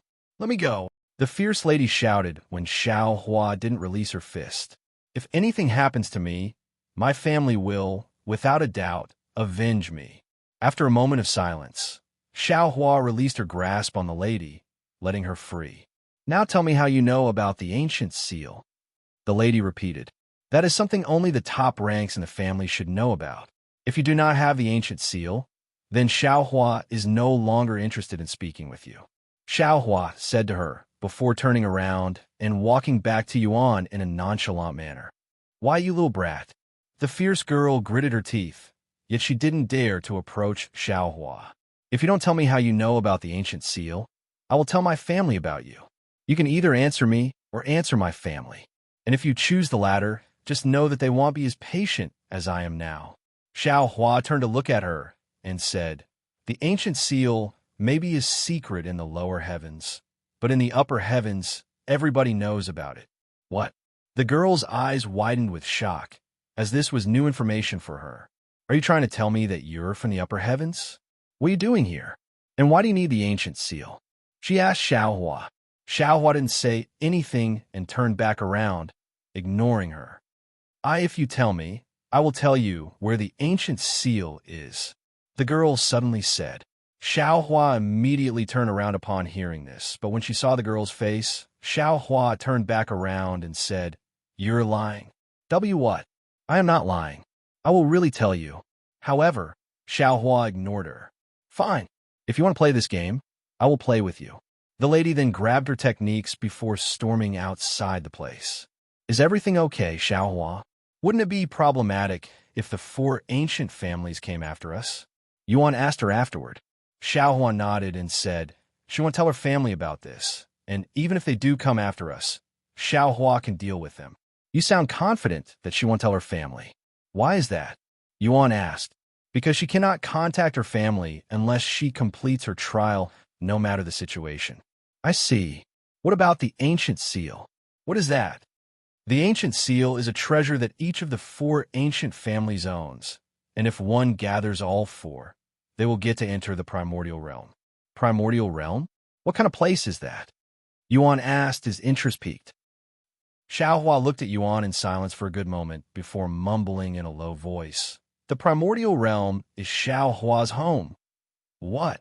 Yuan's eyes widened with surprise. "Home, as in the place you were born?" Yuan asked her. Xiao Hua nodded. "The Primordial Realm is a special place that isn't part of the 9 heavens, and Xiao Hua was born there. However, due to reasons, Xiao Hua had to leave the Primordial Realm." After pondering for a moment, Yuan decided to ask her a question that he has been curious about for a long time now. "Does it have anything to do with being in exile?" Oh. Xiao Hua's eyes widened with shock upon hearing his question. When did Brother Yuan learn about exiles?" Xiao Hua asked him in a shaky voice, clearly feeling nervous. "I have known about it for over a month now, but to tell you the truth, I have no idea what an exile is, and I was hoping to get some clarification from you," Yuan said. Xiao Hua turned silent upon hearing his words. Seeing Xiao Hua's nervousness, Yuan continued in a gentle voice. "Xiao Hua, no matter who you are or what background you have, I will always be on your side. I am asking because I am worried that you might need help, but I won't be able to help you if I don't know anything." After a moment of silence, Xiao Hua nodded and said, "An exile is someone who has been banished from the 9 heavens by the Celestial Emperor, and the Primordial Realm is a place where exiles gather." Xiao Hua's family did something bad in the past, so everyone in the family was exiled. Of course, this included the future generations of the family. What?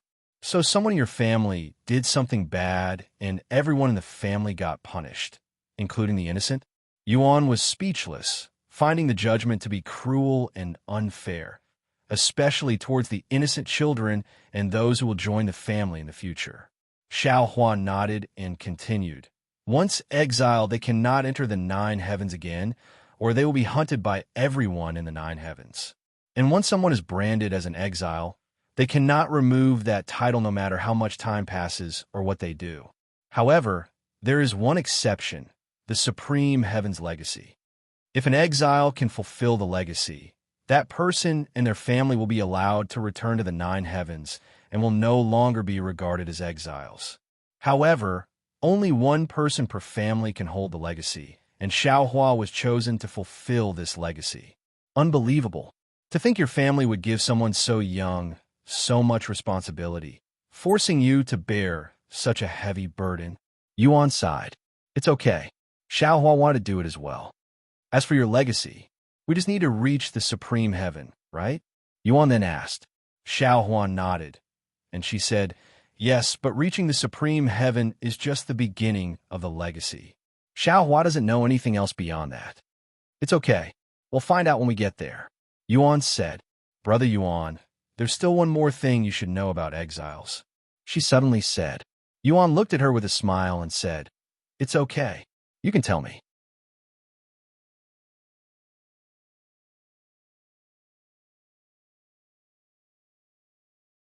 Chapter 468, Hunted by the 9 Heavens. As an exile, despite holding the Supreme Heaven's legacy, Xiao Hua will be constantly hunted by other cultivators, so she might bring trouble to Brother Yuan. Xiao Hua said to him, What? Why do you have to be hunted when you're a legacy holder? Yuan asked her with wide eyes. Because that's how the Celestial Emperor made it. He wanted to make it as difficult as possible for exiles to escape their fate. If it was so easy to complete the legacy, people would have escaped the primordial realm long ago. However, after millions of years, nobody has managed to achieve true freedom. Xiao Hua said, Not only are we hunted by everyone in the 9 heavens, but we also have our strength limited so that we wouldn't be able to ascend too quickly. That's just not fair. It's like they're treating exiles as animals. Yuan was speechless. Fortunately, Xiao Hua won't have to worry about being hunted until after the 3rd heaven, where cultivators have the ability to discern those who are exiles. Is this why Miss Su warned me to leave Xiao Hua's side as soon as possible? Because Xiao Hua will be constantly hunted by others, and if I am with her, I might also get hunted. Yuan finally realized why Su Jiechi said what she said at that time. It turned out that she was only concerned about him. However, even if the entire world goes after Xiao Hua, Yuan has already decided that he wouldn't abandon her no matter what. Don't worry, Xiao Hua. Even if the entire world is against you, I will be on your side. In the first place, you didn't do anything wrong. If I ever get a chance to speak with the Celestial Emperor, I'm going to give him a piece of my mind and seek justice for you.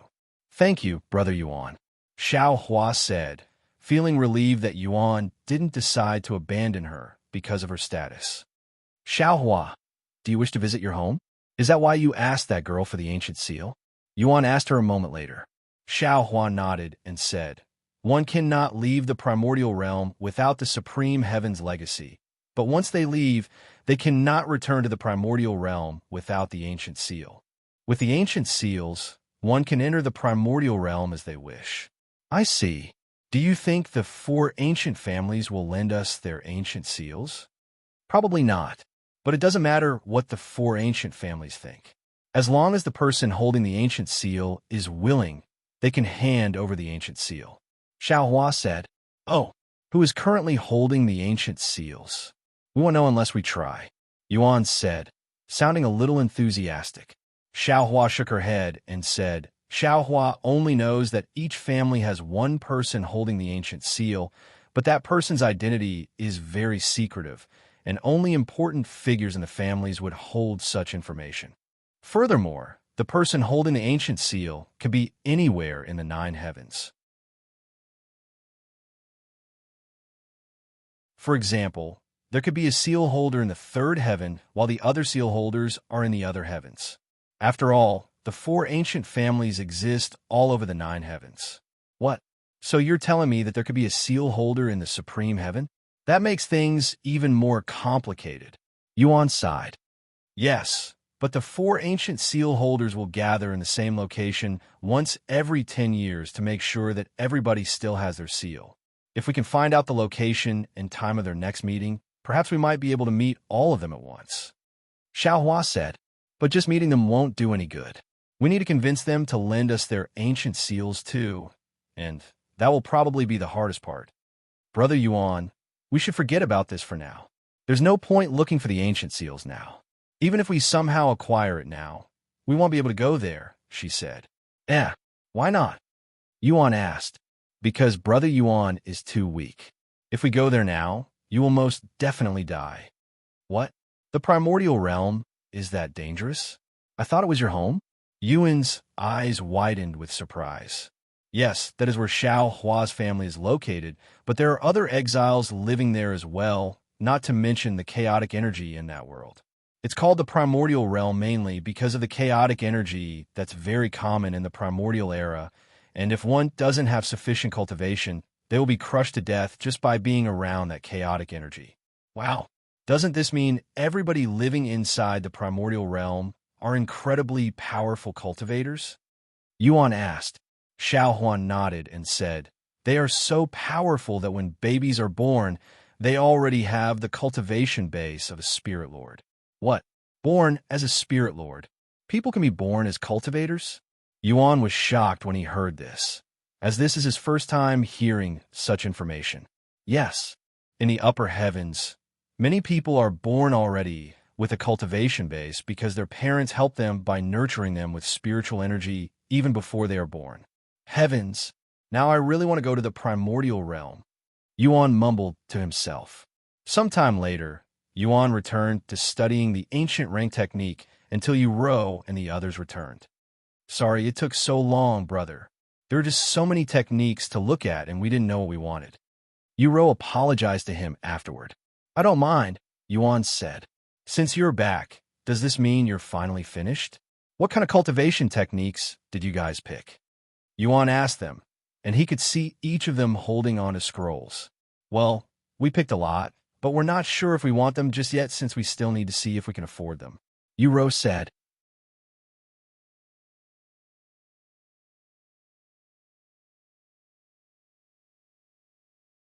Chapter 469 Free. Don't worry about the price. I will pay for them, even if you can afford it. Yuan said to Yuro after hearing her words. Really? Yuro's eyes flickered with excitement. Although it felt weird at first, she eventually got used to being spoiled by Yuan. Now, she even enjoys being spoiled. Meixiu, Miss Xia, I will also pay for your techniques.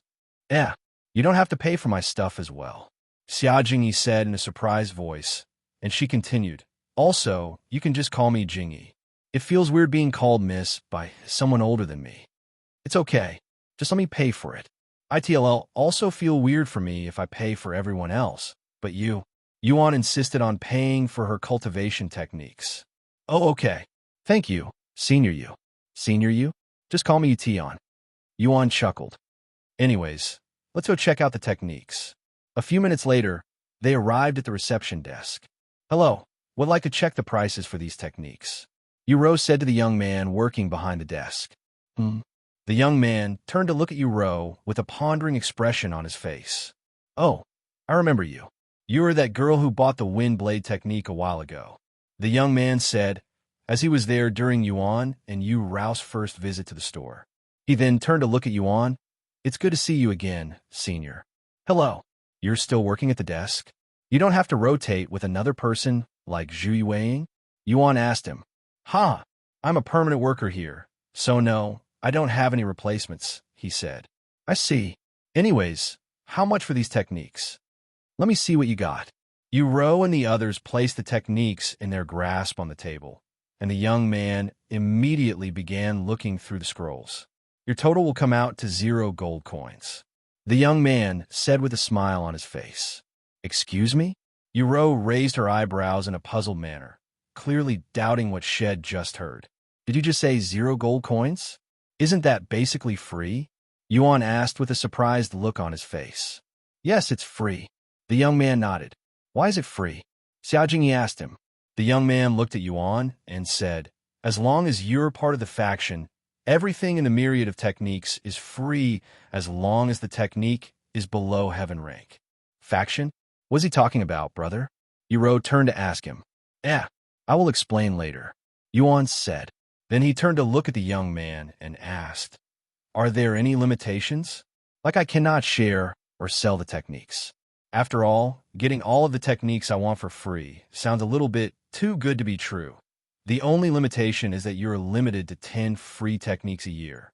If you want to sell or share the technique, you're free to do so. The young man said. Yuro and Xiao turned to look at each other with dumbfounded expressions on their faces. They were shocked speechless by Yuan's privilege.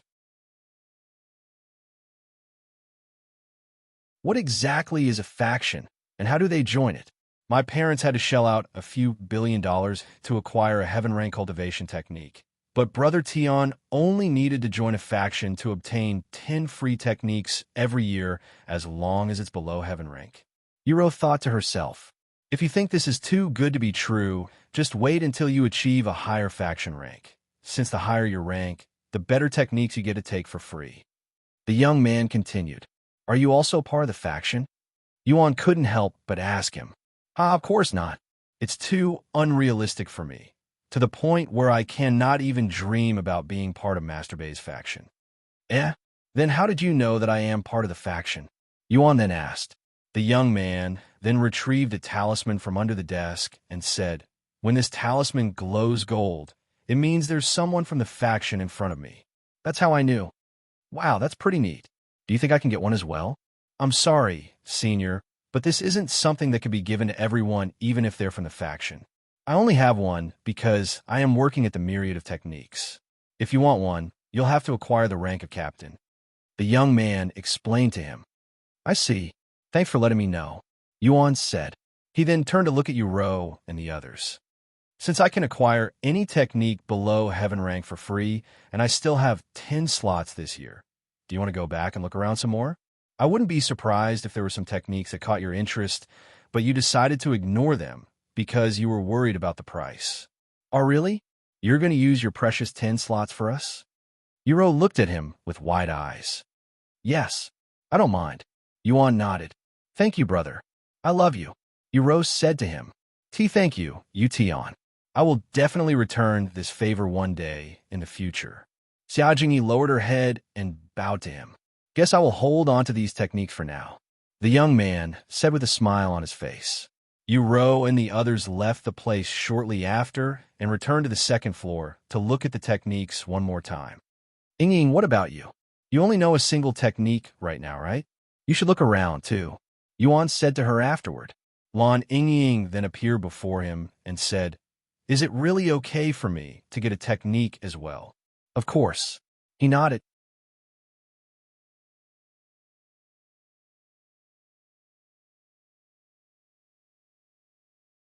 Chapter 470, Contest.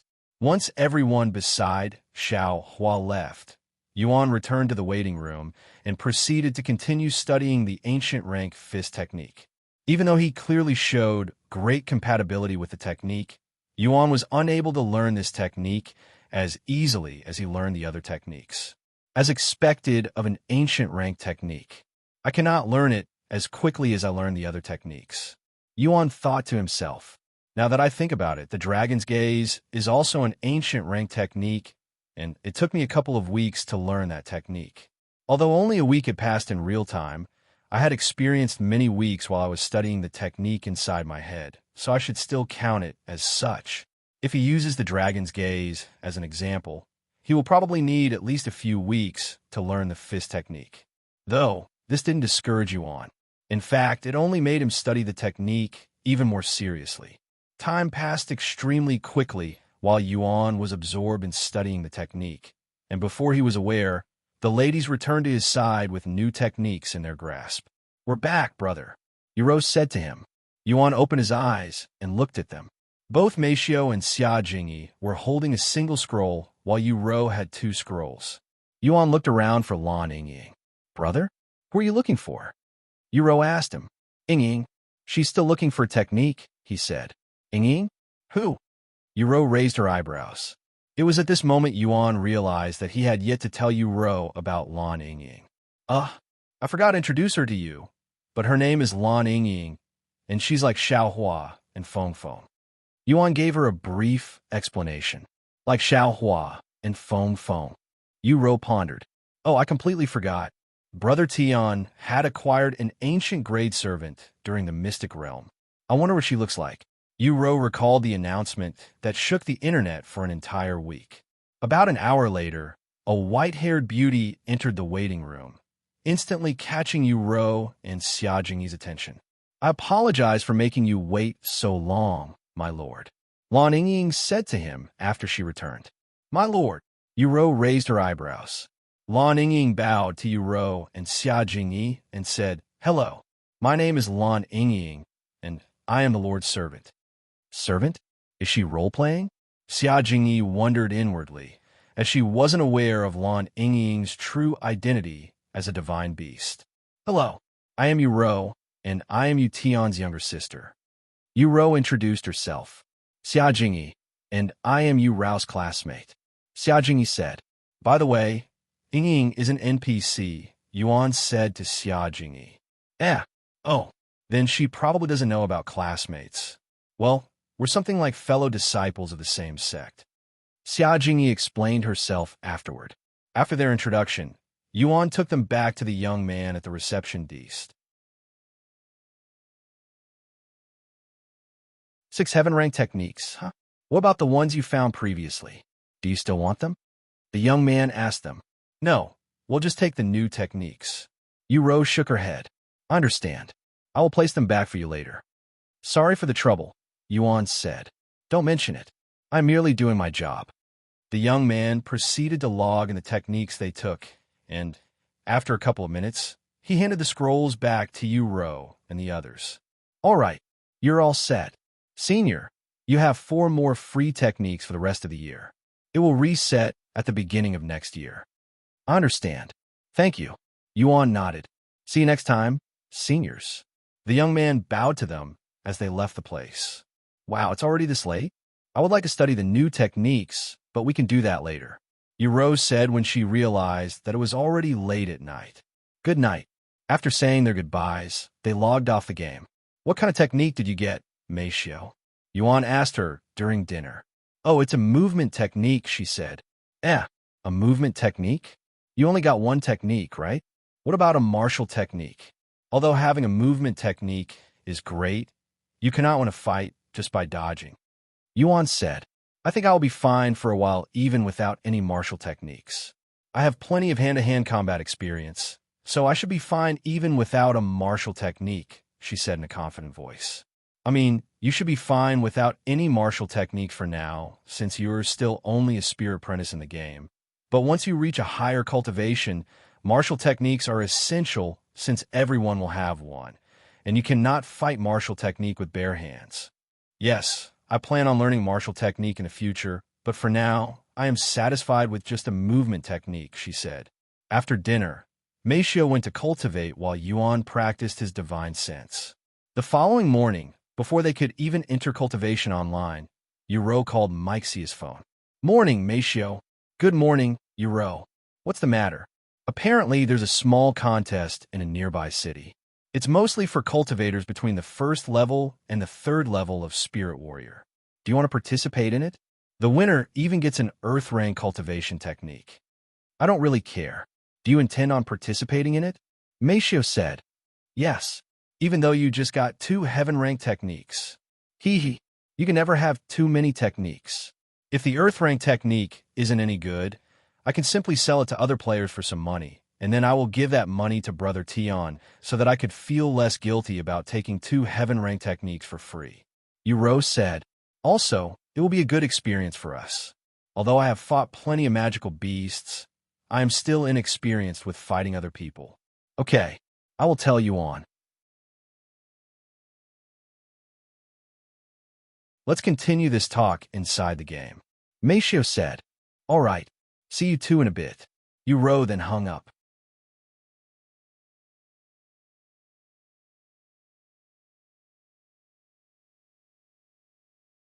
Chapter 471, Fiery Lotus. After meeting up with Yuro and Xia Jingyi inside, Yuan asked them, you want to participate in a contest? Yes, there will be other players there as well. Yuro nodded. Are you sure? I assume there will be a lot of players there, since there is going to be a free Earth rank technique. Yuan said, well, it won't hurt to take a look at the place. If there are too many people, we can leave. Yuro said, all right, how far is this place? Do we need to take a carriage there? No, it's only about a 2-hour walk from here. They proceeded to leave Seashell City shortly after. A little over 2 hours later, they arrived at the city.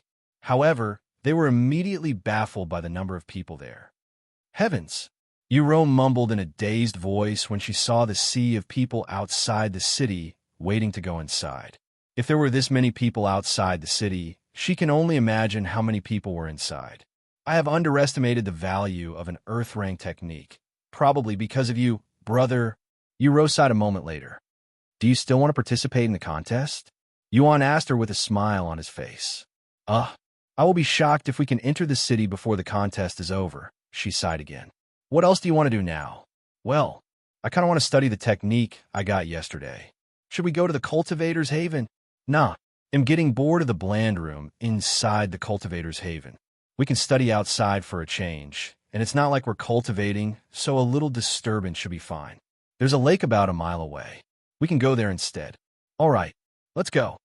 Yuan nodded. Sometime later, they approached a beautiful lake with sparkling water. Wow, this place is beautiful. Yuro said, this place kind of reminds me of a school trip we had last year. Xiao Jingyi said, oh, you mean the one we had towards the end of the year? I remember, but the water there wasn't this clear. The atmosphere here is quite refreshing. Yuan looked at the lake with a look of admiration. This is your first time coming to a place like this, right? Yuro said to him, yes. Our parents would never take us to these kinds of places, after all. He said with a bittersweet smile. By the way, where's Miss Lan? Xiao Jingyi asked when she realized that she was gone. Oh, she's right here, he said while pointing to the snake bracelet around his wrist. Huh? Xiao Jingyi raised her eyebrows upon hearing this. Come out for a bit, Ying. The next moment, the white bracelet around his arms began moving, before transforming into Lan Ying. Xiao Jingyi's jaw dropped after seeing her transformation. Why you're not human? Xiao Jingyi asked. No, I'm a divine serpent, Lan Ying said. Do you want to see my beast form? Xiao Jingyi nodded with curiosity. I also want to see it, Yuro said. Lan Ying then transformed into her serpent form. Whoa, you're very big. Yuro was dumbfounded when Lan Ying transformed into a massive white snake larger than even a bus, almost like a mini train. You have very pretty scales, Xiao Jingyi said with a dazzled look on her face. Thank you.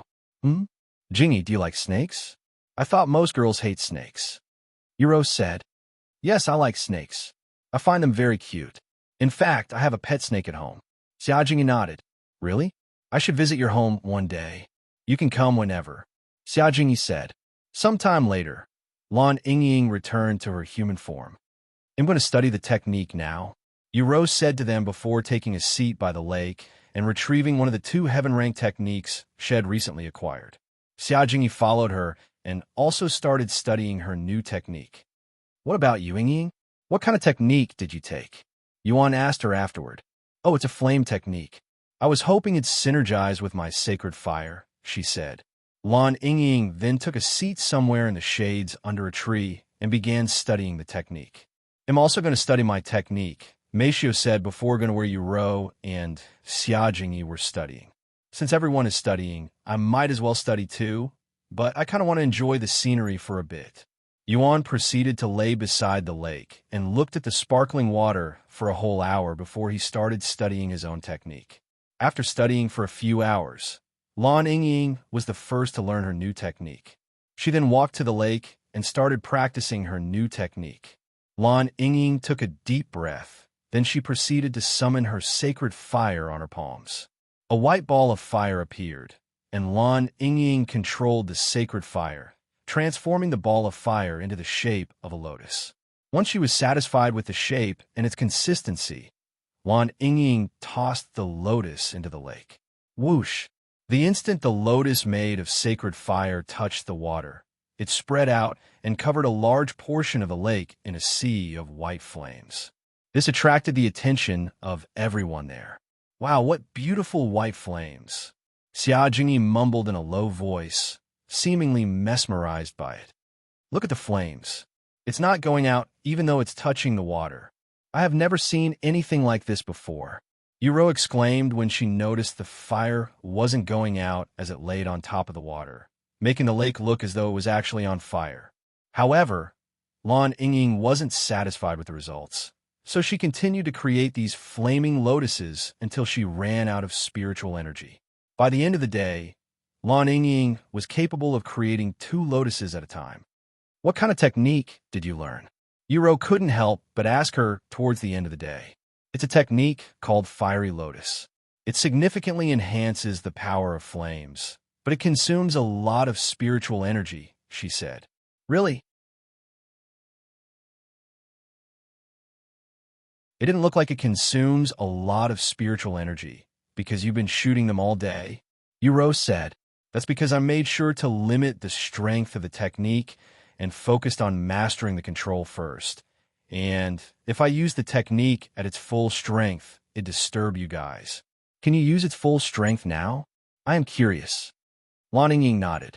She then created another lotus using her sacred fire, but it was much larger than all of her previous lotuses today. In fact, compared to the palm-sized lotuses she has been practicing with throughout the day, this one was as large as a large watermelon. Once she had poured enough spiritual energy into the lotus, Lan Yingying tossed it towards the lake. The next moment, the lotus exploded into a fiery hell that consumed the entire lake, illuminating the somewhat dark place.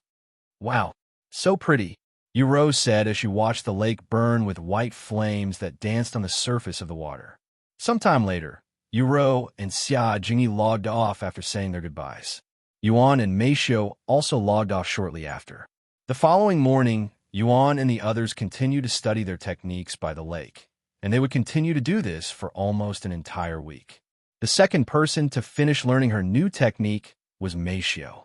On the 3rd day, she started trying out the movement technique, dancing around the place with stiff movements at first, eventually getting better. Xiao, can I borrow some of your time?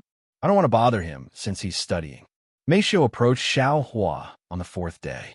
Xiao nodded and followed Meixiu to a spacious area by the lake. I would like to test out my movement technique. Can you try hitting me with something? Meixiu asked Xiao a moment later.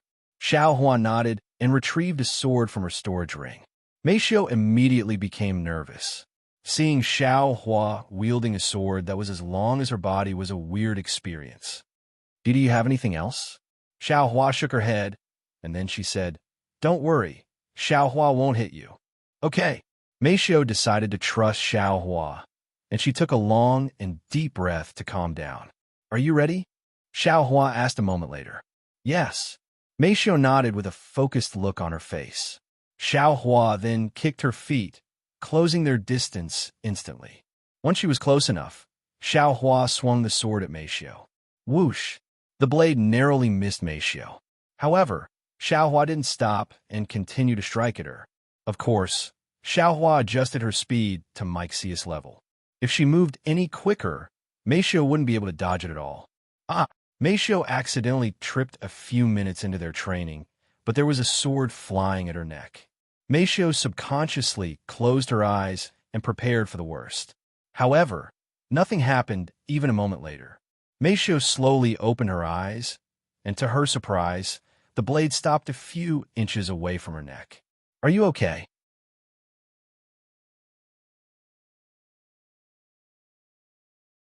Xiao asked her in a calm voice. Yes. Let's continue, Meixiu said after getting up. Xiao nodded. They continued to practice shortly after, and Meixiu's movements grew quicker and smoother as time progressed.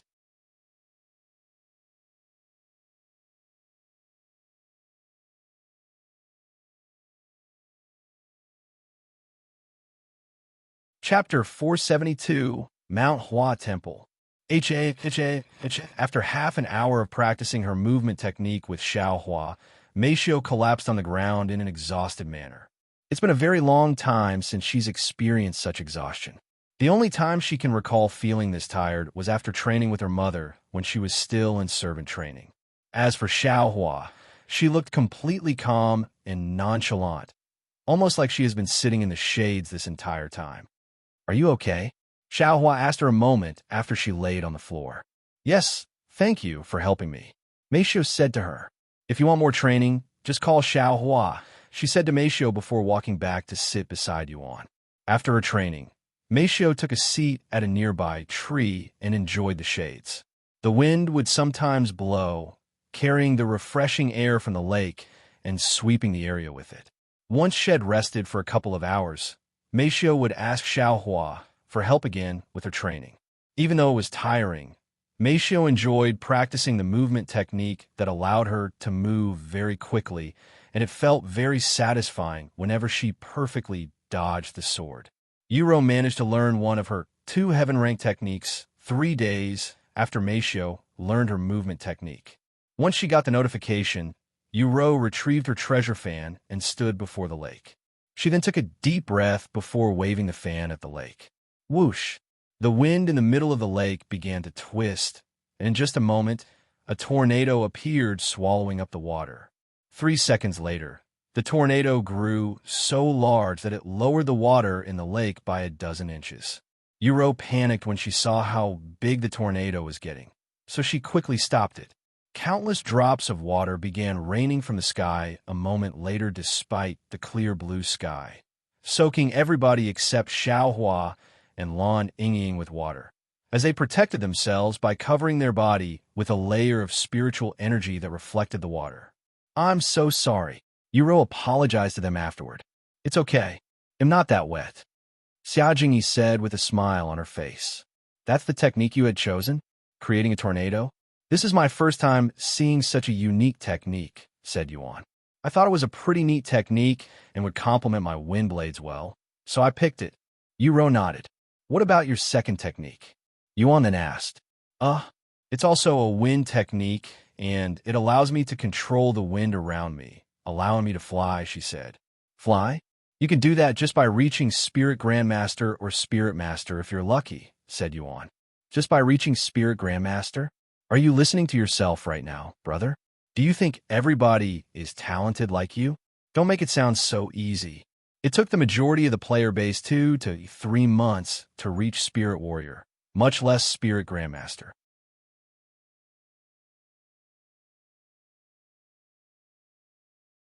ITLL probably take us another 2 to 3 years, if not even more, to reach Spirit Grandmaster. Even if ITLL take less than a year for me to reach Spirit Grandmaster, I think it's still worth learning this technique, since it will let me fly right after I learn the technique, which definitely won't take me a few years to learn, I hope. I see. That makes sense. Yuan nodded. Anyways, Jingyi is still studying her technique, so let's wait until she finishes before we decide what we want to do next. Yuro said a moment later. I'm sorry for holding you guys back. You don't have to wait for me if you don't want to, she sighed. Nonsense. We started this together, so we're going to finish it together, Yuro said, and she continued. In the meantime, I'll try to study my second heaven rank technique, so take your time. You don't mind, right, brother? Meixiu? Yuro asked them. I don't mind. I'm still studying my technique as well, Yuan said. I also don't mind it. It just means I get to practice my movement technique even more. Meixiu said. All right, then it's decided. Sometime later, Yuan, Yuro, and Xiao returned to their technique, while Meixiu continued to practice with Xiao Hua. As for Lan Yingying, she sat beside the lake with a fiery lotus floating on her palms and her eyes closed, almost like she was experiencing enlightenment. But in reality, she was just focused on keeping the fiery lotus from disappearing for as long as her spiritual energy allows. They continued this for another 5 days until Xia Jingyi finally learned her technique. I did it, Xia Jingyi exclaimed in an excited voice when she saw the notification. Did you finally learn the technique? Yuro stopped studying her technique and turned to look at Xia Jingyi, who was sitting right beside her. Yes, Xia Jingyi nodded. Congratulations. What kind of technique did you learn? Yuan asked her. Oh, it's just another zither technique, Xia Jingyi said as she retrieved her zither that was an Earth-grade treasure. After taking a deep breath, Xia Jingyi pulled on a single string from the zither. Ting! A crisp noise resounded, and a single arc of light that resembled Yu Rouse wind blade technique flew from the zither before flying towards the water in the lake. Whoosh! The water in the lake separated into 2 halves for a good second, looking like someone had created a path in the lake with a sword. Wow, what a powerful attack, Yuro said. So one of your techniques damages enemies internally and one slices them like swords? Yes, pretty much. Xia Jingyi nodded. Sometime later, Yuro asked everyone, now that we have new techniques, what should we do? I kind of want to test out these techniques on some magical beasts. Let's go do some quests again. I don't mind. Xia Jingyi nodded. I'm also down, Yuan said. Me too, Meixiu also said. Then let's go. Thus, they began making their way back to Seashell City for more quests. Meanwhile, a few 100,000 miles away from Yuan's location, Feng Yuxiang approached a large temple that was located at the peak of a large mountain. Who are you? And why have you come to our Mount Hua temple? A group of bald monks approached Feng Yuxiang when they saw her approaching figure. I heard that my good friend Li Shizhen is currently here, so I am here to visit him, said Feng Yuxiang. The bald monks had a look of surprise on their faces for a split second before they frowned and said, There is nobody named Li Shizhen here. Please leave. However, Feng Yuxiang stayed there with a calm look on her face and said, The person who gave me this information wouldn't dare to lie to me, or had risk eating a sword with his ass. I know Li Shizhen is inside. I can even smell the scent of medicine from here. The bald monks exchanged looks with each other before retrieving the staff strapped to their backs and pointing them at Feng Yuxiang. Leave! These bald monks all emitted the power of spirit masters. However, in the face of a peak spirit grandmaster like Feng Yuxiang, the pressure they emitted was non-existent. Feng Yuxiang sighed and said, I will give you one last chance to call Li Shizhen out for me. I don't want to cause any trouble for my young master, but he needs to see a doctor, and I promised him that I will find the best one for him. I know the Mount Hua Temple has a 1,000,000-year history in the lower heavens, but if I have to tear down this place to get to Li Shizhen, I will do it. However, the bald monks remained adamant on keeping Feng Yuxiang out of the temple. Leave. The person you are looking for is elsewhere. Even if you are heaven itself, you will have to leave. Feng Yuxiang raised her eyebrows. The monks at Mount Hua Temple are usually very reasonable and calm. Why are they acting so suspicious? Feng Yuxiang pondered for a moment and then came to a realization. Oh, I know. One of your top monks must be in some sort of life-or-death medical condition, and Li Shizhen is healing that person right now. Whenever he is healing someone, he forbids anyone from disturbing him until he's done. Is that why you're not letting me disturb him? The monks were speechless, as Feng Yuxiang's guess was spot on. How long do I have to wait? If you don't tell me, I will be mad, she said to them a moment later. However, Li Shizhen was not only healing one of their valued monks, but he also instructed them to keep his location a secret no matter what. And they rather listened to Li Shizhen, who has the sick monk's life on his hands. We will not repeat ourselves. Li Shizhen is not here. One of the monks suddenly said, Is that so? Feng Yuxiang mumbled in a low voice before she closed her eyes. After a moment of silence, Feng Yuxiang snapped open her eyes that had turned golden. She then released her spirit grandmaster cultivation before shouting in a booming voice that shook the entire mountain. Li Shizhen.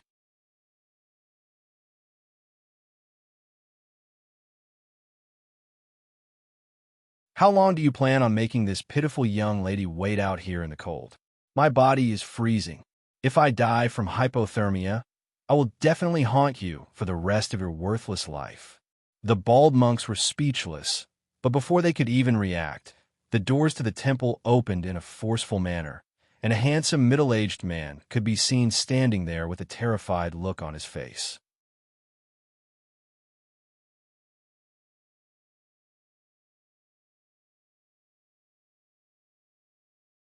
Chapter 473, Li Shizhen. And Madame Feng, what are you doing here? The handsome middle-aged man exclaimed when he saw Feng Yuxiang's beautiful figure standing not far away from the temple. "Umph, I have been looking everywhere for you, Li Shizhen. How dare you make me do so much work?" Feng Yuxiang sneered coldly. "And Master Li." The bald monks were shocked when Li Shizhen actually came outside after hearing Feng Yuxiang's voice. Is she really that important to him? Just who is this fierce woman with a domineering aura that resembles powerful magical beasts? Li Shizhen looked at the monks and said, "Don't worry, I have stabilized the head monk's condition. He only needs to rest now." "Thank you, Savior." The monks there immediately lowered their heads and bowed to him with gratitude. "Let my friend over there through," Li Shizhen then said. Right away, the monks no longer blocked her path and allowed her entrance. "Should have done this in the beginning," she said as she walked past them. Once she entered the temple, Li Shizhen brought her to the guest room and served her tea. "This is the first time you've personally looked for me. Did something happen? Do you need someone to be healed as soon as possible?" Li Shizhen asked her after they sat down. "Not really. I want to introduce you to someone. He needs your help," she said. "Who? Did you finally find a husband after so many years?" Li Shizhen joked. Feng Yuxiang narrowed her eyes and stared at him with a dangerous look. "I guess you didn't learn from the last time, or maybe you forgot about it. How about I stick a rod up your ass to help you remember? This temple should have plenty of them," she then said in a cold voice. Li Shizhen immediately began sweating, and he said with a stiff smile on his face, "Please have mercy. I still have nightmares about that incident." "Umph. Although this person isn't my husband, he's a very precious person to me," she answered him regardless after a moment of silence. "Precious? Now my curiosity is piqued. Tell me more." Li Shizhen said. "He's my young master," she said. *PFT. Li Shizhen suddenly turned his head away from Feng Yuxiang before spitting out the tea in his mouth. After coughing for a moment, he looked at her with disbelief in his eyes. "Why, young master?" "Yes, I have accepted him as my master," she said. Li Shizhen's jaw dropped, and he said, "Heavens, a divine beast, a phoenix, no less, has accepted a master in the lower heavens? This is unprecedented." Li Shizhen was one of the very few people in the lower heavens that knew of Feng Yuxiang's real identity. "What's so special about this young master of yours?" Li Shizhen then asked. "You will know once you meet him. When can you leave this place? It's already been a week since I left his side. I don't want to make him wait any longer." That is a tricky question. As much as I'd like to leave now, I still have a patient here, and you know that I cannot leave until I'm certain that he's fine." "What? I thought you said that you'd already stabilized his condition." Feng Yuxiang frowned. "His condition has only stabilized. There's still many things that have to be done before he's cured. Unless you happen to have a 7-colored herb, then I can heal him and leave with you by today." 7-colored herb? "I think my young master might have one," she said, recalling how he asked for its price before. "Really?" Li Shizhen was immediately filled with excitement. Then he frowned. "Or are you saying that just to trick me into following you? Even if my young master has a 7-colored herb, he has no reason to give it to you," she said. 3 days. If you're not done by then, I will make you leave by force." Feng Yuxiang said. Li Shizhen smiled and said, 3 days should be more than enough. Have you forgotten who I am? I don't hold the title Divine Doctor without a reason. Whatever. I'm going to go look around the place until you're done. Just don't cause any troubles for the monks." Li Shizhen said. Feng Yuxiang didn't say anything back and left the guest room. "Madame Feng, she has gotten softer. Is this the effect of this mysterious young master of hers?" Li Shizhen mumbled to himself after Feng Yuxiang left. 3 days passed by in a flash, and Feng Yuxiang went to look for Li Shizhen to force him to leave with her if he wasn't done. I don't dare to make you look for me for a second time. Li Shizhen's voice suddenly resounded behind her. Are you done? She asked him. He nodded and said yes. The head monk will make full recovery by next week. And then he asked, where are we going now? The Eastern Continent. Thus Feng Yuxiang and Li Shizhen left the temple shortly after, heading towards the nearest city with a teleport device, and they proceeded to teleport from city to city until they reached the Eastern Continent a few days later. After reaching the Eastern Continent, Feng Yuxiang said, if you can help my young master, I will forget about the debt you owe me. Really? Li Shizhen looked at her with pure bliss on his face. Only if you help him. If you turn out to be useless, I will make you pay that debt immediately. Li Shizhen swallowed nervously after hearing that. As long as it is related to medicine. Li Shizhen said. After traveling for another day, Feng Yuxiang and Li Shizhen arrived at Seashell City. Seashell City, huh? It's been over 100 years since I last visited this city. The last time I did, it was to cure the city lord. Li Shizhen reminisced his history with this place. Follow me. I can sense the young master aura from here. Feng Yuxiang said as she began approaching the city.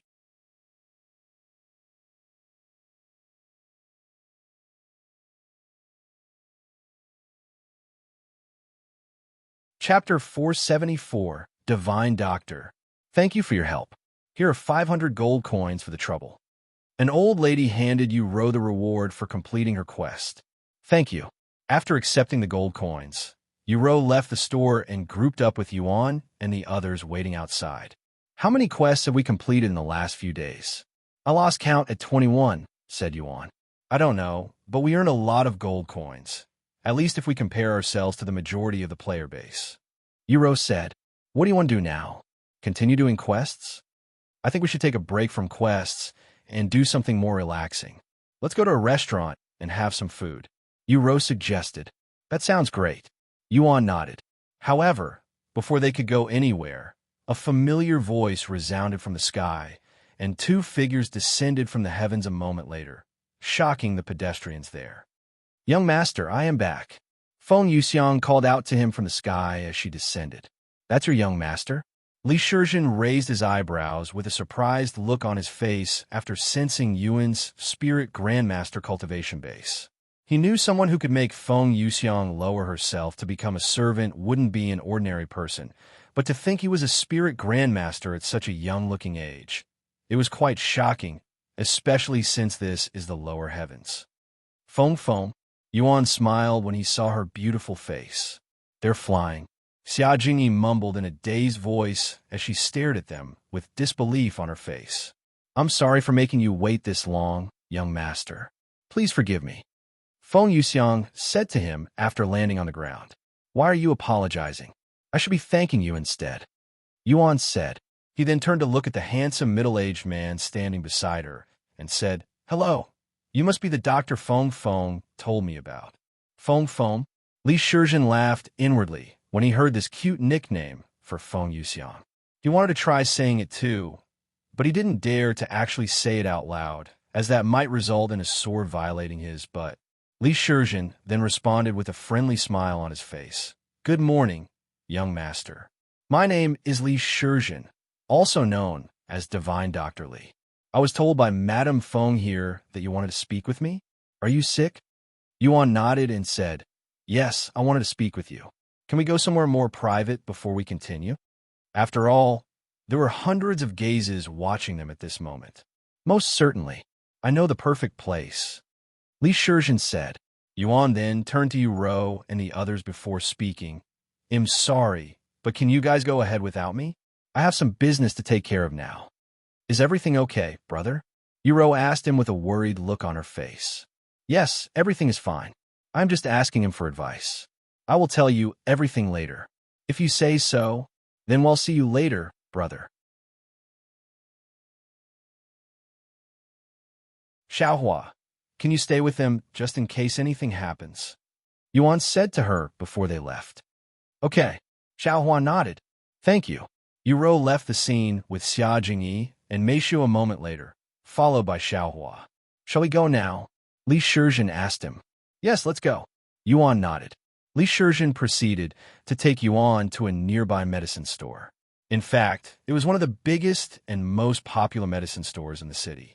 When a manager of that store saw Li Shizhen's face, he immediately kowtowed on the floor. Welcome to our humble establishment, Divine Dr. Li. Even though he had never personally met Li Shizhen before, there was not a single doctor in the lower heavens that didn't know of Li Shizhen. Do you mind if we use one of your private rooms for a bit? Li Shizhen asked him with a friendly smile. Please, stay however long you want. I will even close the store until you leave so that there will be no distraction. The manager said, It's okay, you don't have to do so much. And for allowing us to use your place, I will give every doctor in this place an hour lecture if you wish. Thank you. Thank you very much. The manager began crying when he heard that Li Shizhen will be giving them a lecture. To receive a lecture from the Divine Doctor, even if it's just an hour, they will remember this for the rest of their life, and they can wear this achievement with pride. Yuan was left speechless after witnessing this scene, and he could only imagine how much of a big shot Li Shizhen was. Sometime later, Yuan and the others entered this private room somewhere inside the medicine store. Have a seat, Li Shizhen said. Once they were seated, Feng Yuxiang said, Before we start, let me give you some background about Li Shizhen and why you could trust him. Li Shizhen holds the title of Divine Doctor, a prestigious title that can only be held by the best doctors in the 9 heavens, and although he's currently staying in the lower heavens, Li Shizhen is actually from the upper heavens. What? Really? Yuan looked at Li Shizhen with a surprised expression. Li Shizhen nodded and said, There are plenty of divine doctors in the upper heavens while the lower heavens lacked one. So I willingly came down here to help those in need of it. I even restricted my cultivation base to the peak of Spirit Grandmaster so that I can stay here without any problems. I have wandered around the lower heavens for over 1,000 years now, and I do not plan on returning to the upper heavens anytime soon, as there are still a lot of people who are in need of a good doctor in the lower heavens.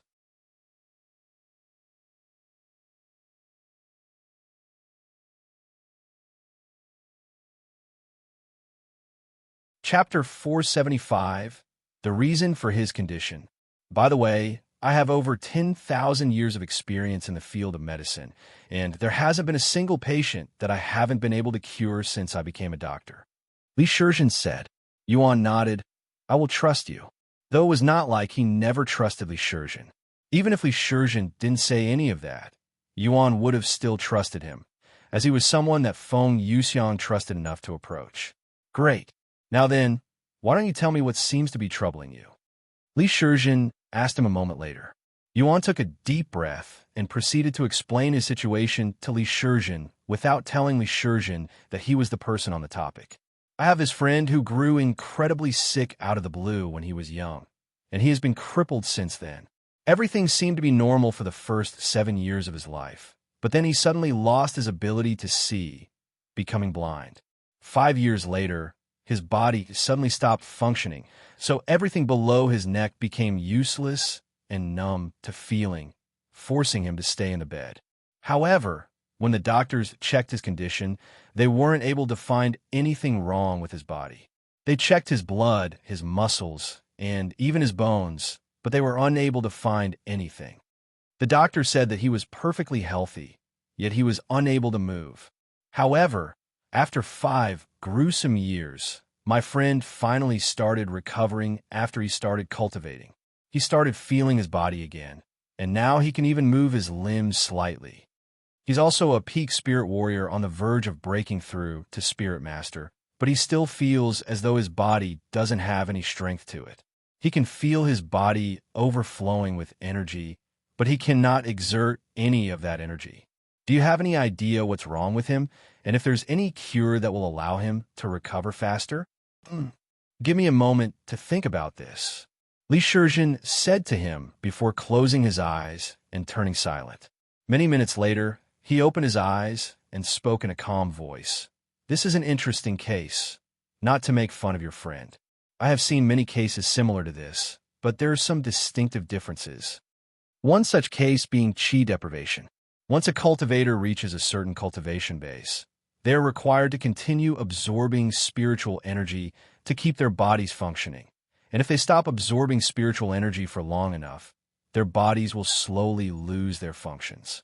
They will go blind, and their bodies will no longer be usable until they start absorbing spiritual energy again, just like your friend, but this only happens when a cultivator purposefully stops absorbing spiritual energy.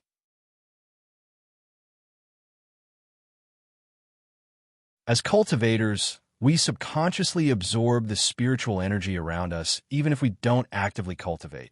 So one must forcefully stop their bodies from absorbing spiritual energy, or something is preventing them from doing so. However, that isn't the case for your friend, as he's only a peak spirit warrior, meaning he's not at the level where they can experience qi deprivation in such a manner. Furthermore, his problem began even before he started cultivating. After taking a moment to breathe, Shizhen continued. Now on to the second case, poison. There are powerful and deadly poisons out there that can have similar effects on humans if ingested. However, this is also unlikely for your friend, because you said that the doctors have checked his blood. Even an incredibly incompetent doctor would be able to detect the poison in his blood if had ingested some. Although there are undetectable poisons out there, none of them could cause the effects your friend is experiencing. At least I'm not aware of any. Yuan nodded and said, I also don't think it was caused by poison. Then on to the last probability, and also the one that's most likely the cause of your friend's misfortune. Shizhen said. Yuan swallowed nervously, feeling his heart rate increase rapidly. Curse. Your friend was cursed. What? Yuan's eyes widened when he heard Shizhen's words. Your friend was cursed, hence why the doctors cannot find anything wrong within his body, as most of them do not have the capabilities to detect even the weakest curses. The field of medicine and curses are vastly different, so unless they're a divine doctor like me, they most likely won't know anything about curses. Another reason that supports this theory is the fact that despite being a spirit warrior and feeling energetic, your friend cannot exert any strength. Now the question is whether your friend was cursed by another individual, or is it due to a natural curse? Shizhen pondered with a serious look on his face. Yuan was speechless, and he recalled his conversation with Dr. Wang some time ago. Although Dr. Wang also mentioned that he could be cursed, neither of them took such a theory seriously, as it was a ridiculous thought that curses could be real.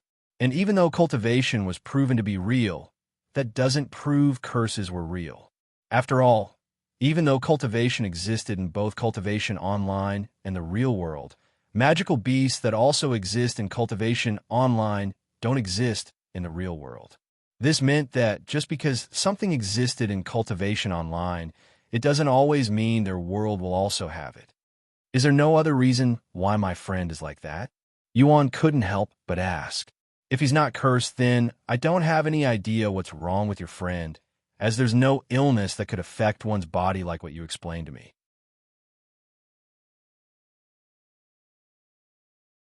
One could go blind due to illnesses, and one can even lose functions to their entire body due to illnesses, but to have a healthy body while having all of that problem just isn't possible. However, if your friend is cursed, then that would explain why his body is in that state despite being completely healthy. And that also explains why he started recovering when he started cultivating, as most curses have weakened effects on cultivators, especially the stronger they get. Shizhen said.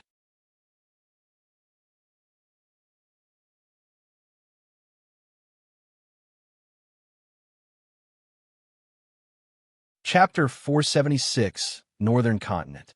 I'm fairly certain that your friend is cursed, but if you want me to be 100% certain, then I need to see the patient, so I can personally examine his condition. Shizhen suddenly said. Shizhen's words took Yuan by surprise. I am sorry, but that's impossible, he said a moment later. Impossible? Why? Shizhen raised his eyebrows. My friend comes from a super secretive and strict family, so getting even close to him is near impossible.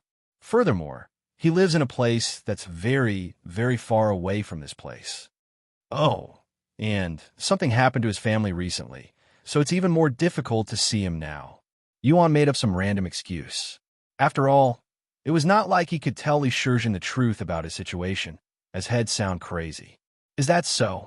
Li Shizhen doubted Yuan was telling him the truth, but he didn't say anything about it, as there must be a reason why Yuan was acting this way. And he continued, well, I don't really need to see your friend since you told me that he's already recovering, and I have cured many people without even seeing them, only by listening to their condition and symptoms. Thank you for understanding. Anyway, if my friend is really cursed, is there any way to remove this curse? Yuan then asked, why don't you just let him drink some of your blood, young master? Feng Yuxiang spoke for the first time. Yuan looked at her and sighed. He's not like you, Feng. He's human. But that shouldn't matter. I'm no expert, but your blood clearly has the ability to weaken curses. It shouldn't have anything to do with being a human or not. Li Shizhen then said, your blood has the ability to weaken curses? I have never heard of this before. How are you so sure his blood has such abilities, Madame Feng? Feng Yuxiang then explained to him about her condition. I drank his blood, and the curse on me weakened, so I know it works. What? Is that true? Your curse weakened? Li Shizhen looked at her with wide eyes. Yes. Why would I lie about this? Feng Yuxiang nodded. Heavens! Li Shizhen mumbled in a dumbfounded voice.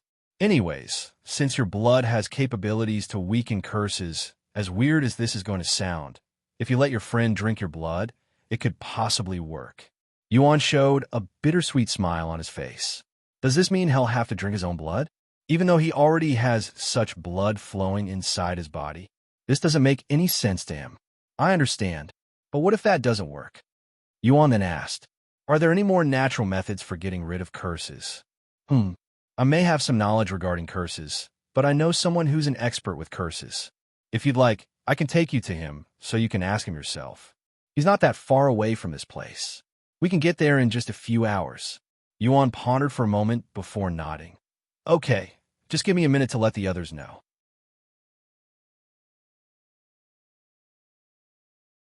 He then spoke to Xiao Hua through their servant and master connection.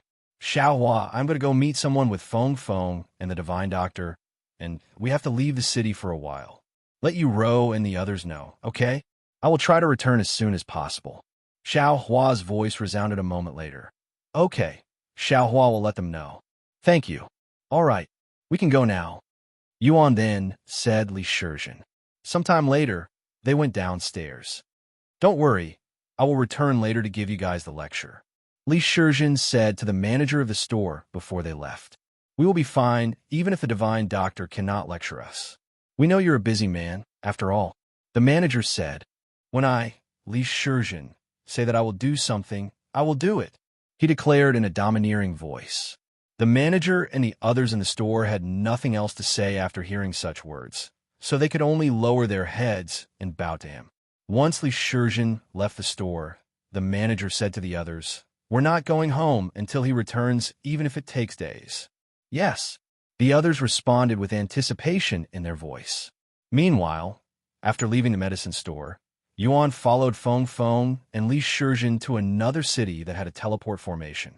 During their trip, Yuan asked Li Shizhen, if I heard correctly, you mentioned something about natural curses before. What did you mean by that? Can curses even occur naturally? Li Shizhen nodded and said, I think it'd be better if the expert explained it, but yes, curses can occur naturally, just like how treasures can be born naturally. However, they're considered a phenomenon, something akin to natural disasters. Of course, natural curses are incredibly rare and will only occur when certain conditions are met. I see. Yuan nodded.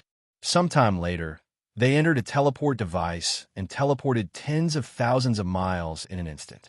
After that, they used the teleport device again to teleport even further, as each teleport can only travel a limited distance. They continued this 6 times before they finally stopped. Welcome to the Northern Continent, young master. Feng Yuxiang said to him with a smile on her face. The Northern Continent, huh? Now I only need to step onto the Southern Continent and the Western Continent so that I can say I'd explore the entire lower heavens, he said in a joking tone. Follow me. He lives in a secluded area deep inside the mountain valleys, so teleporting there is impossible. Shizhen said to them a moment later. Yuan nodded, and they continued their journey to meet this expert on curses. An expert on curses, huh? I wonder what kind of person he's like. Yuan wondered to himself as they soared into the sky. Author's note: I had intended to release these chapters sooner, but Hurricane Ida happened and delayed everything due to no power or internet. I am okay and will return to writing daily now. You're tuning into the Romance Rendezvous YouTube channel. We're so grateful for your support, and don't forget to subscribe to join us on this incredible journey through captivating stories. Your generosity through donations truly makes a world of difference, as it's the primary source of revenue that allows me to expand and enhance this channel for you. Thank you from the bottom of my heart for being a part of this adventure.